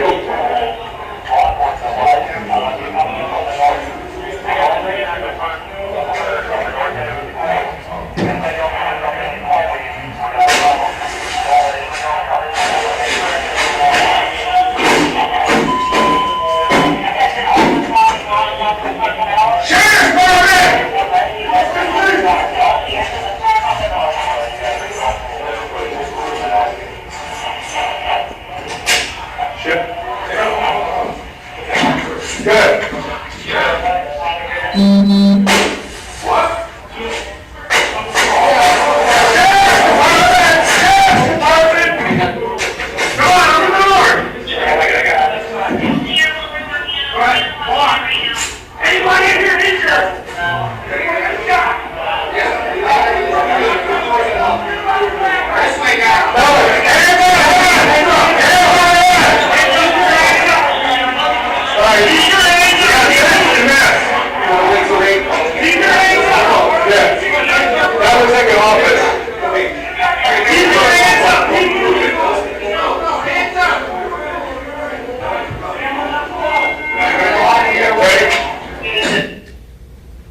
How would the sound of gunfire have impacted the path that you were taking?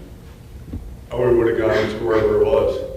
Would you have continued to move methodically, or would you have gone straight to the sounds of the shots? No, you go right to where it is, because now you know exactly what, or you know the basic location of where it was, so you push forward that way. Do you use the sound of gunfire to help locate where the shooter is? Yes. And if you can't tell where the sounds are coming from, what do? You just keep pushing like that. You just keep going forward. I noticed that you guys mentioned the bathroom was locked. Does the school resource officer have keys to the locked bathroom? Do you know? Not off the top of my head.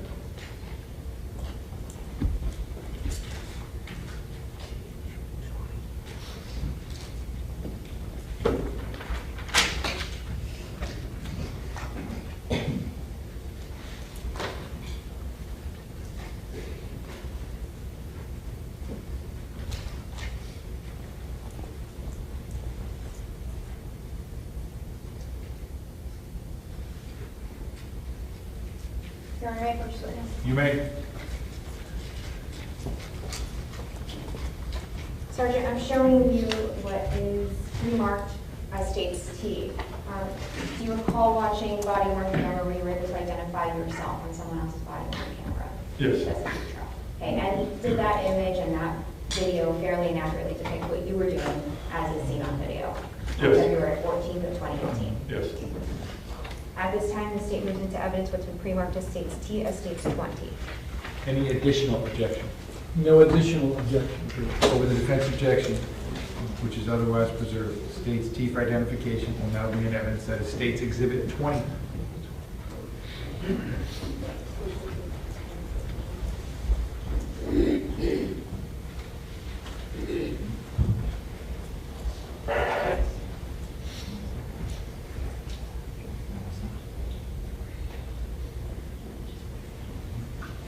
Are you able to see the image on the screen, Sergeant? Yes. Okay.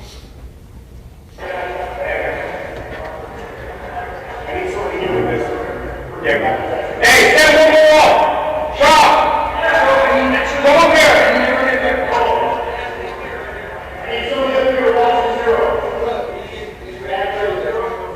This is the third floor, correct? Yeah.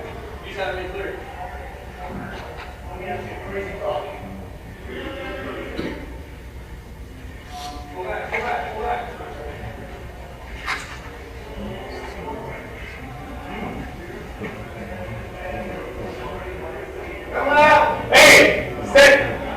What? Quick! Come on!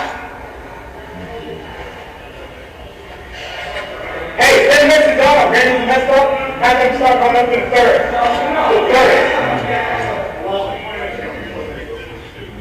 Hey, everyone's going up to the third now. Now, we see some men in jeans, some men in shorts, different color uniforms. How were you all able to communicate with each other? Verbally. And why did you communicate verbally? Well, one, we were all standing right next to each other. Two, the radio was,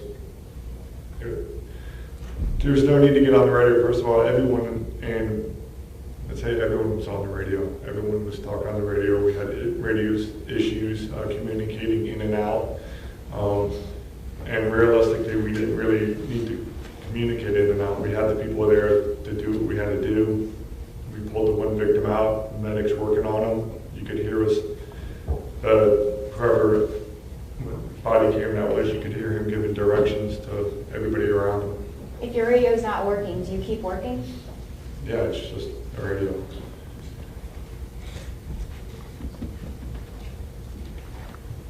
You're on the third floor. I can see that you're working the third floor. Describe to the members of the jury what happens next. Once we get Anthony out, as you can see, you hear people, more and more people coming up. These are mostly the SWAT guys, and me and the me and the two Coral Springs guys, who were basically together the whole time. Then we started clearing this whole floor, checking the rooms, and pulling the kids out. What happens next? We work our way down the hallway. We start pulling all the kids out once we have at a certain point, SWAT basically takes over the upstairs because the kids were out. And then I end up going downstairs and I go to the next building where they were making entry into it, and I go to assist them there too. Now, at some point, you do learn that the shooter is no longer in the building, correct? Yes. Okay. And you go and you still start working other buildings. Is that correct? Yeah, I went downstairs, the room just to the west of it. They just started to go in there, so I went to assist them. But like I said, SWAT teams were showing up, so they started to do that. And then I started escorting the kids out to the roadway. And then from there, I started escorting the kids down to their parents. And I did that for a while, just trying to get the kids back to their parents, doing whatever I could. While you're either inside the 1200 building, clearing the other building, escorting children to their parents, did you ever see Scot Peterson assist with anything? No, I never seen him. Did he ever enter any buildings that you saw?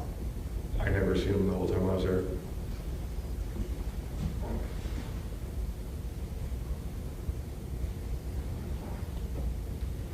And you work for the Broward Sheriff's Office, correct? Yes.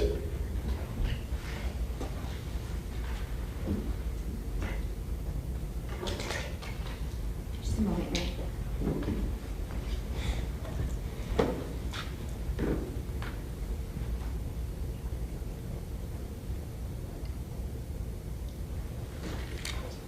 Judge, nothing else. Okay, cross-examination, go ahead. If you can turn that last image back on? You want it on? Yeah, just for 1 second. Thank you. Good afternoon, sir. We've never met before, right? Not that I know of. Just had a few questions for you. I just had the judge keep this on because the weapons that we're seeing in there, can you describe those to us? I have a Colt AR-15 rifle. The SWAT guy has something, AR type. I don't know what they carry. For people who don't know anything about guns, let's start with yours. I think earlier you called it a long rifle, right? Yes. What's the difference between a long rifle and I'm guessing there's something called a short rifle? Well, as you can see, the SWAT guys, they have the short, more compact, more tactically sound rifles. I have a road patrol rifle. We we've switched since then, but that's just basically like an old style AR-15. I noticed that you and other officers also have like a handgun with you. Yes. You didn't have that in your hand, you chose the long rifle, correct? Yes. Why is that a better weapon to go into the building? Well, it's the ones who had the rifle brought the rifles, the ones who had the handguns went in with the handguns. It's obviously you want more power, more ammo, just in case it goes very, very bad. Handgun, rifle still stops the threat. I got you, but one has a lot more ammunition, right? Well, the ARs carry 30 rounds with the one magazine, which most people carry. I mean, I currently carry on me right now, I have a 21 round magazine and then 3 18-round magazines. So right now I'm carrying more than my rifle did. Okay, and just correct me if I'm wrong, if you run out of bullets and you don't have anything else, you're done, right? I wouldn't consider you done, but it'd be nice to have more bullets, yes. Got it. Now, you are with BSO in Deerfield Beach, correct? Yes.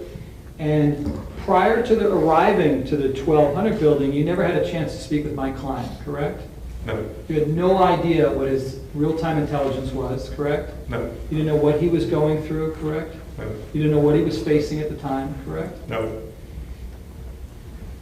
And you hear from dispatch, possible shooting at Douglas High School. That's what I heard you say on direct, correct? Yes, dispatch. That's the real-time intelligence you get. Possible shooting at Douglas High School, correct? Right. So you weren't even certain that there definitely even was a shooting. It was a possible shooting, correct? Yes, until I pulled up the CAD notes where they said. We'll get to that, yeah. And explain to the jurors, a CAD note system is not something you can carry around with you, correct? No. What is a CAD system? How do you get access to that? We have laptops in our computers, and when we get dispatched to calls, where you can pull up calls from different areas, and it'll show the notes as they enter them, or what's going on, so you can read them. Do you recall what time you actually arrived at the school? I believe it was like 2:40. Okay. And that would have been at least 15 minutes or so after the shooter left, correct? At that point in time, I didn't know he had left already. At that point in time, I didn't know he had left already. Okay, well that's important. In other words, you did not get any real-time intelligence from BSO telling you that the shooter or shooters had gone, correct? No, the information we were getting was that he was still in the building, because they were saying that he was in the building, and then even when we got in there, someone was communicating, he's going to the 3rd floor, he's coming down to the 2nd floor, and then there was a bunch of intel coming across the radio that we weren't sure of. Okay. I want to distinguish between what you heard on dispatch and what people might have told you on the scene. Right. Right? So are you certain that dispatch ever told you anything about, first of all, whether there was one shooter or multiple shooters? They just said a shooter at Douglas in the freshman building, or the 12 building. When do you think you got that specific intel? That was on my way there. So it would have been somewhere shortly before 2:40, correct? Or while I was en route. I think it came out first as shooting at Douglas, and then when I believe when I pulled the notes, it said building 12 or freshman building. Okay. And I knew where that was, and then on the way there, they were updating in reference to the shooting. Okay. You later learned that while you're on the way and you're getting that intelligence, the shooter definitely was already gone, correct? Yeah, later on I found out that he was never there. But as you're approaching the building, you don't know that information, correct? No, I thought he was there. And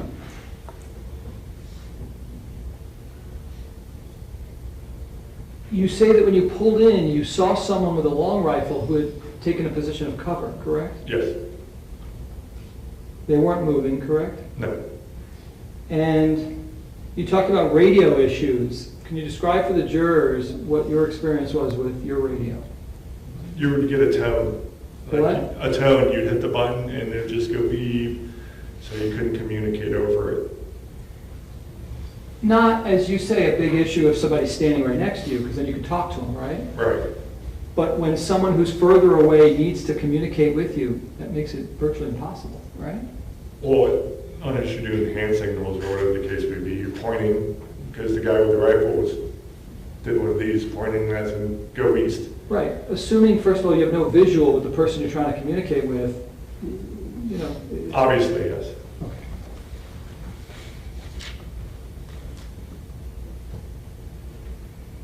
And ultimately, you never had a chance to speak to my client after this event, correct? No.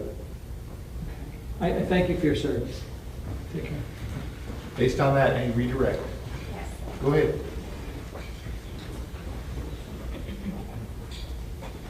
You indicated that a handgun or a rifle can stop the threat.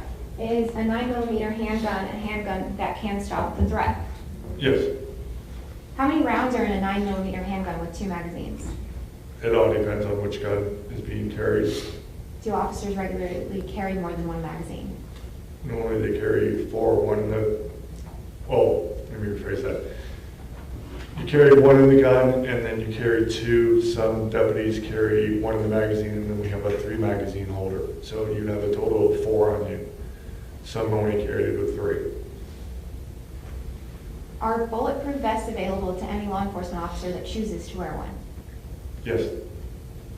Does anything prevent an officer from putting on their bulletproof vest when they go to work that day? No. Besides their choice. No. You were on the BSO channels. Those channels were available to other BSO employees, correct? Yes. And based on the information that you had from those channels, as you're arriving at the school, you made the decision to go into the building. Yes. Tell us what your training was as a BSO employee on that date on how to handle that active shooter situation. You're to go in and stop the threat. You're to push forward to stop whatever is causing the harm until it's stopped. Nothing else? Based on that, any recross? No, Your Honor. State, is the witness excused? Yes, Judge. Sir, you may step down. Thank you very much.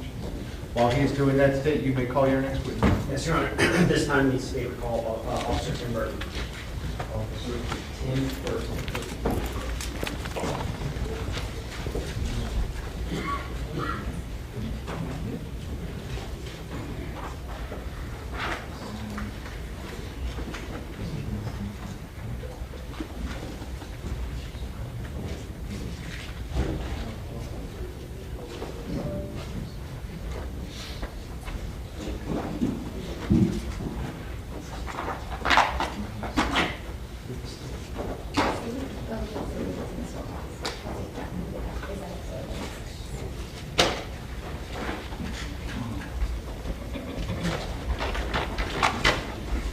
I'm sorry, I'm going to hand the clerk some evidence.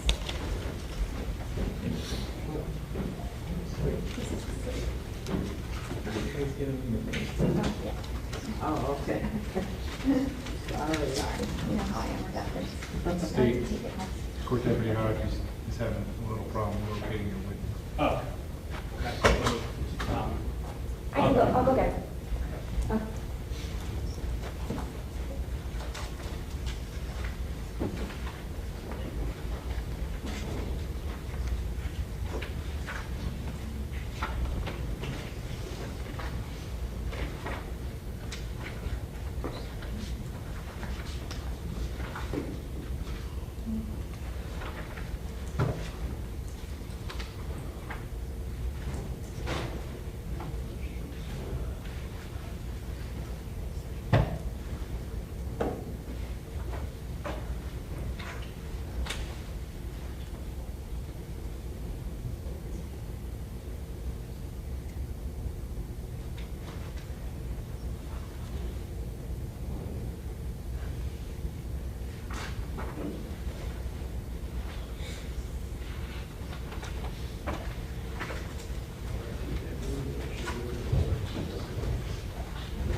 Sir, if I could have you come all the way up here to the witness stand, please. Once you reach it, before you have a seat, you can just stop and look at me, please. Raise your right hand. You swear to tell the truth, whole truth, nothing but the truth. Yes, I do. Please be seated.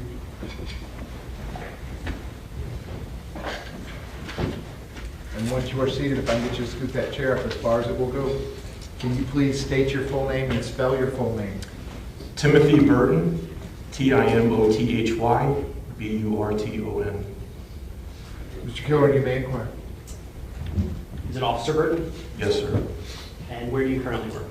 The City of Coral Springs Police Department, How long have you been a Coral Springs police officer? 17 years. What unit are you currently in? I'm in the Youth Liaison Unit, which is school resource officers.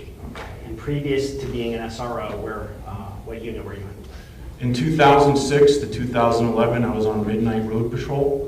2011 to 2016, I was daytime road patrol. And then 2016, I became an SRO. 2016 to 2018, I was at Eagle Ridge Elementary and Country Hills Elementary. And then 2018 to present, I'm the SRO at Coral Glades High School. I'm sorry, where Coral? Coral Glades High School. Coral Glades, okay. So since 2016, you have been a school resource officer? Yes, sir. Now, what are the responsibilities of a school resource officer that are different from a standard road patrol officer? We are mentors, we're protectors, we teach safety. We also, teach the kids about law. We handle any crime in the schools, we take reports. How about in regards to like administrative searches on school grounds? Are you permitted to do that as a school resource officer? Yes, sir. Okay. We do that with the assistant principals and school officials. And what does that mean, an administrative search? If a student has a weapon in his backpack, we can search the backpack and detain the weapon or any kind of drugs that the person may have on them. And that's a different standard than, say, a regular road patrol officer would have for Yeah. probable cause? Yes. Is it a lower standard? Yes, it's easier for us to do on campus. We have to have, the assistant principals can have reasonable suspicion. Now, you personally know Scot Peterson, correct? I do. Do you see him in the courtroom today? Yes, I do. Could you please identify him by where he's seated in article clothing? He's right there. He's wearing a blue jacket with a blue tie.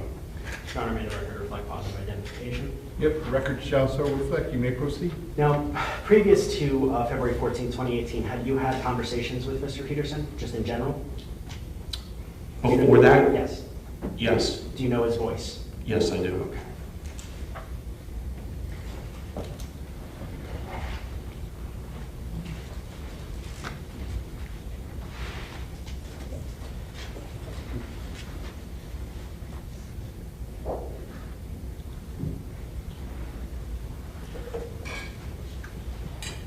How many conversations would you estimate you had with Mr. Peterson before February 14, 2018? Over a 7-year period, many. More than 10? Way more than that. Way more than 10. So you know his voice? Yes, I do. Okay. Your Honor, the state intends to publish to show the audio-visual component of number 7. We would ask for the cameras to be taken down. This is F7 or State's Exhibit? No, State's Exhibit 7. This is the sync of the audio dispatch? Correct, Your Honor. Okay. Court Deputy Hodge, all the TVs remain off? Yes, sir. Okay, thank you.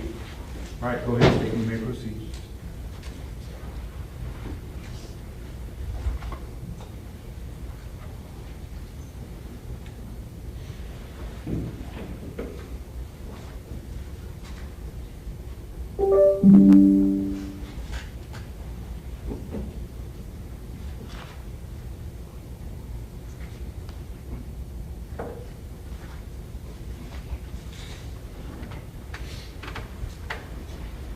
Now, Officer Burton, I'm going to take you to specific times, and I want you to listen to the audio component to see if you recognize that as Mr. Peterson's voice. Okay. Okay?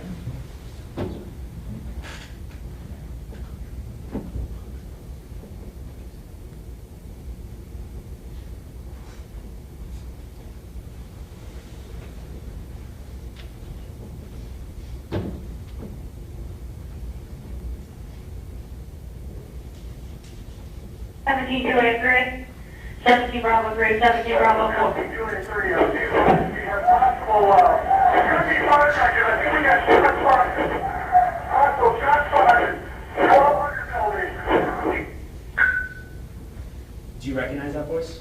Yes, I do. Whose voice is that? Scot Peterson's.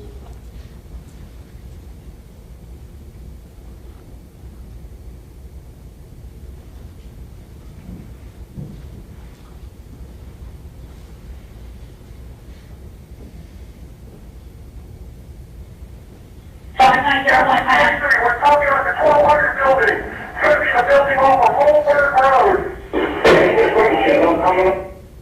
Do you recognize that voice? Yes, I do. Whose voice is that? Scot Peterson's.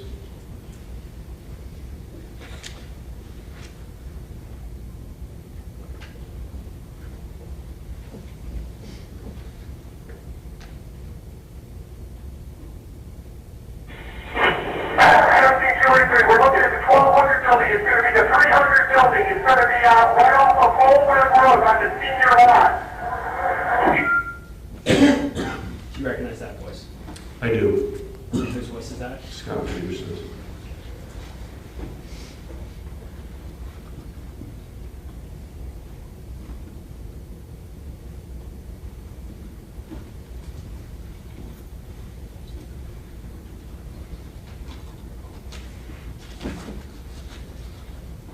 All right, 26, so we don't know where it is over by inside the 1200 building.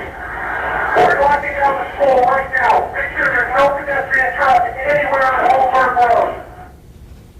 Do you recognize that voice? I do. Whose voice is that? Scot Peterson's.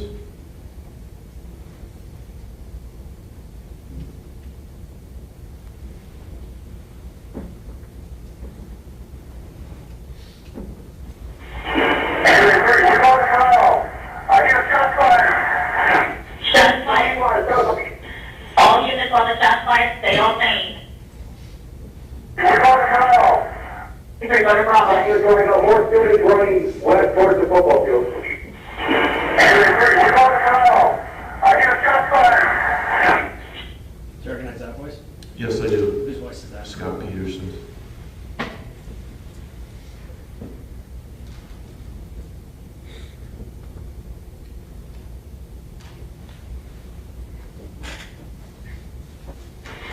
No, do not approach the 12 or 1300 building. Stay at least 500 feet away at this point. Stay away from 12 and 13. Do you recognize the male's voice there? I do. And whose voice is that? Scot Peterson's.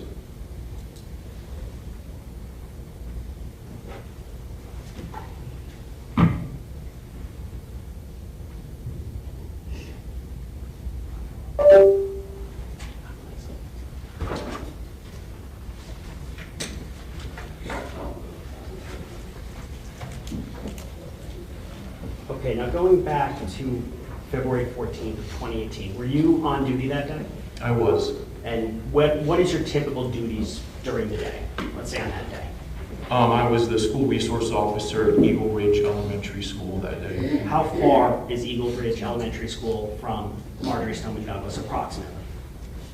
2 to 1.5 miles. Okay. How long would it take you to get there? At the end of the school day? A few minutes? The school or the parking lot where I go to? Well, that's where I'm getting at. So when you leave your position at the middle school and you drive to, where do you go to every day?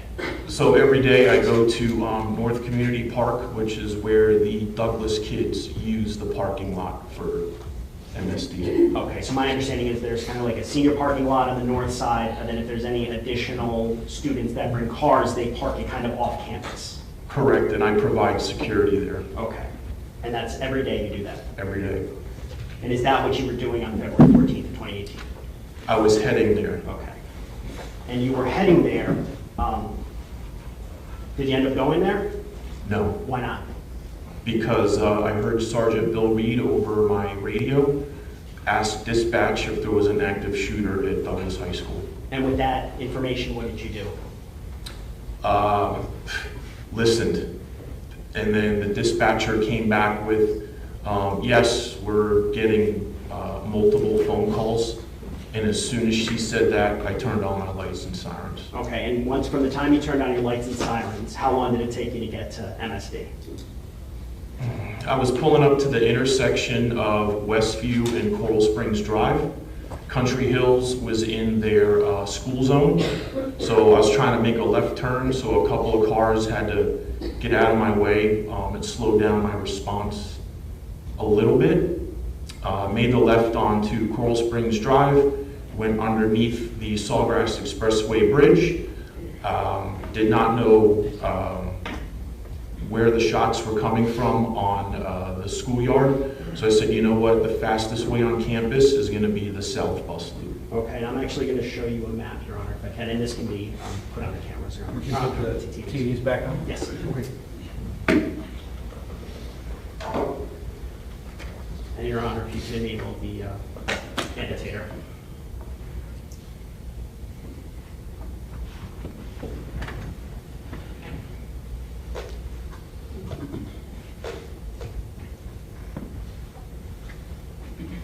Officer, you can actually utilize the screen to mark it.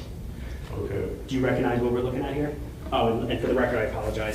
We're looking at stage 1. Yeah, I'm pretty familiar with the layout here, so. Okay. Now, utilizing the pencil feature, where did you park the car? Park your squad car? So for records purposes, you went north on Pine Island Road and pulled into the loop at the bottom, the southern part of the campus? Yes, I did. Okay. Why did you go there? There were a lot of cars in front of me. I know that, sorry, right here I know is the main entrance. This was very congested in this area, so I said, you know what, I'm not going to drive through that. I wanted to get on campus as quick as I could. This was wide open. This, where you were, what is that? Who typically parks there? What is that? This is the south bus loop, so the buses. Understood. When you got on campus, is that where you parked your car, where the X is? Yes, sir. Okay. When you got out of your car, what did you do? When I got out of my vehicle, the first thing I did was listen for gunshots. Did you hear any gunshots? I did not. So after not having that stimuli, what did you do? I had my M4 Smith & Wesson rifle. I started to put a chamber in the round. Just let's slow down. Okay. What's an M4? Is that a long rifle? It is a, it's like an AR-15 but with a shorter barrel. Okay. It's a very powerful rifle. Okay.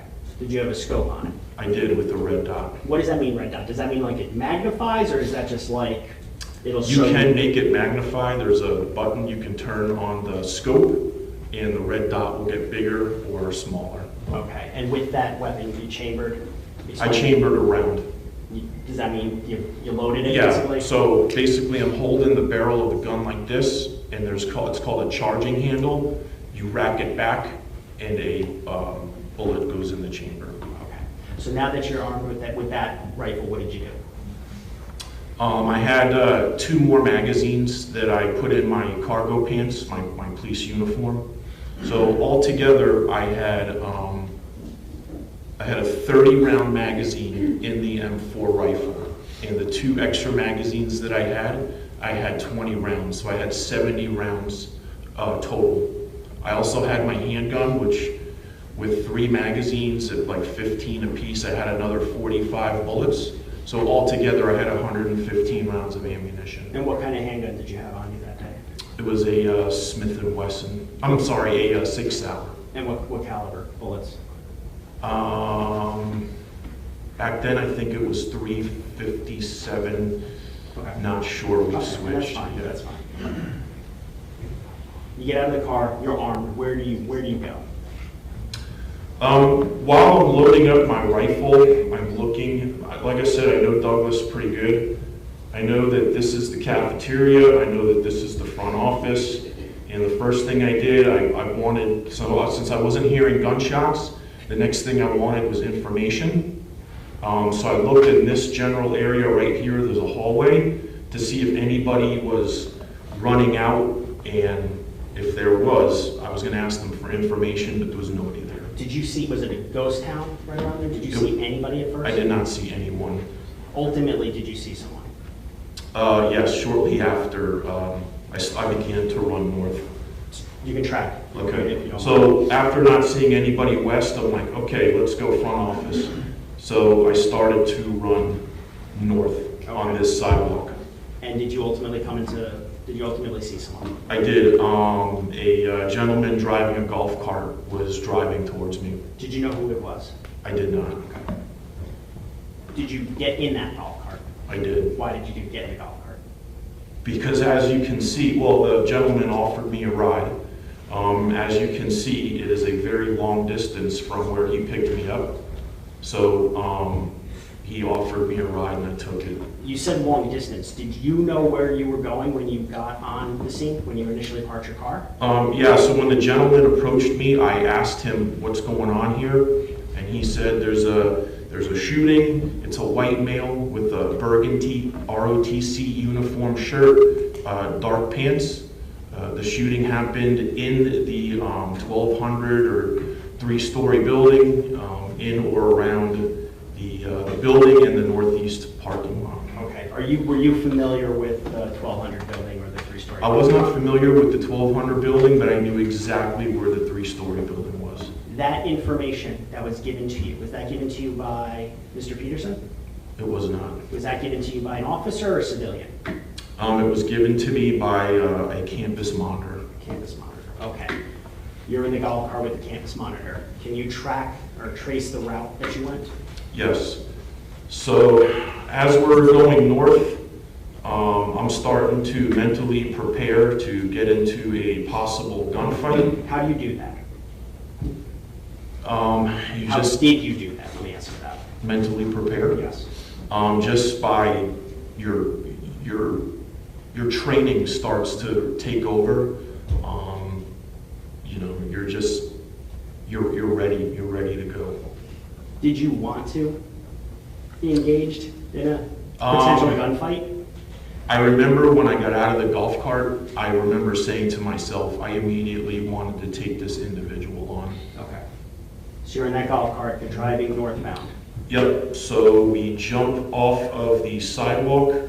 The gentleman makes a hard turn to the left, and I exit. As soon as he makes this hard turn, I get out.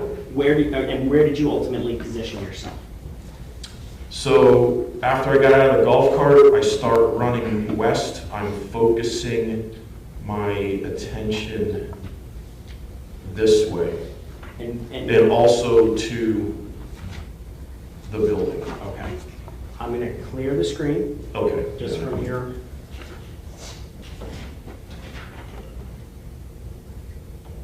It's not allowing me to. No, it's not. I am trying to. All right, there we go. There we go. Thank you.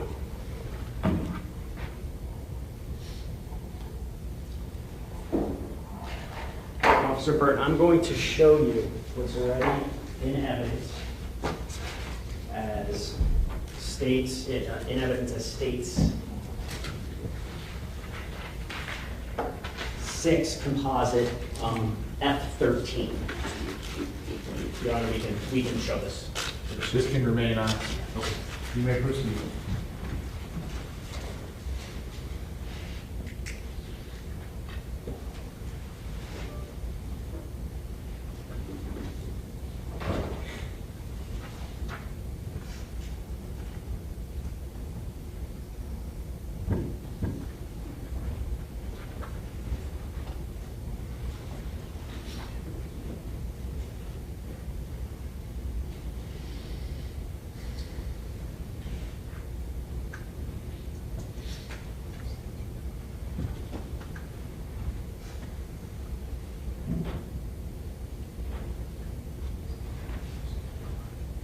Officer Burton, do you see in the top left portion of the screen, do you see a golf cart? I do. Are you on that golf cart? I am in the passenger seat. And what time does the camera, does it read up there? It says 2:29:08. Thank you, Officer Burton.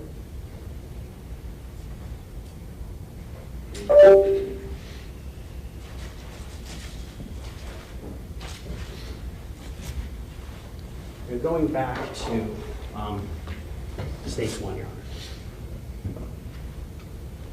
Honor. Now, you've already stated that you were dropped off by the campus monitor up. Well, mark where you were dropped off again, if you don't mind. When you got there, did you think you were the only officer there? I did. And for how long did you think you were the only officer there? From the time it took, well, from the time it took me to run from here to right here, I felt like I was the only person. Is that where you positioned yourself, kind of near that tree and near some parked cars? Yes, I did. I positioned myself between the trunk of a tree and a black SUV. Why did you position yourself there? The campus monitor said in or around the 300 building, so this was the best spot for me, I thought, to be in to kind of, you know, gather myself and figure out what my next move was going to be. The 300 building or the 3-story building? I'm sorry, the 3-story building. Okay. Now, based upon your training, if you do not hear shots during an active shooting event, what are you to do? We can hold in this position and we can wait for a team if there's no active gunfire. Are you trained to also try to look for stimulus or gather information or intelligence in regards to the active shooting? Yes. And is that what your intention was to do when you were in that position? Yes. Okay. At some point in time, did you see Scot Peterson? I did. And where, and if you could mark on the screen, where did you see him located? And you can estimate this for me, but approximately how far away was he? I would say that was about 40 yards. 40 yards? Yeah, I used to play football, so I know what 40 yards is. Okay. Yeah. Were you able to communicate with him? Yes, I was. And you personally knew him, correct? Yes. What was the conversation when you got on scene? What did Mr. Peterson tell you? When I saw Deputy Peterson to my left, I got in between the tree and the SUV, and the first thing I said, "Scott, where the fuck is this guy at?" And the response? The response was, "Timmy, is that you?" I said, "Yeah, it's me." And he said, "I haven't heard any shots in a few minutes. I don't know the exact location of the shooter, but watch your back. Somebody could be behind you in the parking lot." Okay. So the parking lot you're talking about is obviously, well, there you go. Based upon the information that you received from Mr. Peterson, did you change the positioning that you were in? I did. How so? I moved to the trunk area of the SUV. I stood up on the curb of the parking lot to make myself taller, and I basically scoped. I scoped this entire area. I was looking for anything moving that matched the description of what the campus monitor gave me. Given that you were scoping that area, was your back exposed to the 1200 building? It was. Now, when you were scoping the parking lot, did you look behind you to look at the 1200 building? I did. I would focus on the northeast parking lot. I would also turn around and give a peek to the east doors of the 3-story building, and then I would also look back to see how Deputy Peterson was doing. Now, what did you see Deputy Peterson doing when you were looking back, when you were in that position? He was in like a low ready position. Just to clarify that for you guys, you're holding your gun kind of down low. He was up against a concrete column of this building, which I don't know what the name of that is, and he was looking east and west. From his vantage point, could he see northbound past the 1200 building? That I don't know, but I definitely could see west and northeast. Okay. Now, how long would you say that you were scoping out the parking lot with your back exposed to the 1200 building?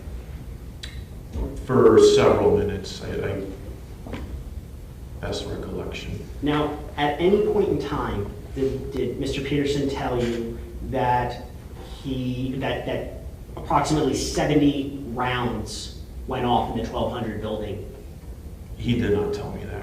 Did he relay to you information that 5 kids had ran outside of the east doors? He did not. Did he relay to you that the shooter or someone matching the description that you had, a white male ROTC uniform, burgundy shirt, had ran westbound down the corridor towards the football field? He did not. Now that information, white male ROTC uniform, burgundy shirt, did you relay that to Coral Springs? I did. How did you do that? Via my police radio. That real-time intelligence, did you get that from Mr. Peterson, or did you get that from a civilian campus monitor? Civilian campus monitor. Did you get any real-time intelligence from Mr. Peterson? I did. The real-time intelligence I received from him was that he didn't hear shots in a couple minutes. He didn't know the exact location of the shooter, and he possibly thought that somebody was behind me in the parking lot. That was the information I received from him. Now I want to go back to your SRO, your school resource officer background. Eagle Ridge in 2017. Is that where you were assigned? Yes. Okay.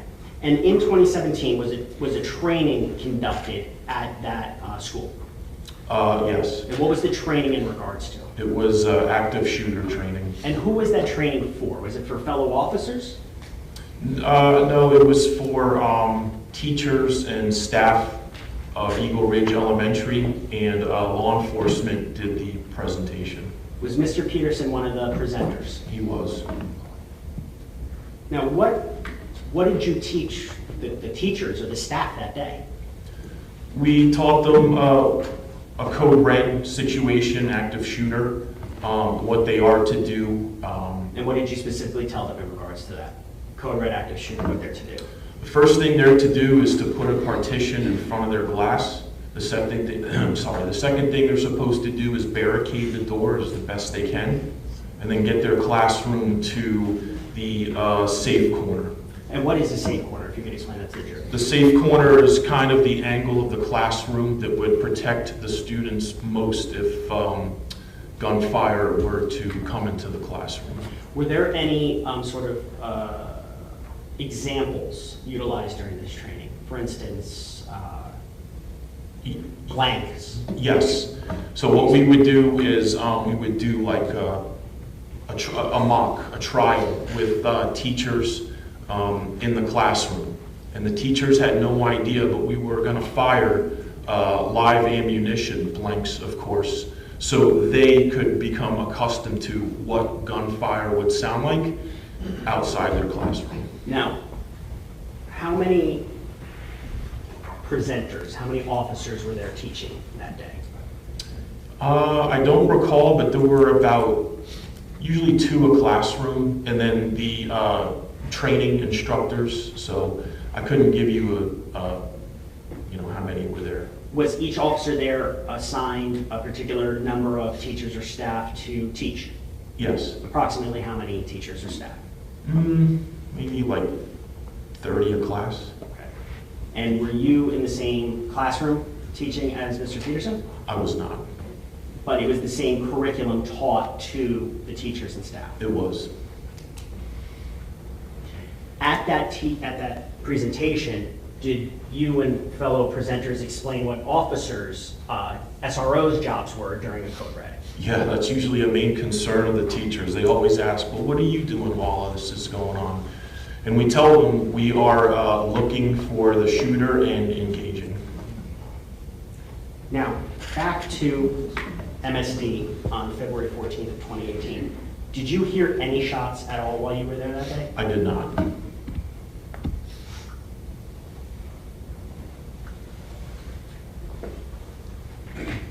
Your position with your back exposed to the 1200 building, scoping the parking lot. At some point in time, does your position change?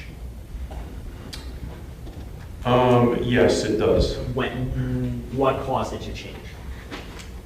They announced on our radio that they were getting real-time video that the shooter was still in the building between like the second and third floor. Okay, and with that information, what did you do?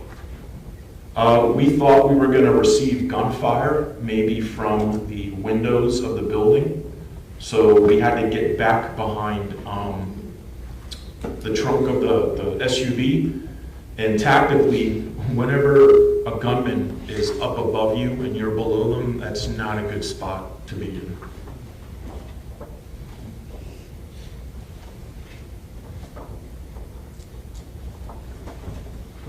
Mr. Burton, I'm showing you what's already been intended to evidence in State 16.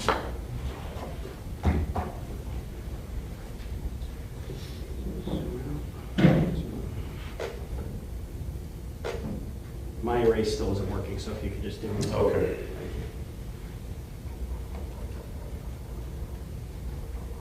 Do you recognize this? I do. Is this the east side of 1200 building? It is. Okay. Now the windows that you were talking about, if you could please, using the pencil function, circle what windows you're speaking of.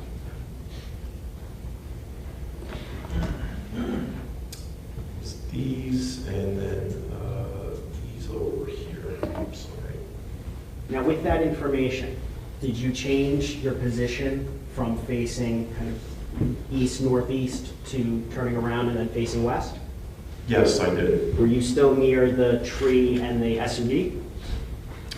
I had to move away from the tree, but now I was on the trunk side of the SUV. Okay. And where were you looking towards? I was looking up at these windows. At some point in time, did you see members of either BSO or Coral Springs enter the east side of the building? I did. Approximately how many? 4 Coral Springs officers and I think 2 BSO. Did you join them? I did not. Why not? Where I was positioned, it was just still Deputy Peterson and I. When I on-viewed the officers heading towards the building, the feeling I got after Deputy Peterson told me about the parking lot was we had somebody like trapped. Whoever did this was trapped in that parking lot and they possibly were going to try to shoot their way out of it. That was the feeling I got after he gave me the information. Did you relay to Coral Springs that information that the shooter was potentially in that parking lot? I did not. I believe I told either a sergeant or a captain. I don't know who came first. Now, ultimately, with that information, did Coral Springs use resources to clear that parking lot? And I'm going to go back to States 1.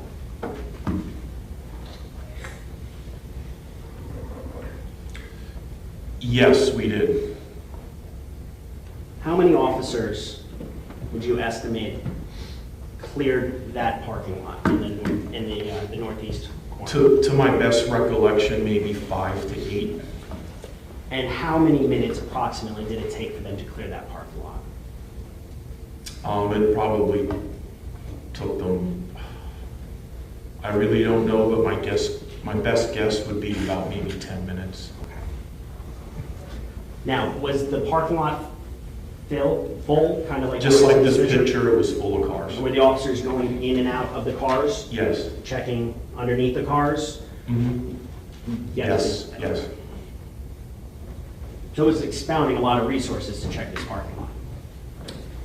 It was, yes. And it's at the same time as this one SWAT is in the 1200 building? At this time, there is a lot of people in that building. Okay.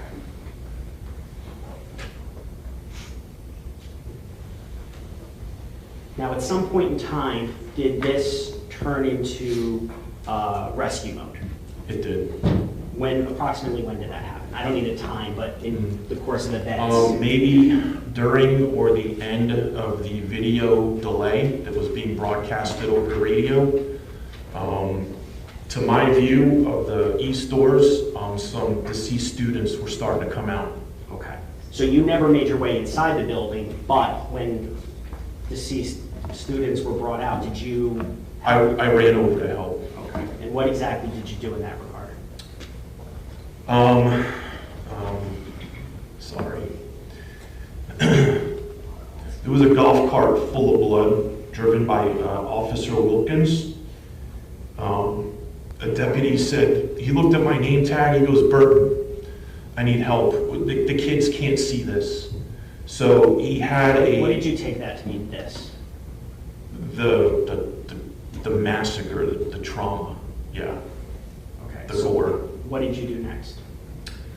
I assisted the deputy by picking up underneath the legs of the deceased student, under like the knees area. Do you know who the deceased student's name was? I didn't know at the time, but I know who it is now. Who is it? It's Luke Hoyer. With Luke's, what did you do with Luke? We put him on the back seat of the golf cart, and then Officer Wilkins drove away. Did you assist in any other rescue or yes, medical portion of it? I did. So after all the deceased were out of the hallway, they were like, "Okay, guys, we're going to start letting the kids out." So I backed away from the east doors, and I took a position about right here to guide the kids to Pine Island Road. Okay. And did you help with any other of the injured students? I did, 2 more females. The first one who approached me, she had a protruding right eye, and she was like, "Officer, my hip is killing me." And she kind of went like this, and she had about the diameter of a pencil, the circumference, and I could see she was white in the face, and I'm like, "All right, I'm gonna help you." And she's like, I can walk. And then eventually, when we got to like this part right here, she's like, I could tell maybe the adrenaline was starting to wear away. So I picked her up, and I handed her off to a deputy right here, and I said, "Gunshot victim to the hip." Was her white face consistent with blood loss in your experience? I don't know about that. I just know that her right eye was like just swollen. Like I don't know. I've never seen that before. And did you physically carry her? Mm-hmm. You're a big guy. Did you? Yeah, I did. Okay. Yeah. After that, what did you do?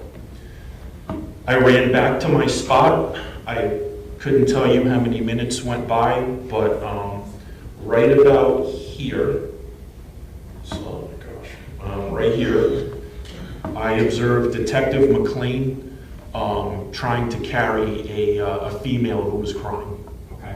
So I went over and offered my assistance, and I could tell that female was shot in the left knee. And did you assist in helping her be removed? So what we did with her was we brought her this way.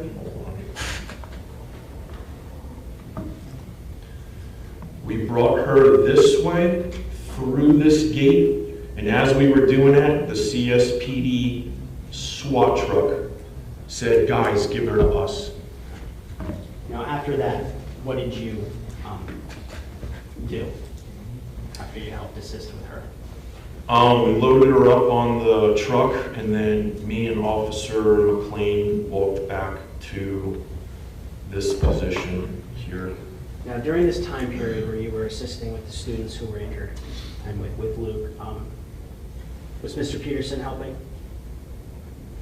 I don't recall. I didn't see him. You didn't see him. If you were exclusively on the east side of the building. I was for about the entire time of the event. The same side of it, was that the same side of the building that Mr. Peterson was on?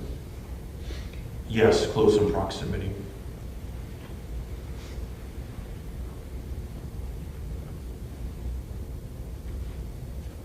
Now, when you first got there, when you first got dropped off by the golf cart, and you saw Mr. Peterson there, did you consider yourself the like primary officer, given that you got there second? No, it's his school. So did you consider yourself perhaps the backup officer? I considered myself an officer who came to help.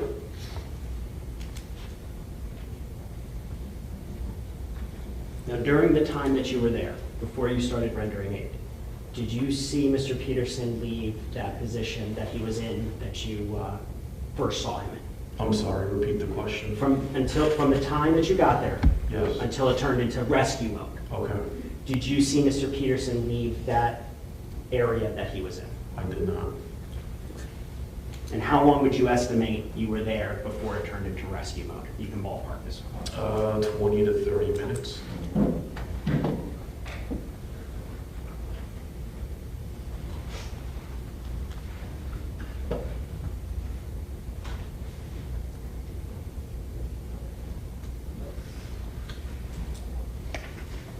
Just one moment, Charles. Yes, sir.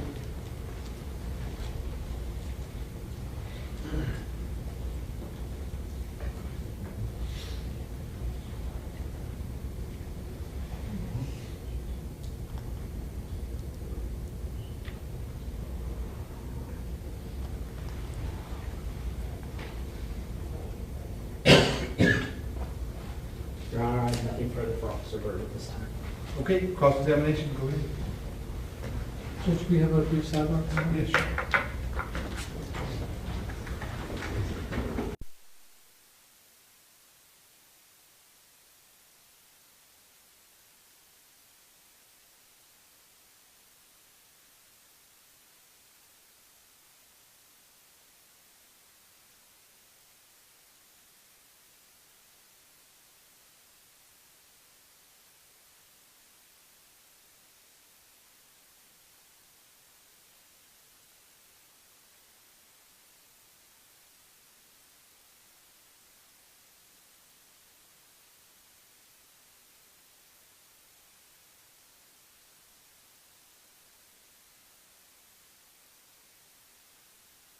I'm going to try to stick to the schedule as I outlined it for you when I mentioned a week ago last Wednesday, so I'm going to press pause right now. When we resume the trial on Monday, we'll pick it up at the cross-examination, right where we are right now. Same admonition as always, please do not discuss the facts of the case, the evidence, the witnesses, or the testimony amongst yourselves or anyone else till we reach the end of the case. I'll tell you when that is. Ladies and gentlemen, I cannot emphasize this enough. Over the weekend, please, no research of any kind on the internet, any source directly or indirectly regarding the parties, the places, anything having to do with the case or the trial. I'm going to ask you to please stop watching any news. Please do not read the newspaper. Okay, I hope you enjoy your weekend back at your normal lives. I'm going to ask that you all be back here Monday, which is Monday, June 12th at 9:15 a.m.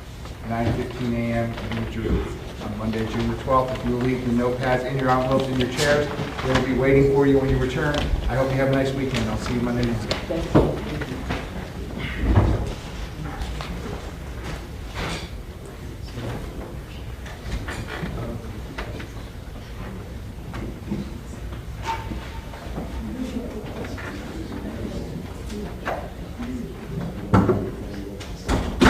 Okay, we're outside the presence of the jury. State, is there anything else that you need me to address before we recess the trial until Monday morning? Your Honor, it's my understanding that Ms. Wilcox and Mr. Plainer were able to figure out the evidence necessary for Monday afternoon, so I think we're all good. Okay, very good. Defense, anything else you need me to address? No, Your Honor. All right.